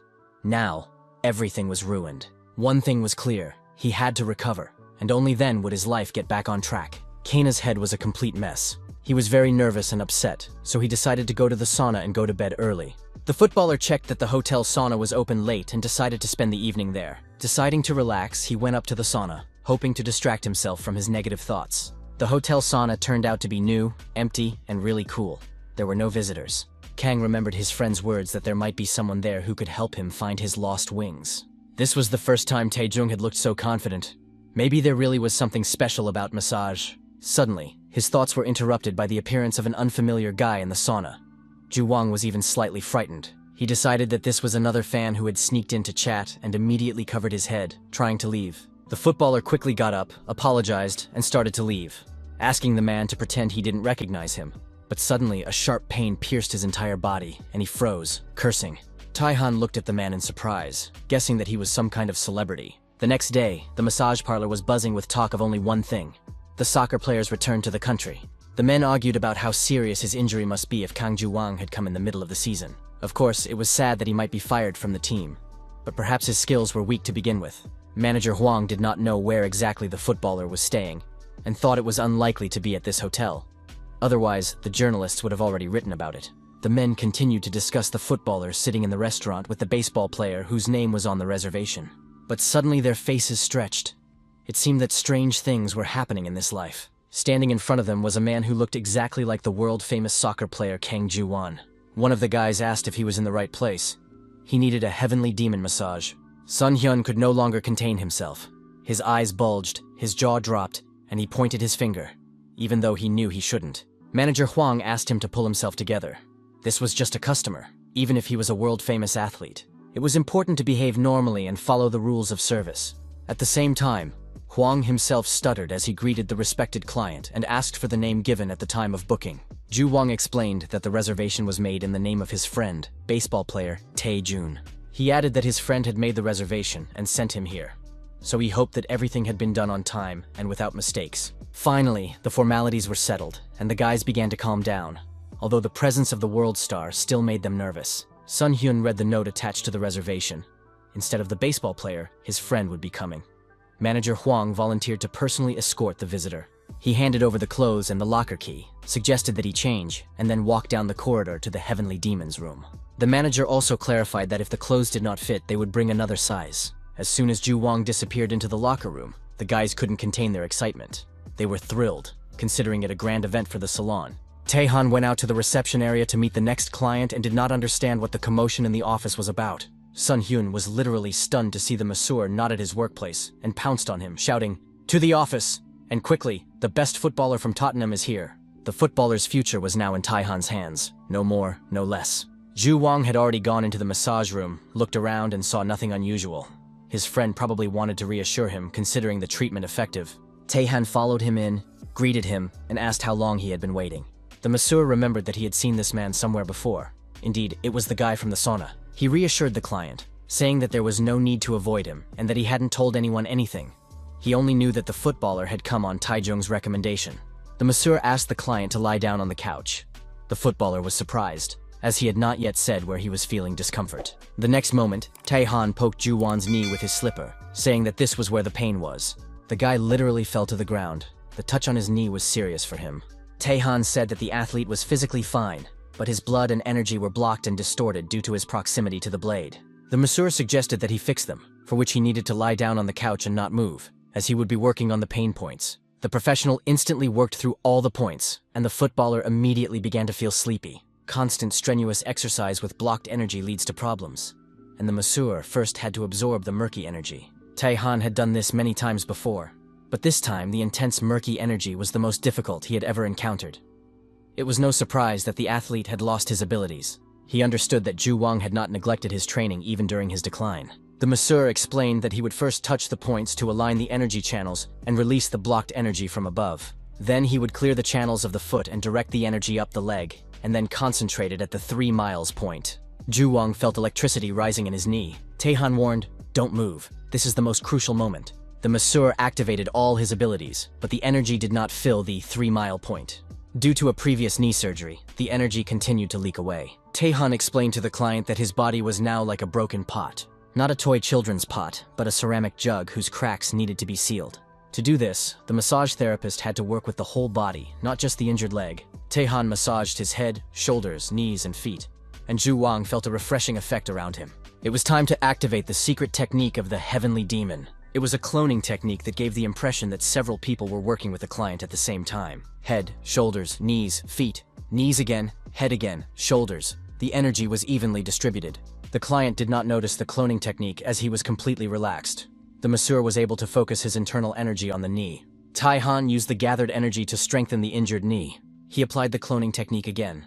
Several hands simultaneously filled the knee with energy. Towards the end, Ju Wang woke up and felt as if a clot had fallen out of his knee. The sensations were so real that it seemed like crystallized murky energy that the masseur had extracted from his knee. It could explode if touched. Ju Wang jumped to his feet, and not believing that this filth had been removed from his body, hit the clot as if it were a ball. The blow was so powerful that it knocked a wall out of the building. Tae-han believed that the force of the blow was an indication of how well the footballer had recovered. Ju Wang stood near the broken window and tried to see where the remains of the murky energy had flown. At that moment, Tae-han pushed him in the back and said, "You don't need to know the details. Just focus on flying back into the sky." With a wild scream, the guy fell from a height onto the asphalt, afraid to open his eyes. The next moment, he sat down on the couch with a cry. It turned out to be a dream. The sensations were so real that Ju Wang couldn't believe it was a dream. The masseur suggested going to the relaxation room and drinking some restorative tea. The athlete swung his legs off the couch, and when his injured leg touched the floor, something amazing happened. The sensations in his knee changed, or rather, disappeared completely. A healthy person hardly feels the parts of the body that do not hurt. A cup of tea and sweets were waiting for him in the relaxation room. Ju Wong enjoyed the taste, breathed deeply, and felt as if he had shed his old skin. His overall condition was so good that he could have played a match right then and there. The only thing left to figure out was how that jerk Tae-jung found out about such a cool place. The footballer immediately dialed his friend's number to tell him that he was not a gentleman for keeping the information about the masseur a secret for so long. From his enthusiastic voice, Tae-jung realized that his friend had already been for a massage, and that everything had gone well. The masseur was truly amazing. The new problem was that now he would have to buy a Porsche, so Ju Wong started changing his tune on the fly, saying that nothing surprising had happened. Tae-jung asked a few more questions, but his friend insisted, "There's no effect." The baseball player assured him that his friend should lie more convincingly, and that he had already signed a contract to buy a Porsche, so he needed to get the money ready. Ju Wong understood that it would be impossible to deceive his friend. He had already experienced the effect himself. The soccer player hoped to regain his skills, as the baseball player had done, and even the purchase of a Porsche would not be a waste of money. Kang Ju Wong approached the manager and asked if he could personally thank the massage therapist. Everything had gone great, and he was sincerely grateful. The manager said that the owner was busy with his next client, so it was difficult for him to come out. After some thought, realizing that the athlete was satisfied, Manager Huang approached him with a request. The man asked if it would be possible to get an autograph, as he was collecting signatures from famous clients of the salon for a wall of fame. Ju Wang agreed and asked what inscription to write. Manager Huang said something about a refreshing massage with a great effect and complete satisfaction. But at that moment, a monstrous monster with black energy peered through the door. Sun Hyun stood like a real ghost behind the door and watched what was happening with one eye. Ju Wang noticed him, called him closer, and asked if he wanted an autograph too. The footballer offered to sign anywhere the guy wanted. Sun Heung-min was well prepared for this moment. He lifted up his work uniform, revealing a Tottenham Hotspur Football Club jersey underneath. It was the footballer's debut jersey, and at that time, few people knew him. Therefore, the athlete was genuinely surprised and impressed. It turned out that the masseur was a longtime fan and had kept the shirt all these years, hoping that one day he would be able to get an autograph. And now rumors had spread that the footballer was staying at the hotel. Sun Heung-min said that he fell in love with soccer thanks to player Kang Ju-won. It was very touching and heartwarming. The jersey reminded the young man not to forget his original passion for soccer. And now that he had received an autograph from his favorite soccer player, he would keep the jersey as a family heirloom. Suwon was the athlete's hometown, and after taking care of all his health issues, he went there to visit his parents. Ju Wong rode in a taxi and tried to recognize the streets of the city. Of course, much had changed. Before, there had been nothing but fields, but he remembered how his childhood had passed. The young man asked the taxi driver to drop him off in the middle of the street.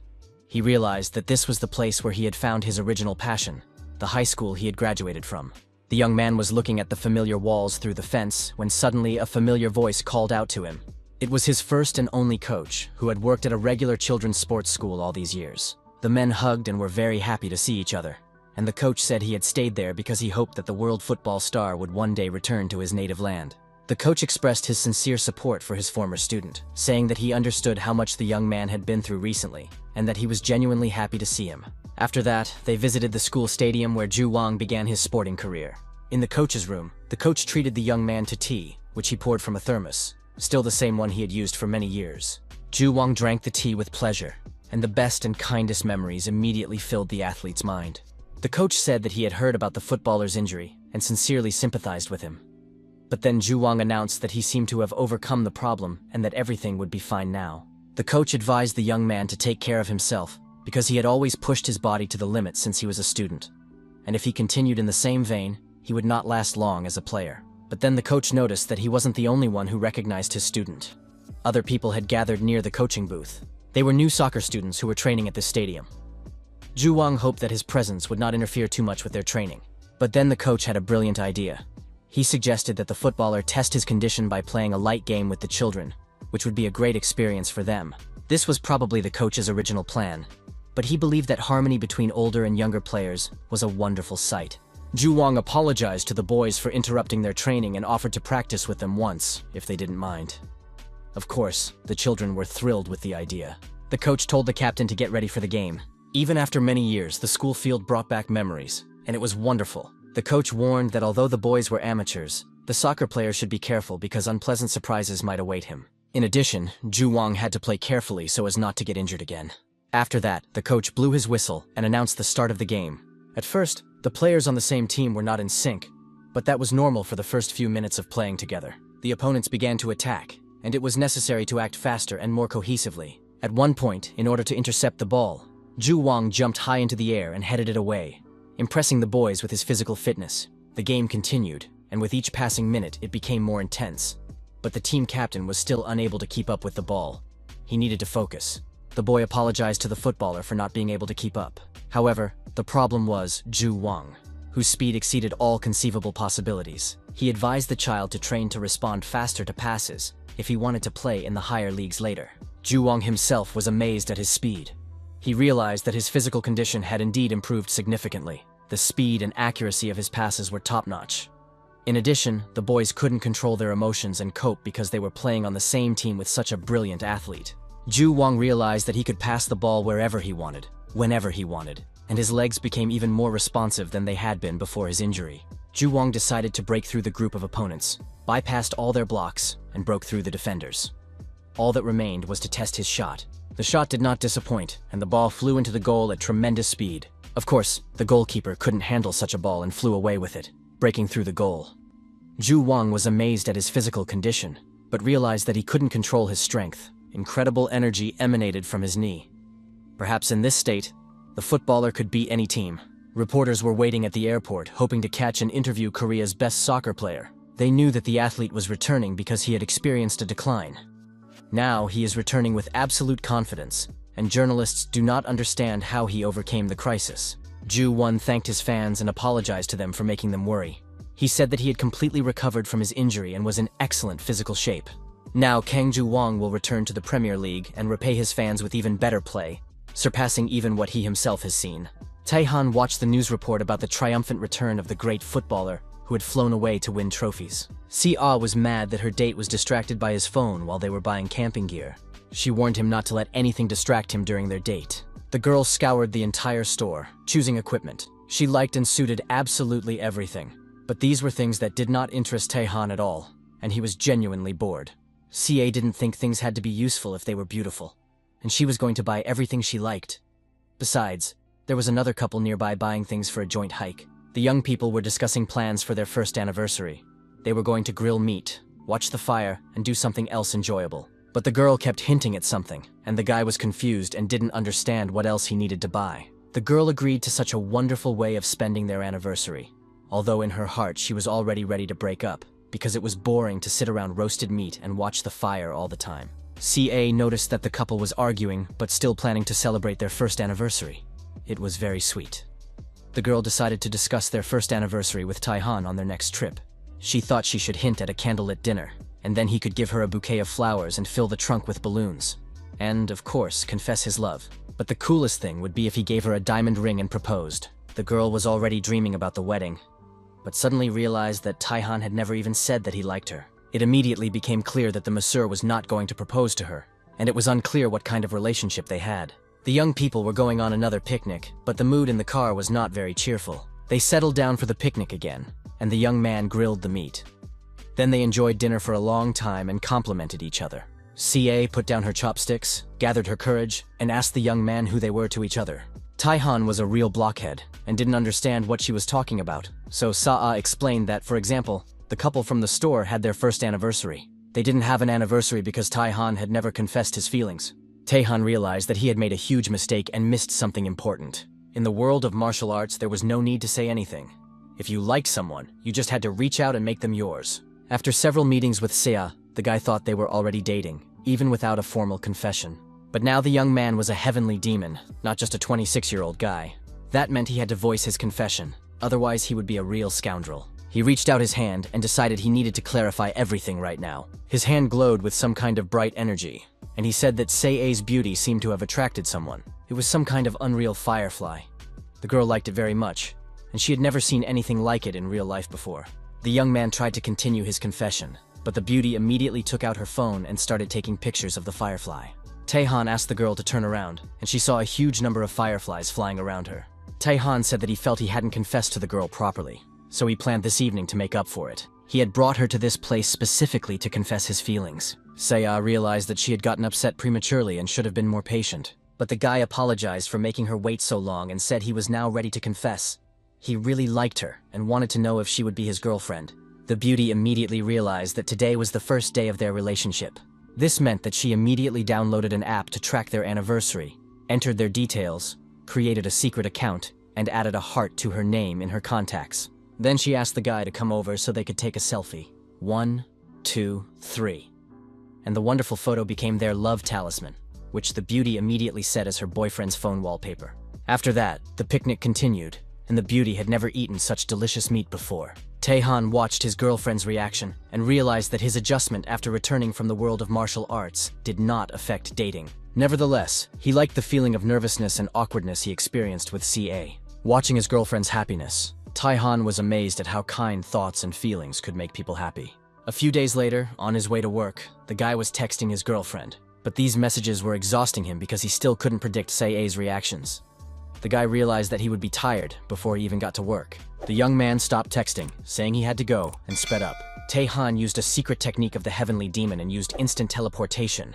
The young man took a photo of the building and sent it to his girlfriend, saying that he was already at work and couldn't be distracted by messaging.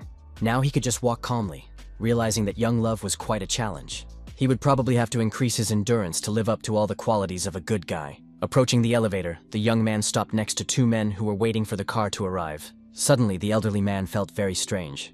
It was as if he had begun to fall into some kind of pit.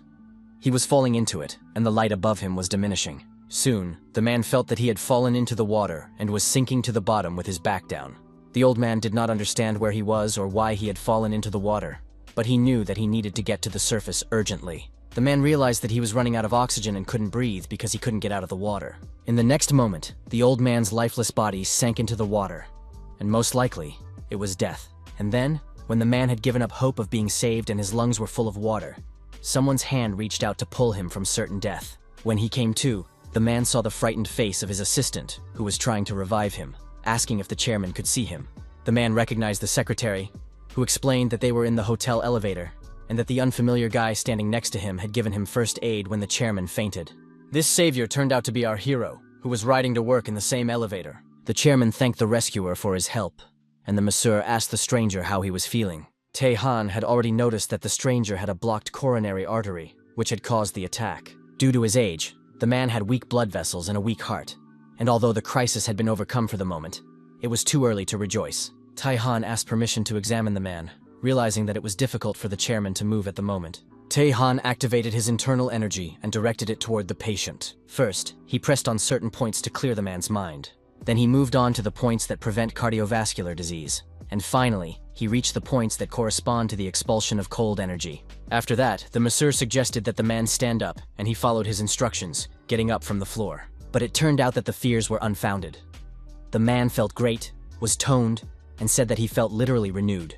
At the same time, his boss began to appear slightly taller. Patting his subordinate on the back, the chairman did so more than strongly because he possessed energy that he did not even expect. Afterwards, the man turned to his savior and said that he wanted to thank him for everything he had done and invited him to lunch. Tae-han accepted the gratitude but declined to go to lunch, saying he had to work, and in turn, the young man invited the man to ask for help if he needed it. The business card had the name Heavenly Demon Massage written on it, and it turned out that he was a massage therapist. At that moment, the elevator reached the desired floor, and Tae-han left the men, saying goodbye. But at the last moment, the stranger called out to him. He was amazed that the masseur had helped him without even knowing who he really was. He was the founder and honorary chairman of one of Korea's leading companies, Mr. Chang Woo-young. For many years, people who approached the man always wanted something and tried to win his favor with all kinds of bribes and entertainment. However, Mr. Chang did not feel anything like that from the young stranger in the elevator. And even at the last moment, he tried to leave without offering his business card or trying to establish a profitable connection. The young man bowed his head in respect and said that he was just trying to help the man who had fainted. After that, he advised Chairman Chan to be careful. Mr. Chan studied the business card for the Heavenly Demon Massage Parlor and, seeing the owner's name, was surprised at how young he looked. Could this guy really be experienced at his age? Mr. Chan decided to visit this establishment because he rarely met such interesting people. A few days later, an important event took place at Chairman Chan's residence, which was a huge modern mansion. The man's personal doctor brought the results of a recent examination, and Chairman Chang was ready to listen to another lecture about his health. However, the doctor, with surprise in his voice, said that he was not going to scold his patient, but on the contrary, was surprised by the results of his latest examination.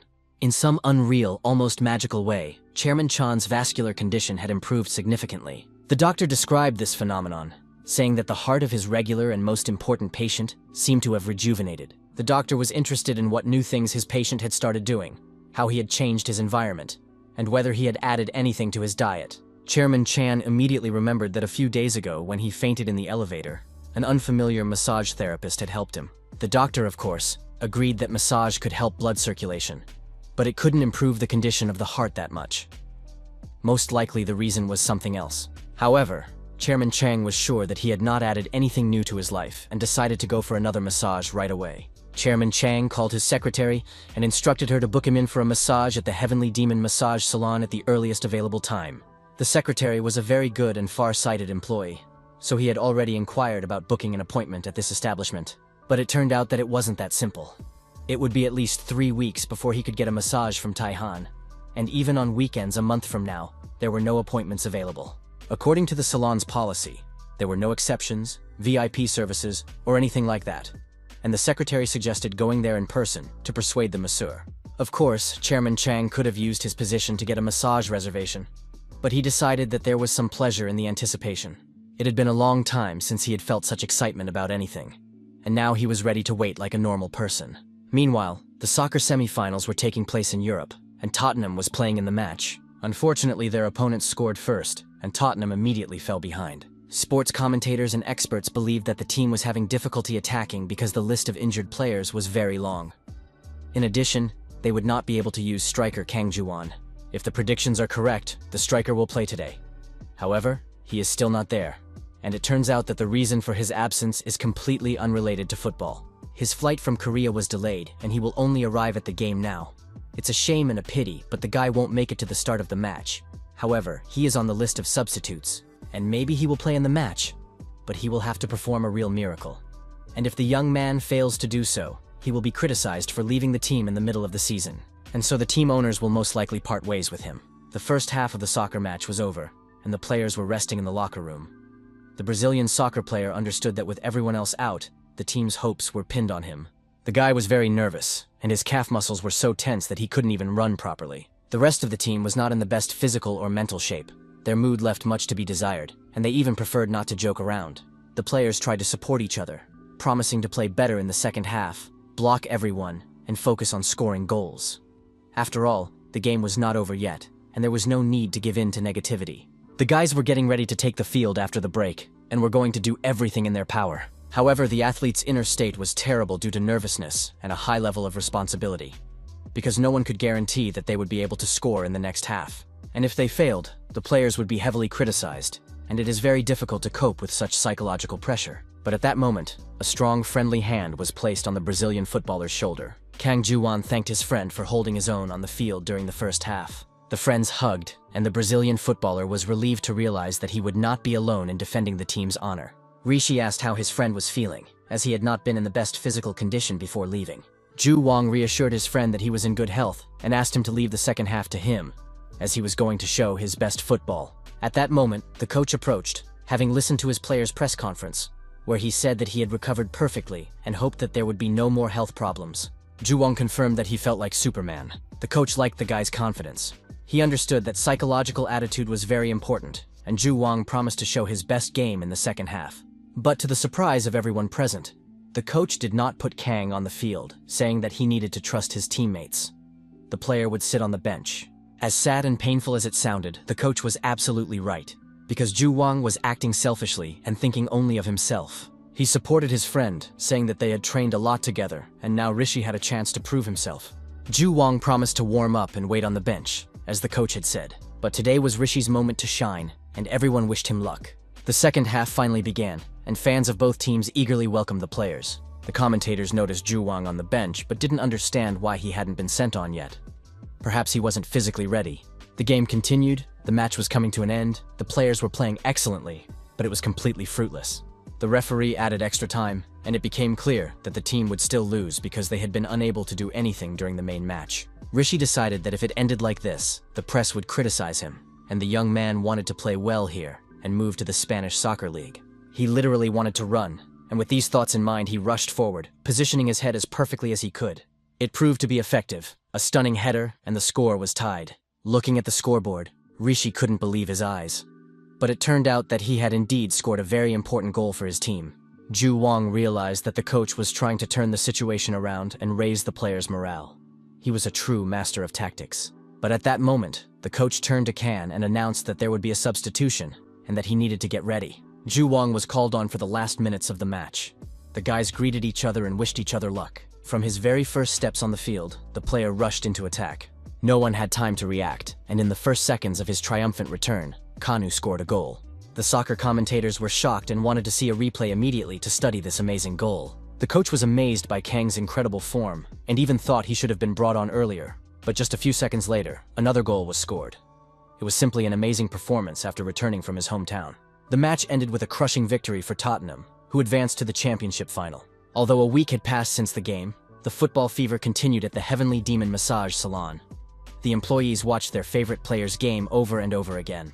The guys always knew that Tae-han's massage was truly amazing, which is why world-class sports stars came to him. Manager Huang considered it a huge stroke of luck that viewers around the world had seen Ju Won's performance. After all, if things continued like this, the Heavenly Demon massage salon would become famous all over the world. The guys were so engrossed in discussing famous visitors and their super director that they didn't notice when customers approached them. Sun Hyun and manager Huang immediately noticed that these strangers were foreigners. The visitors were indeed non-Koreans and were using a translator on their phone. They asked if they gave massages to soccer player Kanu, and it turned out that they were world-famous players. The salon employees were literally stunned by the appearance of such celebrities. They immediately started fussing, checking customer lists and records. Sun Hyun had messed up. He hadn't made a note because the call was in English. The guy didn't understand anything and just hung up. Manager Huang was furious. He was literally enraged that his subordinate had not passed the phone to him, but had simply hung up.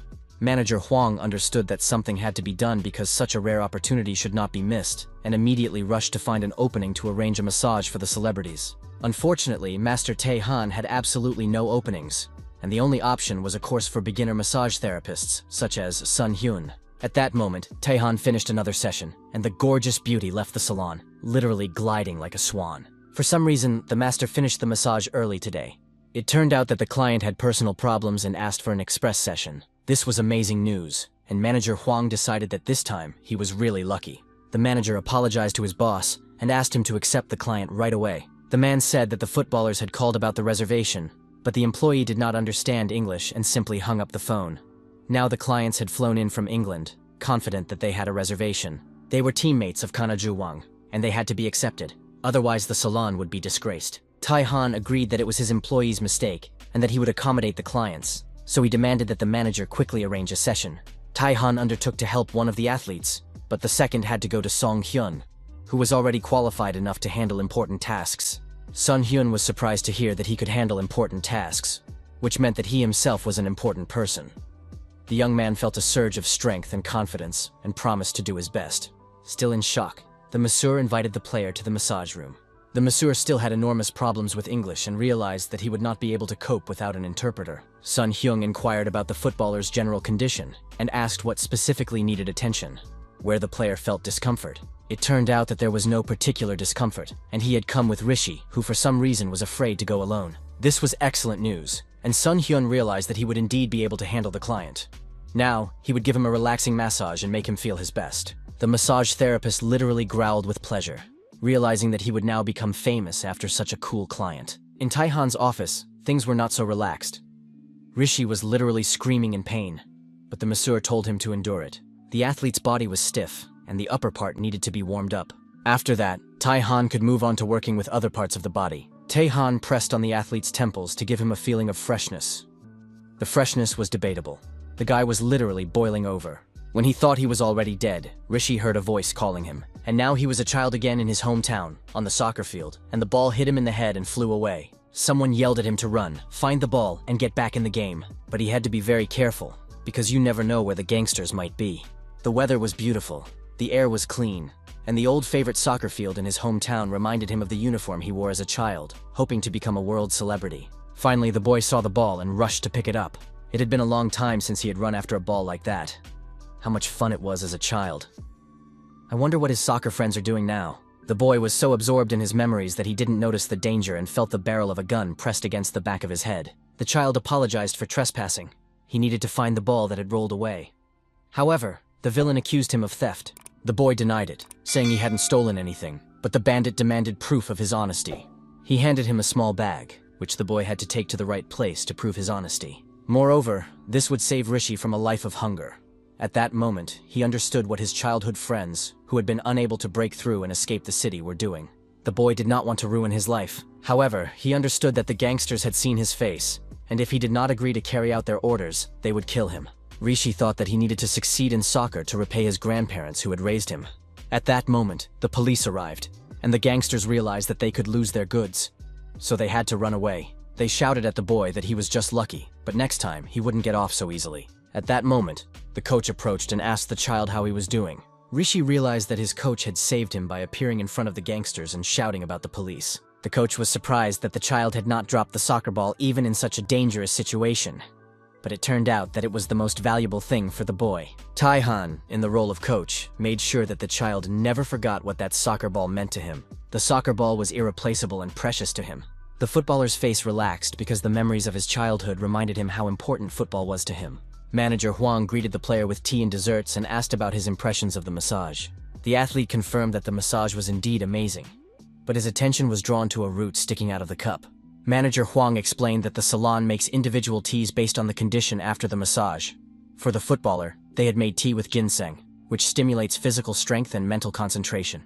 Ginseng also helps fight fatigue and promotes recovery, so it should have been perfect for the athlete. Rishi looked at the root with surprise, seeing it for the first time in his life, but decided to try it, believing that the tea had been brewed correctly. The effect was amazing. The young man immediately felt a huge surge of strength and clarity in his head. Complex mathematical formulas immediately appeared in his mind, all mixed up with physics, mathematics, and geometry. Someone's hand rested on his shoulder and brought him to his senses. The tea had overexcited the footballer. Rishi was perfectly fine, although he was talking logarithmic nonsense. He offered his friend some tea, which tasted like math problems, but his friend said he had already drunk his share and could remember what he had heard in his mother's womb. The guys realized it was time to stop fooling around and get ready, because they had a flight that evening. But they really wanted to thank Tae-han for his services. He suggested that they all have lunch together, as it was already break time, and the owner joined their company as well. Tae-han happily told the foreigners about the national food and vegetables that they often eat. The whole company was very relaxed. The table was laden with delicious food, and the guys enjoyed chatting and sharing their impressions. The massage therapists were in shock. It was unbelievable to think that they were having lunch with world stars. The athletes enjoyed trying traditional Korean dishes, just as their new Korean friends had advised them to do. It was incredibly delicious, and the footballers did not deny this fact. The vegetables and meat created a fantastic harmony of flavors. Rishi said that he had been to many famous restaurants around the world, but had never eaten anything tastier than this. Tae-han doubted the sincerity of his words, but Rishi was ready to swear that it was true. Sun Hyung asked how the players found out about the massage that made them travel halfway across the world. Everyone saw the incredible match with Kana's comeback. His performance was fantastic, and when asked about the secret, he told them about the massage. Rishi was so desperate that he almost didn't believe in himself and clung to any opportunity, so he rushed to Korea just for the massage. The team made it to the league finals thanks to Han's performance.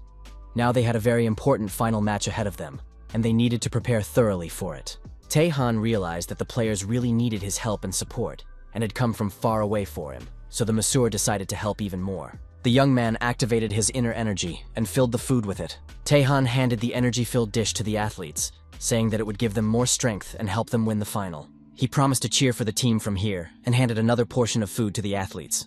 The next day, the Heavenly Demon massage salon was buzzing with talk about the recent visit by the soccer superstars. Many did not believe that the world-famous footballers had been there in person, but the signatures on the autograph board spoke for themselves. It was unreal and fantastic. The footballers came for a massage before the final, but it really made sense.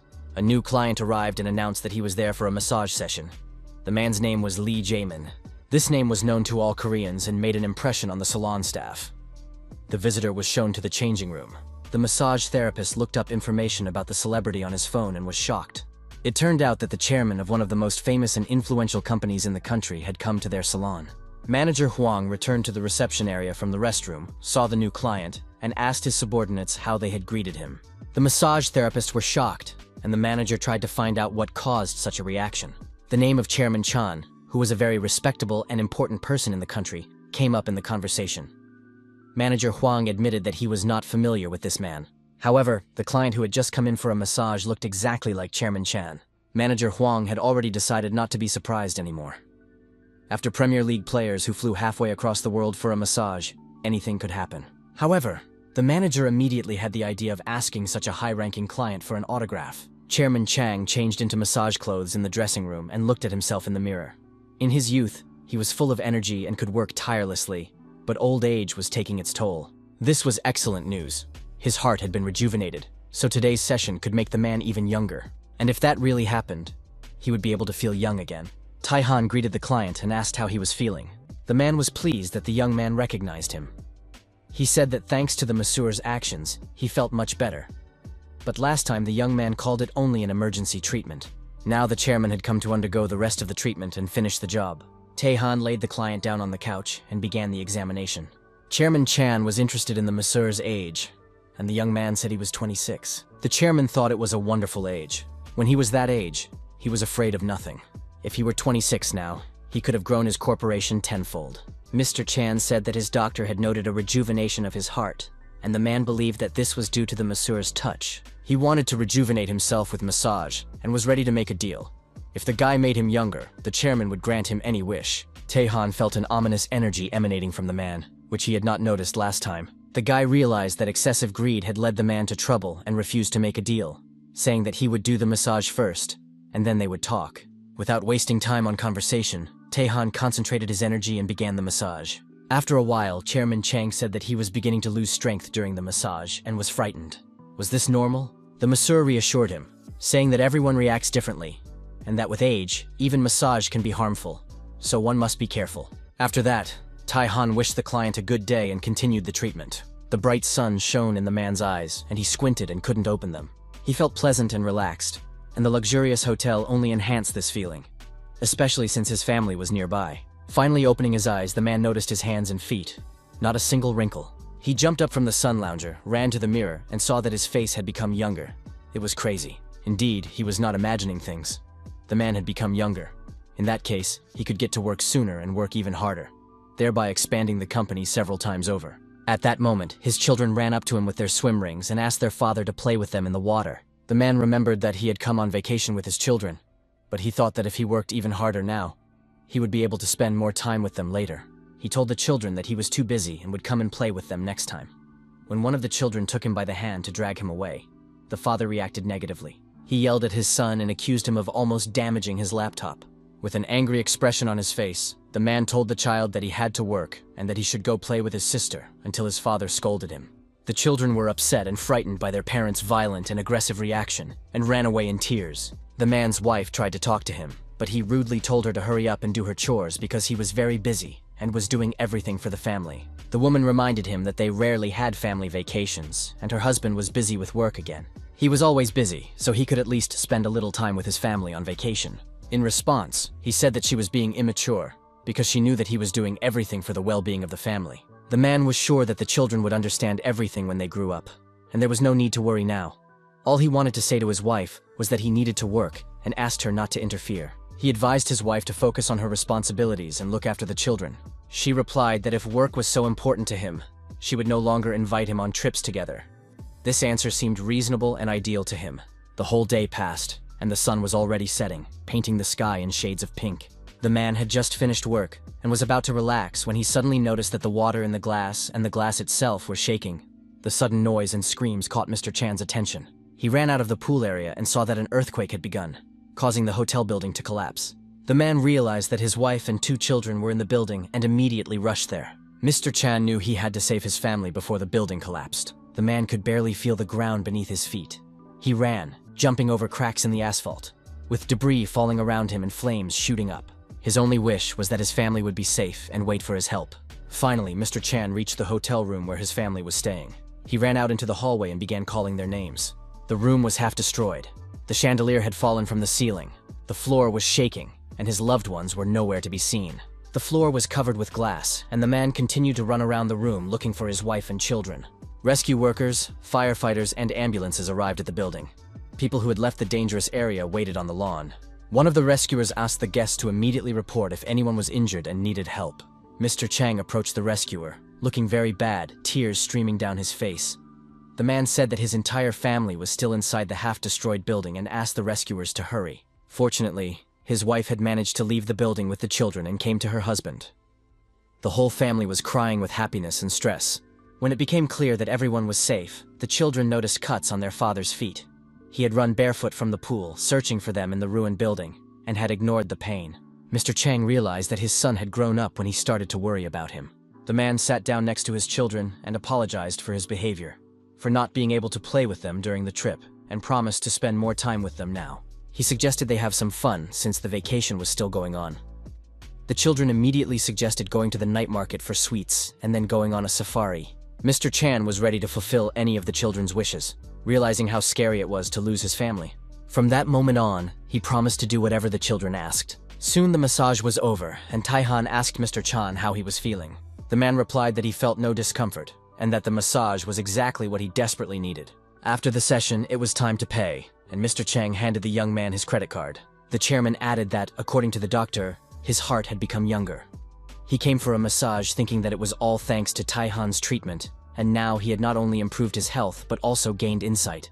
Tae-han was happy for his client and asked what new insights the chairman had gained after the massage. Mr. Chan realized that his time was limited and that he needed to use it wisely and effectively. In his youth, he cared little for his family, devoting all his time to work. Now that he was older, Mr. Chan couldn't change that, even if he wanted to.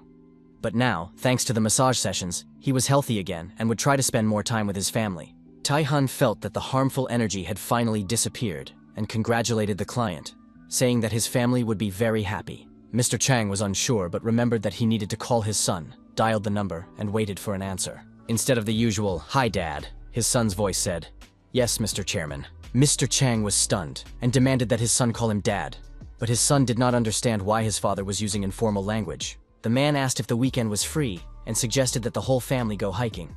The son thought that something was wrong with his parent and that he should not overexert himself.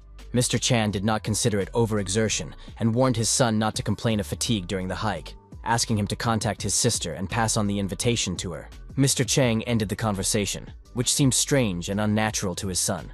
Only later did he realize that he had not planned the hiking route, as he had never been to the mountains before. It so happened that Tae-han witnessed this conversation, so he suggested going to Mount Kiryu-san. The young man said he had been there several times and that it was a great place for a family hike. He hoped that the energy of this mountain would have a positive effect on Mr. Chang's health. The chairman agreed to take advantage of this recommendation, and added that all that remained was to find a restaurant where they could have lunch after their walk in the mountains. Tae-han also had a suggestion for that. A well-known noodle restaurant in the area where there had been long lines of people waiting to get in lately. The men said goodbye, and Mr. Chan left the massage parlor with the light gait of a confident and healthy person. He realized what was most valuable in life, and his steps became truly light. Tae-han thought that his own story was very similar. He also neglected what was most valuable, believing that he was working. By the way, it was his father's birthday coming up this weekend, and the young man decided to visit him. His thoughts were interrupted by a message from CA. She had a shoot the next day, but she had fallen ill and her throat was very sore. Tae-han rushed headlong into the utility room, using the energy of the Heavenly Dragon. A few seconds later, he came out with a jar in his hands, completely ignoring the shouts of manager Juan, who reminded him that the next recording was waiting. The boss said he had urgent business to attend to, so he was leaving early, which was unheard of, as the next client was waiting for him. Tae-han asked the manager to apologize and transfer all clients to the assistants for massage and to pay the masseur double the rate. As for the clients, they would receive the service today without using their coupons, and the establishment would give them an additional one-time coupon. A few minutes later, the young man was already at Sae's house. The girl's mother answered the door. Tae-han introduced himself and said he was Sae's boyfriend. The mother assessed the groom and liked him. The guy was really handsome and looked reliable, and it was immediately clear that her daughter had good taste. The woman led the young man into the kitchen and asked what had happened and why he had come all this way. Tae-han explained that Sae was not feeling well, and that he had brought her something useful. In his hands was a jar of ginger tincture. The woman said that the girl's fever would not go away. It was very difficult, but she had recently fallen asleep from exhaustion. Sae was sleeping in her room with a cold compress on her forehead. The young man did not want to wake her, so he asked his mother to give her ginger tea as soon as she woke up, so that she would recover faster and feel better. Tae-han decided to take his leave, as he had come unannounced and didn't want to disturb anyone. The woman said that he wasn't disturbing anyone at all, and that it was wonderful that the young man had come all this way for Sae. His mother asked him not to leave until she had served him tea and fruit, because Sae might wake up soon. The girl's sleep was restless. She tossed and turned and raved. The compress fell from her forehead, and she called her mother to bring a new one. Sia felt someone put their hand on her forehead, and her body relaxed, the pain gone. The girl felt relieved. Sia thought it was her mother stroking her, but when she opened her eyes, she saw Tae-han in front of her. He believed that his hands could also heal.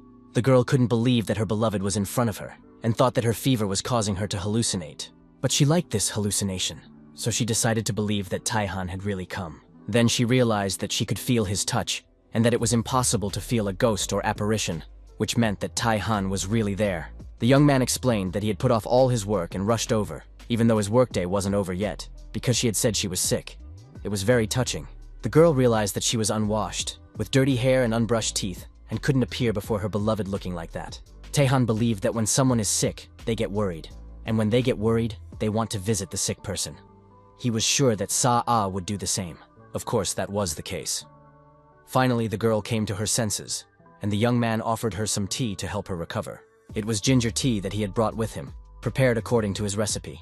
It was supposed to relieve her cold and ease her body aches. The girl usually disliked ginger tea because of its pungent taste, but now she was ready to drink it. Tae-han had come all this way for her, so it was impossible to refuse. After just a couple of sips, Sia felt as if she were in that very tea house where they had once met. Tae-han remembered that she really liked this place.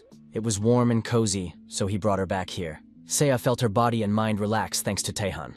After that, the young man asked her to turn over so he could give her a massage, which was good for colds. Sia tried to refuse, saying that she was already feeling better after the tea, and that it would be better if Tae-han rested without straining himself. The young man said he would stretch the muscles that were aching from the cold and wanted to look at her back, so he asked her to turn around. Sia didn't really want to do this and kept insisting that she was fine, but the masseur had already begun the process. Placing his hand on her back, he felt the energy circulating between them. The girl felt as if she were heating up. This was normal for her condition because the murky energy was coming out with her sweat. The guy continued the massage, and sometimes it hurt Sa-ae, and she sighed and moaned. These sounds attracted the attention of Sa-ae's vigilant mother, who immediately reacted, realizing that something was happening behind the closed door. She quickly approached her daughter's room and opened the door without knocking. It is unclear what she expected to see, but she found the masseur at work. He was kneading her daughter's back as she sat on the bed. The young people turned to their mother and asked what had happened. She replied that everything was fine and that dinner would be ready in a few minutes. Sia felt that the massage had really healed her, and she knew that there would be no problems with tomorrow's shoot. Tae-han advised the girl to get a good night's sleep so that she would be completely healthy the next day. He also said that they would not be able to meet on the weekend because he would be busy. It was his father's birthday, and Tae-han had to go to his hometown to congratulate him. A brilliant and fantastic idea immediately popped into Sa's head. She declared that she also wanted to go with him, and this desire literally stunned Tae-han. Sia confirmed that the two of them would go to celebrate his father's birthday, and that it was not up for discussion. Thus, the following weekend, the rising Korean star and Tae-han celebrated the man's birthday together. The young people, along with Ho-yeon, sat at a table with a fancy cake in the center. Everyone wore Christmas hats and held party poppers in their hands. After making a wish, the man blew out the candles on the cake. Mr. Kang was touched by this situation, and he was especially pleased that the girl woke up so early for him, despite her fame. Although his son had warned him about Sea's celebrity status, the man was still amazed. Sa said that her fame was nothing unusual and asked to be called by her first name. The amazed father looked at his son, his head swarming with questions he wanted to ask. He decided not to ask anything now and simply stated that Tae-han continued to surprise him. The birthday cake was truly magnificent, and Mr. Kang was proud of his son's inheritance. The young man was just like his father. Mutual compliments, jokes, and laughter filled the restaurant when the first visitors arrived, and the bell above the door rang. Chairman Chang said that the family had gone hiking in the morning, but had arrived in town earlier than expected, and were now ready to eat. The noodle maker noted that the restaurant was not yet officially open. Tae-han recognized the guests and warmly greeted the chairman. The young man's father heard the word chairman and remembered that the man's face seemed familiar to him. He just had to figure out where he had seen him before. The restaurant owner racked his brains and realized that it was Chairman Chong Woo-yeon, the head of one of the largest groups in the country. Chairman Chang was pleased to meet the young man and asked how often he visited the restaurant. Tae-han admitted that it was actually his father's restaurant. Chairman Chang's family joined the conversation. The man explained that Tae-han was the benefactor who had helped him regain his strength and health for such hikes. After that, Chairman Chang introduced his family to the masseur, starting with his wife. The man's daughter, Jae-young, was the head of a hotel group. His eldest son was next in line to lead the group, and his name was Tae-hyun. Meanwhile, Tae-han's father came to his senses and offered the chairman a snack, inviting everyone to sit down at the table. After the Chang family sat down, the man approached to take their orders. Noodle chef Kang talked about the signature dishes that they prepare regularly. Everyone chose a serving of the signature noodles, as well as vegetable and meat dishes. Everything was prepared quickly and appetizingly. Tae-hyun tried one of the dishes and said that there was nothing special about it, just ordinary sweet and sour pork with a banal sauce. Mr. Chang immediately scolded his son for his criticism, because they had done them a big favor by serving them before the restaurant opened. "Eat without complaining," he said. After that, the whole family ate the prepared dishes silently and with pleasure. Mr. Kang was so carried away by the noodles that he was transported back in his memories to many years ago, when his children ate with pleasure and sincerely shared their emotions with their parents. He promised that he would earn enough money to go to this restaurant every day. The father warned his children that he would not be able to play with them much because he would have to work to afford such trips, and this would continue until they went to college. But it turned out to be longer.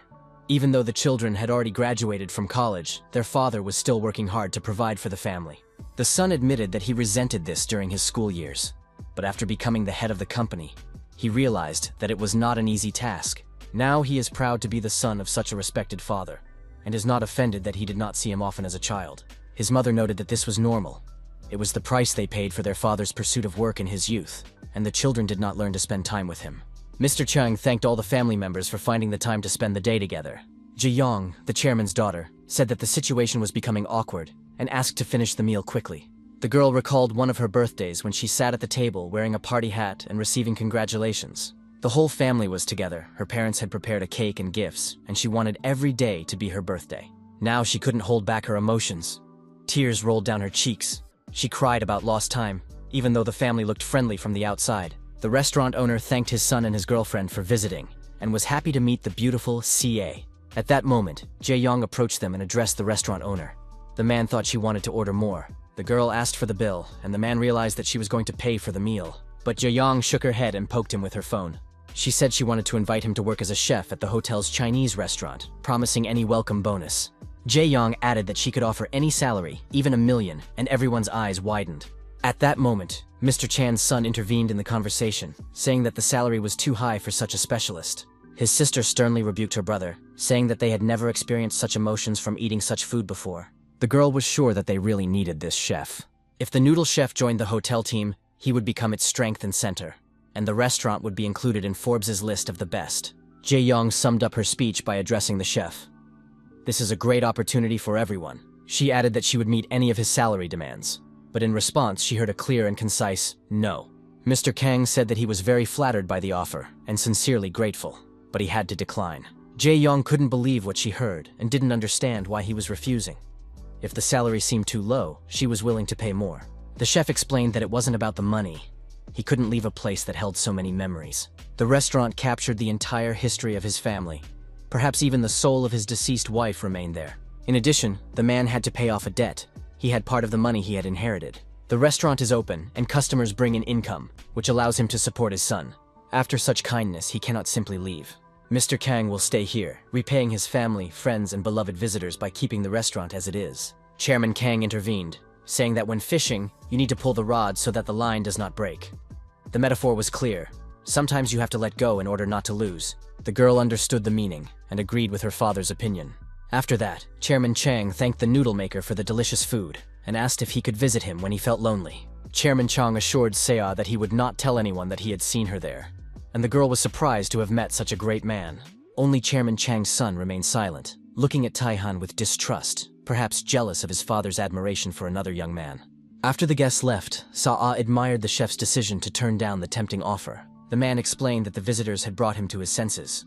People cannot be compared to money, and in choosing, one must always choose people.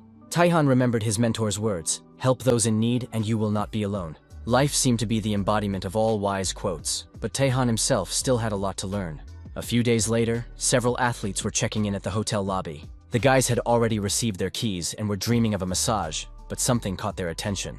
Looking around, they noticed athletes from other teams. It seemed that rumors had spread throughout the industry. There was truth to these rumors, and it was no surprise that people were whispering about the massage master Tae-han.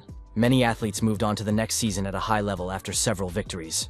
Of course, they expected this, but the sudden surge in competition made the start of the season more difficult. On the other hand, one can be glad that everything turned out this way. One footballer thought he would have to end his career after the season, but wanted to rest and prepare for the transition, as the previous season had been unsuccessful. All the negative publicity about him was true. Now he is back in top form, and has decided to forget about retiring from the sport. But the hotel is full of players with the same thoughts. It would be great if Monsieur Tai-han could help them all with his amazing skills. Sometimes it seems that athletes are superficial, but in reality they are deep and understand the feelings of others. The success of the Tottenham footballer has boosted everyone else's self-esteem and inspired them. If the Monsieur helps, they will be able to reach the semi-finals next year and go on the tour of America they have dreamed of since childhood. But even with Tai-han's help, success is not guaranteed. The situation in the Korean teams was so difficult that the help of a massage therapist could not save them completely. The guys stopped getting upset and went to play soccer with the locals. Gradually, some players became faster and more effective. They didn't admit what was happening, but the changes were noticeable. One of the athletes said that he was reborn, shed his old shell, and became a new, promising soccer player.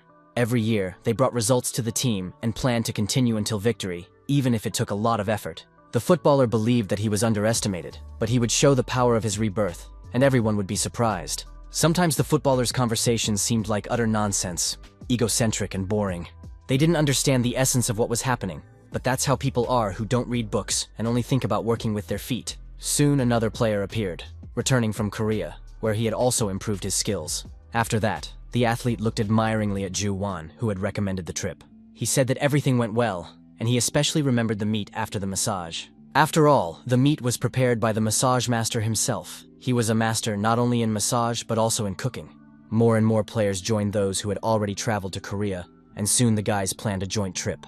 They discussed how to do it, because the season was almost over and massages might not be available due to busy schedules. The owner of Tottenham Hotspur was a young, promising, and very wealthy man named Tarvin Marches. The coach came to see him, but the owner did not want to listen to him, citing the fact that things were not going well at the club.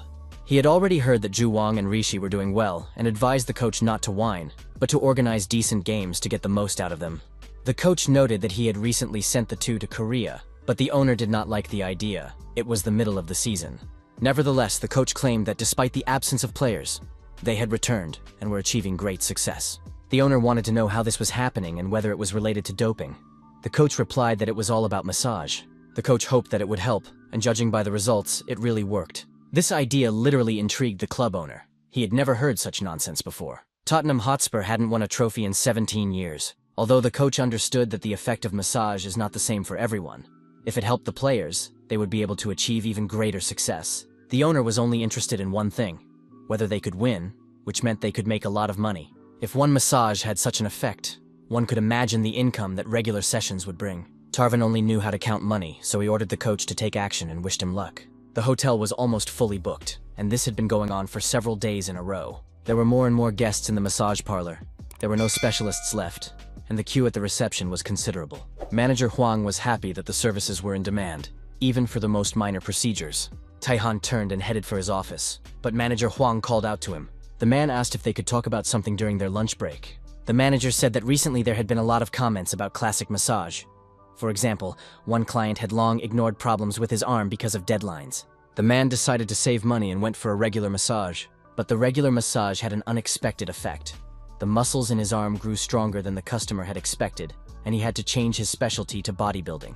Another man wanted to reduce the muscles in his legs, but the effect was too strong, and another man's back muscles grew so much that they didn't fit. Tai-han was horrified by this information and was going to deal with his subordinates.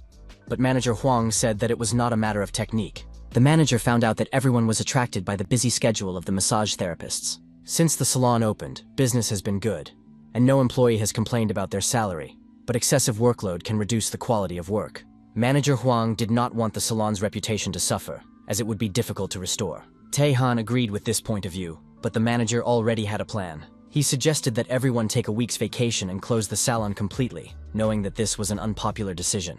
Naturally, the decision was difficult for the salon owner, who had to consider whether it was worth making. A meeting on business development strategy was taking place at the office center. It was clear that the company would not move forward with its current plans. The manager told the manager to leave the room and come to the next meeting with some good ideas. The company's shares had fallen sharply, and one of the managers explained that this was due to sales in the markets. The manager was stressed and noticed that his hair was falling out. Everyone knows that stress is linked to hair loss, but the manager yelled at the employee, demanding that he focus on his work. The manager explained that the shares had fallen because of a new company that had debuted last year and taken their place in the market. The manager wanted to know why they had been displaced, but received no answer. The subordinate shared a rumor. There is a well-known massage therapist who is used as a consultant for working with clients. The manager asked him to repeat it and tried to remember where he had heard about this masseur. He remembered a scene with his father, Chairman Chan, and a young massage therapist who opened a studio in a large hotel with the chairman's support.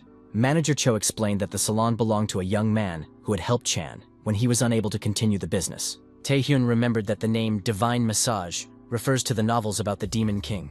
The man found the name suspicious, but customer reviews showed that nothing bad was happening. The men didn't know how to feel about the establishment, and Manager Cho said he had found a way to learn more. Tae-hyun no longer wanted to listen and was about to leave the office. He decided that if his opponent had a plan, he needed to work on it, rather than lying around and losing in the stock market.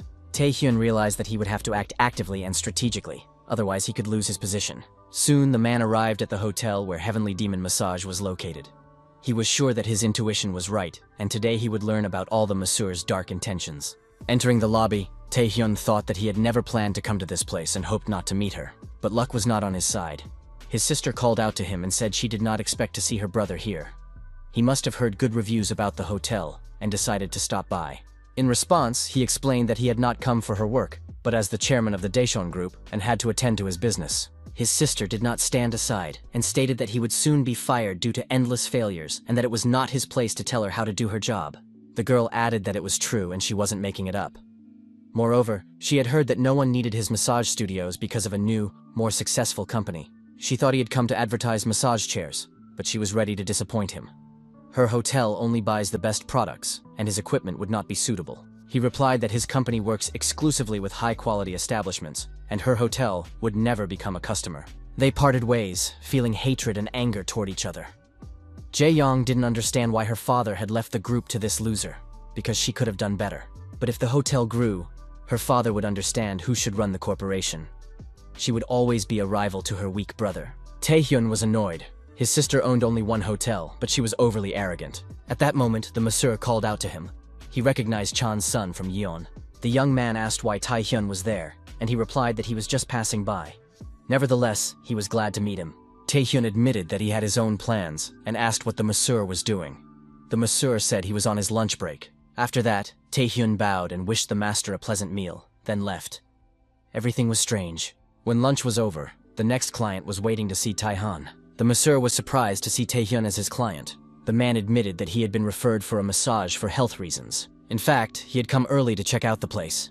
He looked around the reception area and changing rooms and talked to other massage therapists and clients. Tae-han listened to everything and said that it was necessary to do the massage before the situation worsened. He thought it was a serious matter, but first he wanted to examine the man, so he asked him to take off his clothes. The client was surprised. He was already wearing a massage suit with only his underwear left on. Tae-han pointed to his head and said that it also needed to be prepared for examination. The masseur felt intense heat from the scalp, probably due to stress. He stated seriously that everything was clear from the appearance and insisted on an examination. Tae-hyun did not argue and took off the wig that hid his huge bald spot. Tae-han carefully examined his head and said that it was not too late to fix the situation. He warned that he was about to begin the massage, activated his internal energy, and placed his fingers on the client's head, right on the bald spot. A stream of refreshing water poured over the man. The sensations were extraordinarily pleasant.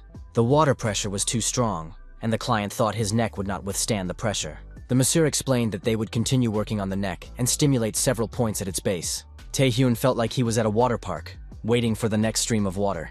Tae-han said that the massage was not over yet and asked the client to stand up. Tae-hyun admitted that the sensation was pleasant and refreshing and gave his hand to the masseur. Tae-han pressed the point between the thumb and index finger, stimulating it strongly. The man's tension and explosion of internal energy caused his hair to stand on end, and his body felt as if it had been electrified. The helpless client lay down on the couch, and the masseur warned that there would be subsequent effects soon. He recommended coming back if he liked the effects, but did not disclose any details. The next day, morning came in Chang Tae-hyun's apartment. The man felt great. His head was clear, and his body felt light, although he didn't understand if this was due to the massage. Stretching, he realized that he was full of energy and ready for an active day. He hoped to learn about all the effects soon and visit the massage parlor again. Looking at himself in the mirror, Tae-hyun understood why his father liked the masseur so much. He felt wonderful too. He took off his wig, regretting that Tae-han might be a spy for the competition. Squeezing shampoo onto his hands, he began to wash his hair, thinking how nice it would be if the massage had an effect. As he lathered his head, he noticed that it wasn't as smooth as usual, and wondered if the bald spot had been damaged by the greenhouse effect from the wig. He remembered the masseur's promise about the subsequent effects, and was overcome with anxiety. As he frantically rinsed the shampoo out, he suddenly saw that his hair had indeed grown. The man could hardly believe his eyes as he looked at his reflection.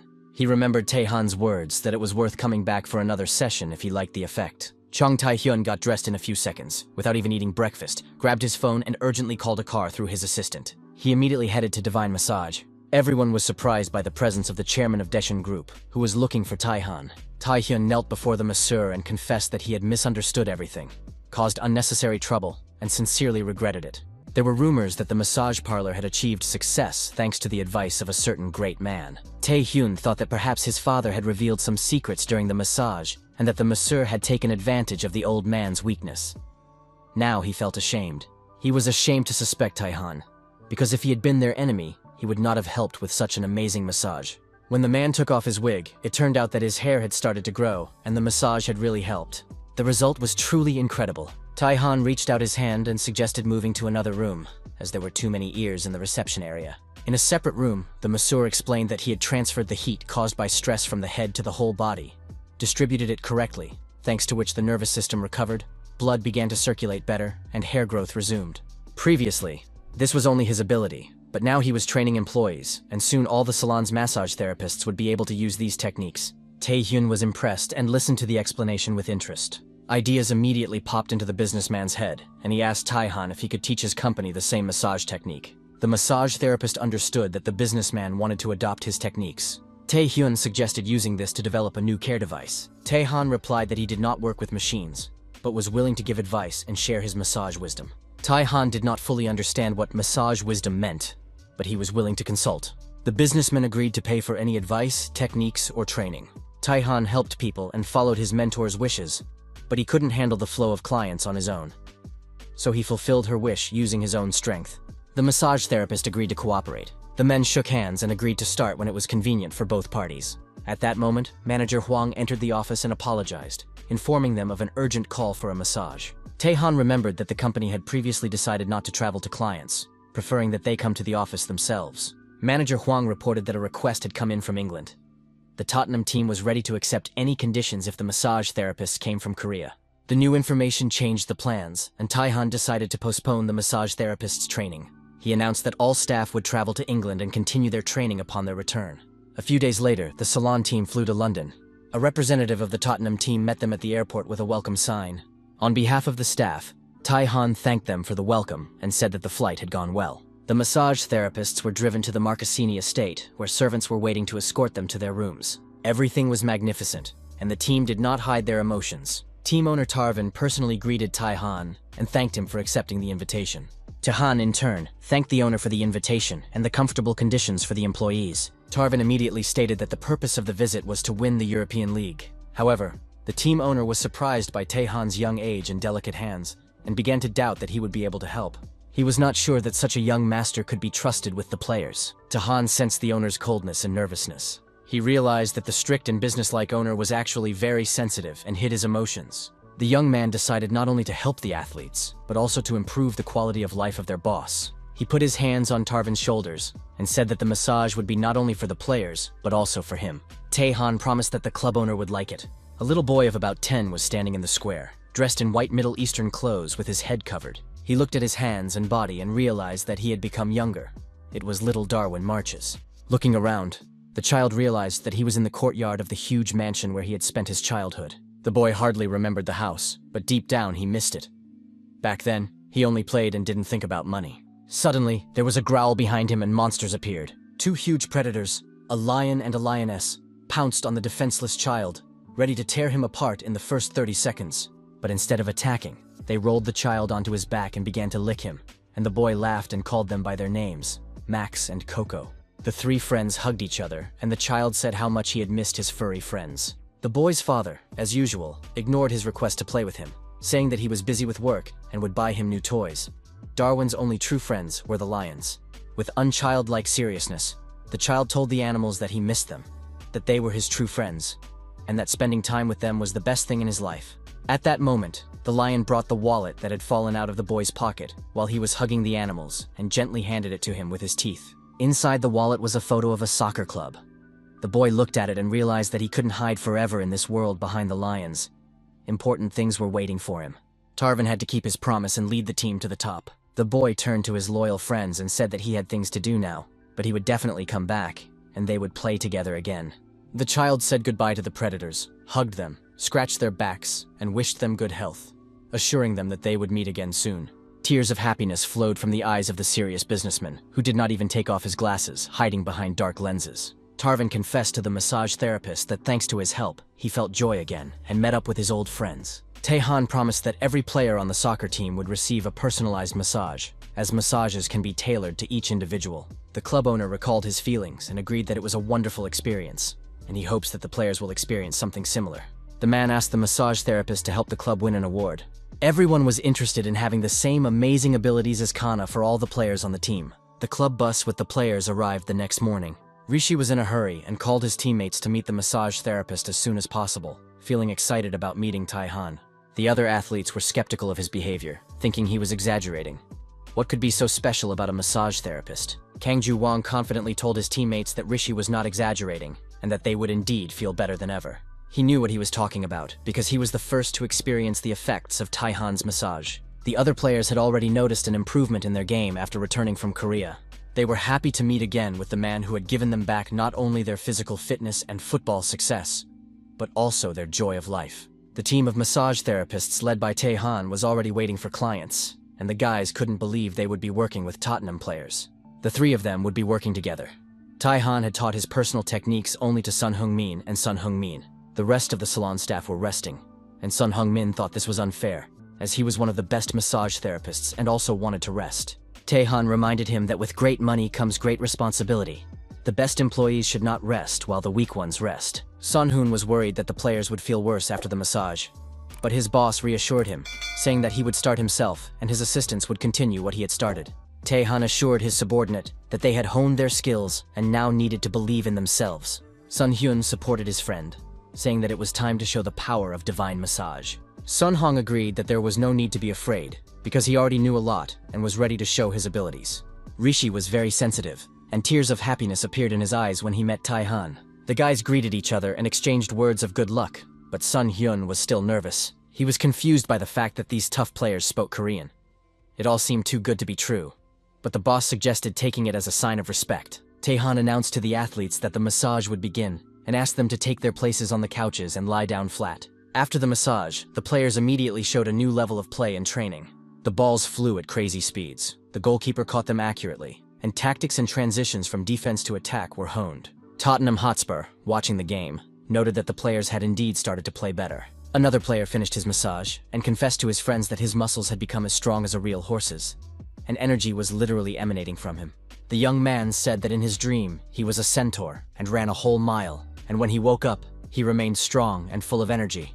Those who were nervous before the massage were supported by their teammates, who assured them that soon they too would become strong and fast. Soon, almost the entire club had been treated by the massage therapists.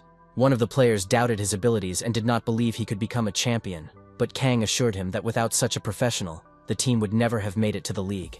The player constantly doubted himself, believing that if he were a little stronger, he would bring the team closer to victory. Ju Wong advised him to trust the massage and stop criticizing himself. The young man decided to get a massage, push himself to the limit, and earn the cup so that he would have no regrets later. Kang supported his friend and said that everything would work out, and that the player was already close to his goal. It was Ben's turn, and he went for a massage with hope for success and faith in the best. The European League final was held in Bilbao, Spain, and the decisive game was about to begin. The final saw two very similar teams face off, Manchester United and Tottenham Hotspur, both of which had not won a trophy in a long time. Until the very last moment, it was unknown which team would break the losing streak and win the cup. There were masseurs in the VIP box of the stadium, and Sun Heung-min still couldn't believe he would be watching the game from such a cool place. He was nervous and fidgety on the eve of the match, but asked his boss not to fire him if the game didn't go well. Tae-han said that he would make his conclusions after the final game. But for now, he should just watch the match and try to enjoy the event. At that moment, the masseur received a message asking if he was free the following evening, as someone needed to discuss something important with him. Tae-han replied to the message and suggested that Sun-hyun finally calm down and relax. He wished his colleagues a good evening and advised them not to get drunk after the game and to go to bed early. He also instructed the masseurs to make sure that the players were fine after the match and that they would not be late for their morning flight. Dae-han left the VIP box without even watching the match, informing the staff that he was urgently returning to Korea because he had important business to attend to that evening. He did not tell his colleagues what exactly awaited him, but said that he knew for sure how the match would end and who would win the cup: Tottenham Hotspur. The next evening, Tae-han arrived at the meeting he had been invited to the day before. The young man greeted Chairman Chan and asked why he had been invited to the restaurant. The man really liked Tae-han's businesslike approach, but he suggested having tea first to make the conversation easier, as the topic made him a little uncomfortable. Chairman Chang said that among his sponsors was a powerlifter named Choi Aram, who had won gold at the last Olympics. Unfortunately, something bad had happened to the girl. She was suffering greatly from an injury. The chairman asked the masseur to examine her personally. Tae-han realized that the injury had a complicated history, which surprised Mr. Chang. Chan admitted that he understood the seriousness of the situation and asked Tae-han to tell him everything he knew. The athlete Aram has a sister named Boram, who is about 12 years older than her.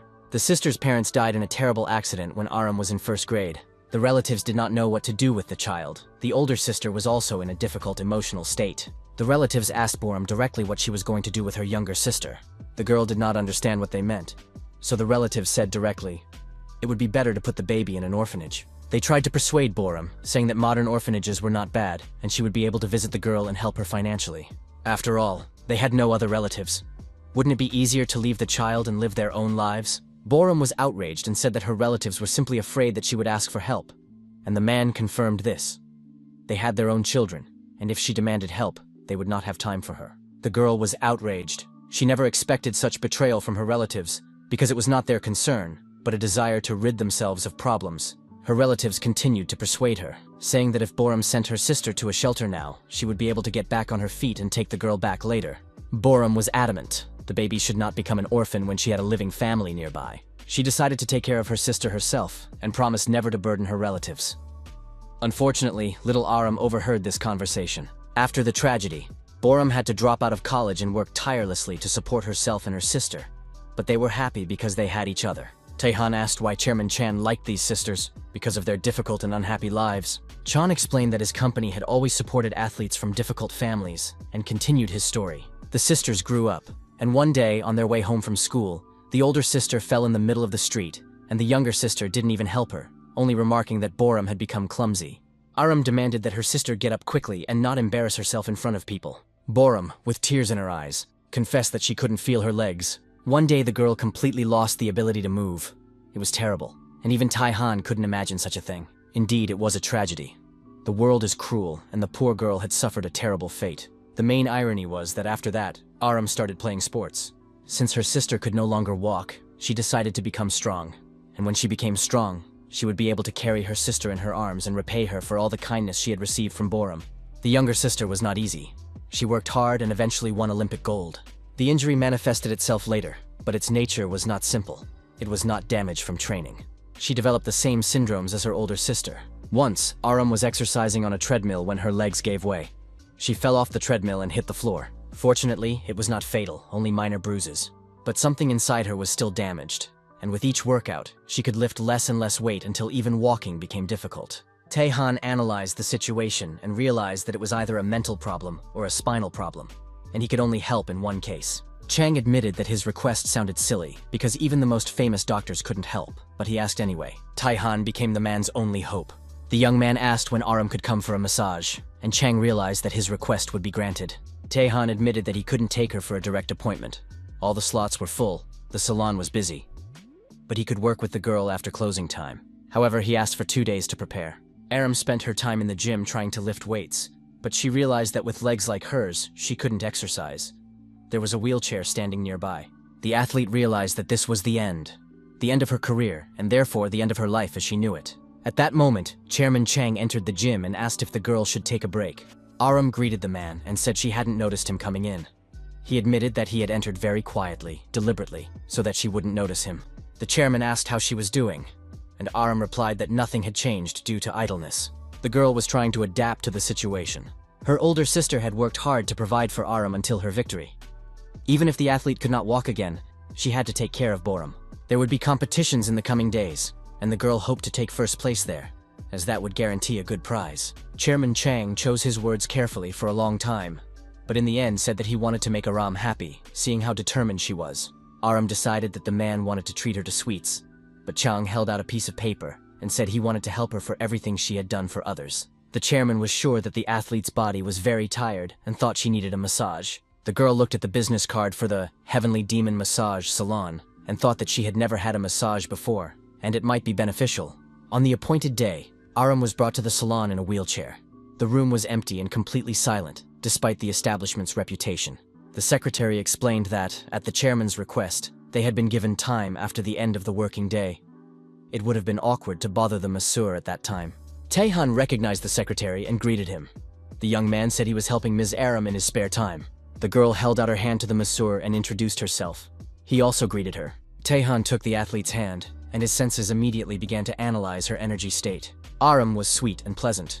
She noted that the masseur's hands were warm, which was probably due to his profession.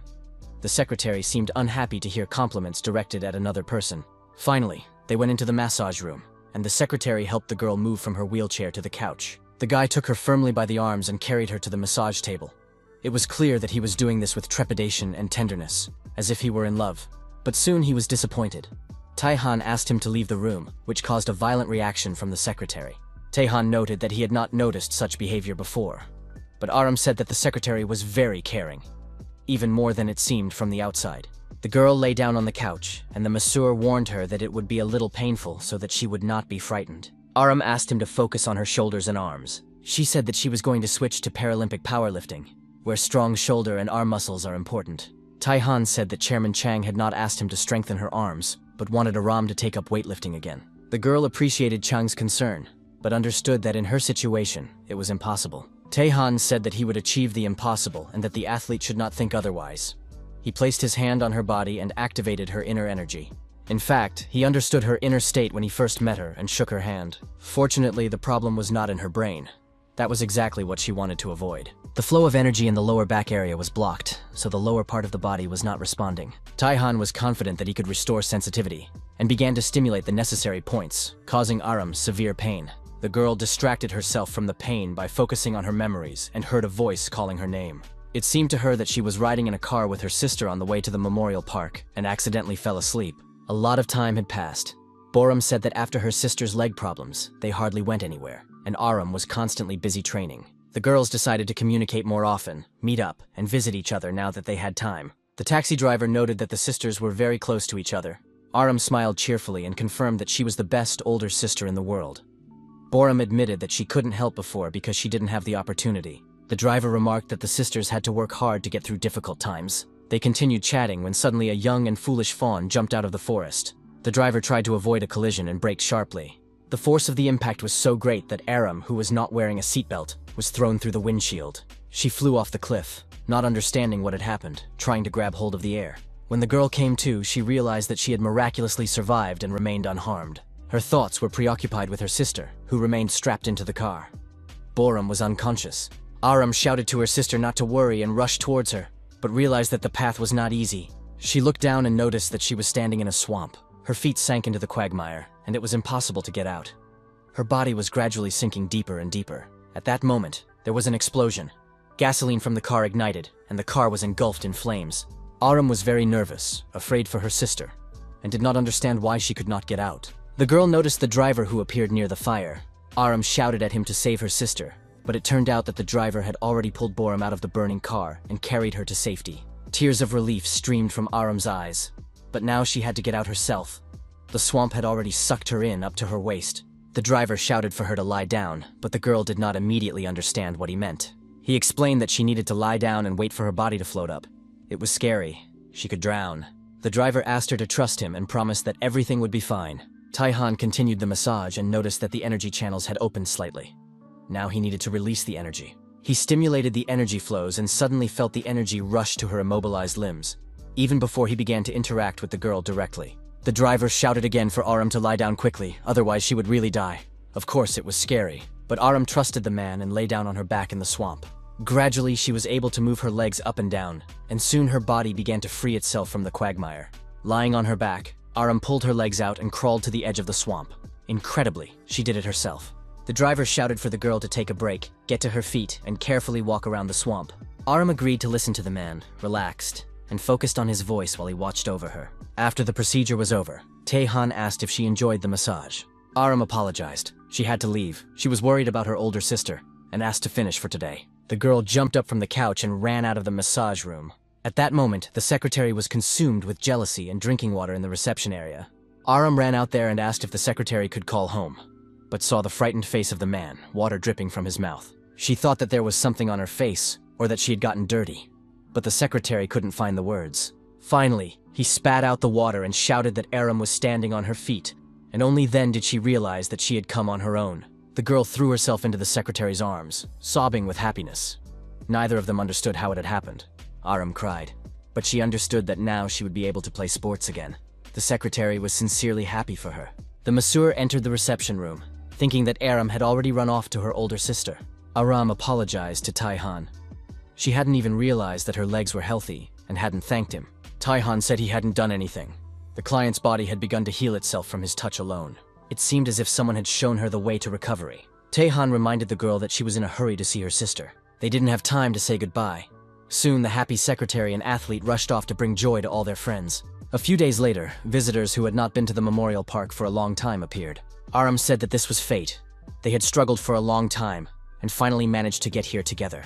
Now the situation had improved, and they would be able to visit their parents more often.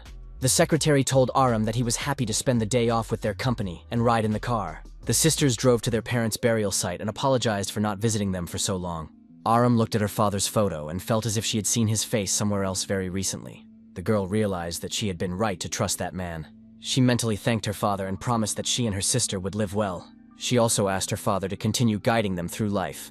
The office of the Heavenly Demon Massage Salon was crowded, as always. Manager Huang suggested to his boss that they open small massage parlors in different parts of the city. He was confident that true professionals with good training would focus on the basic principles and promote massage services.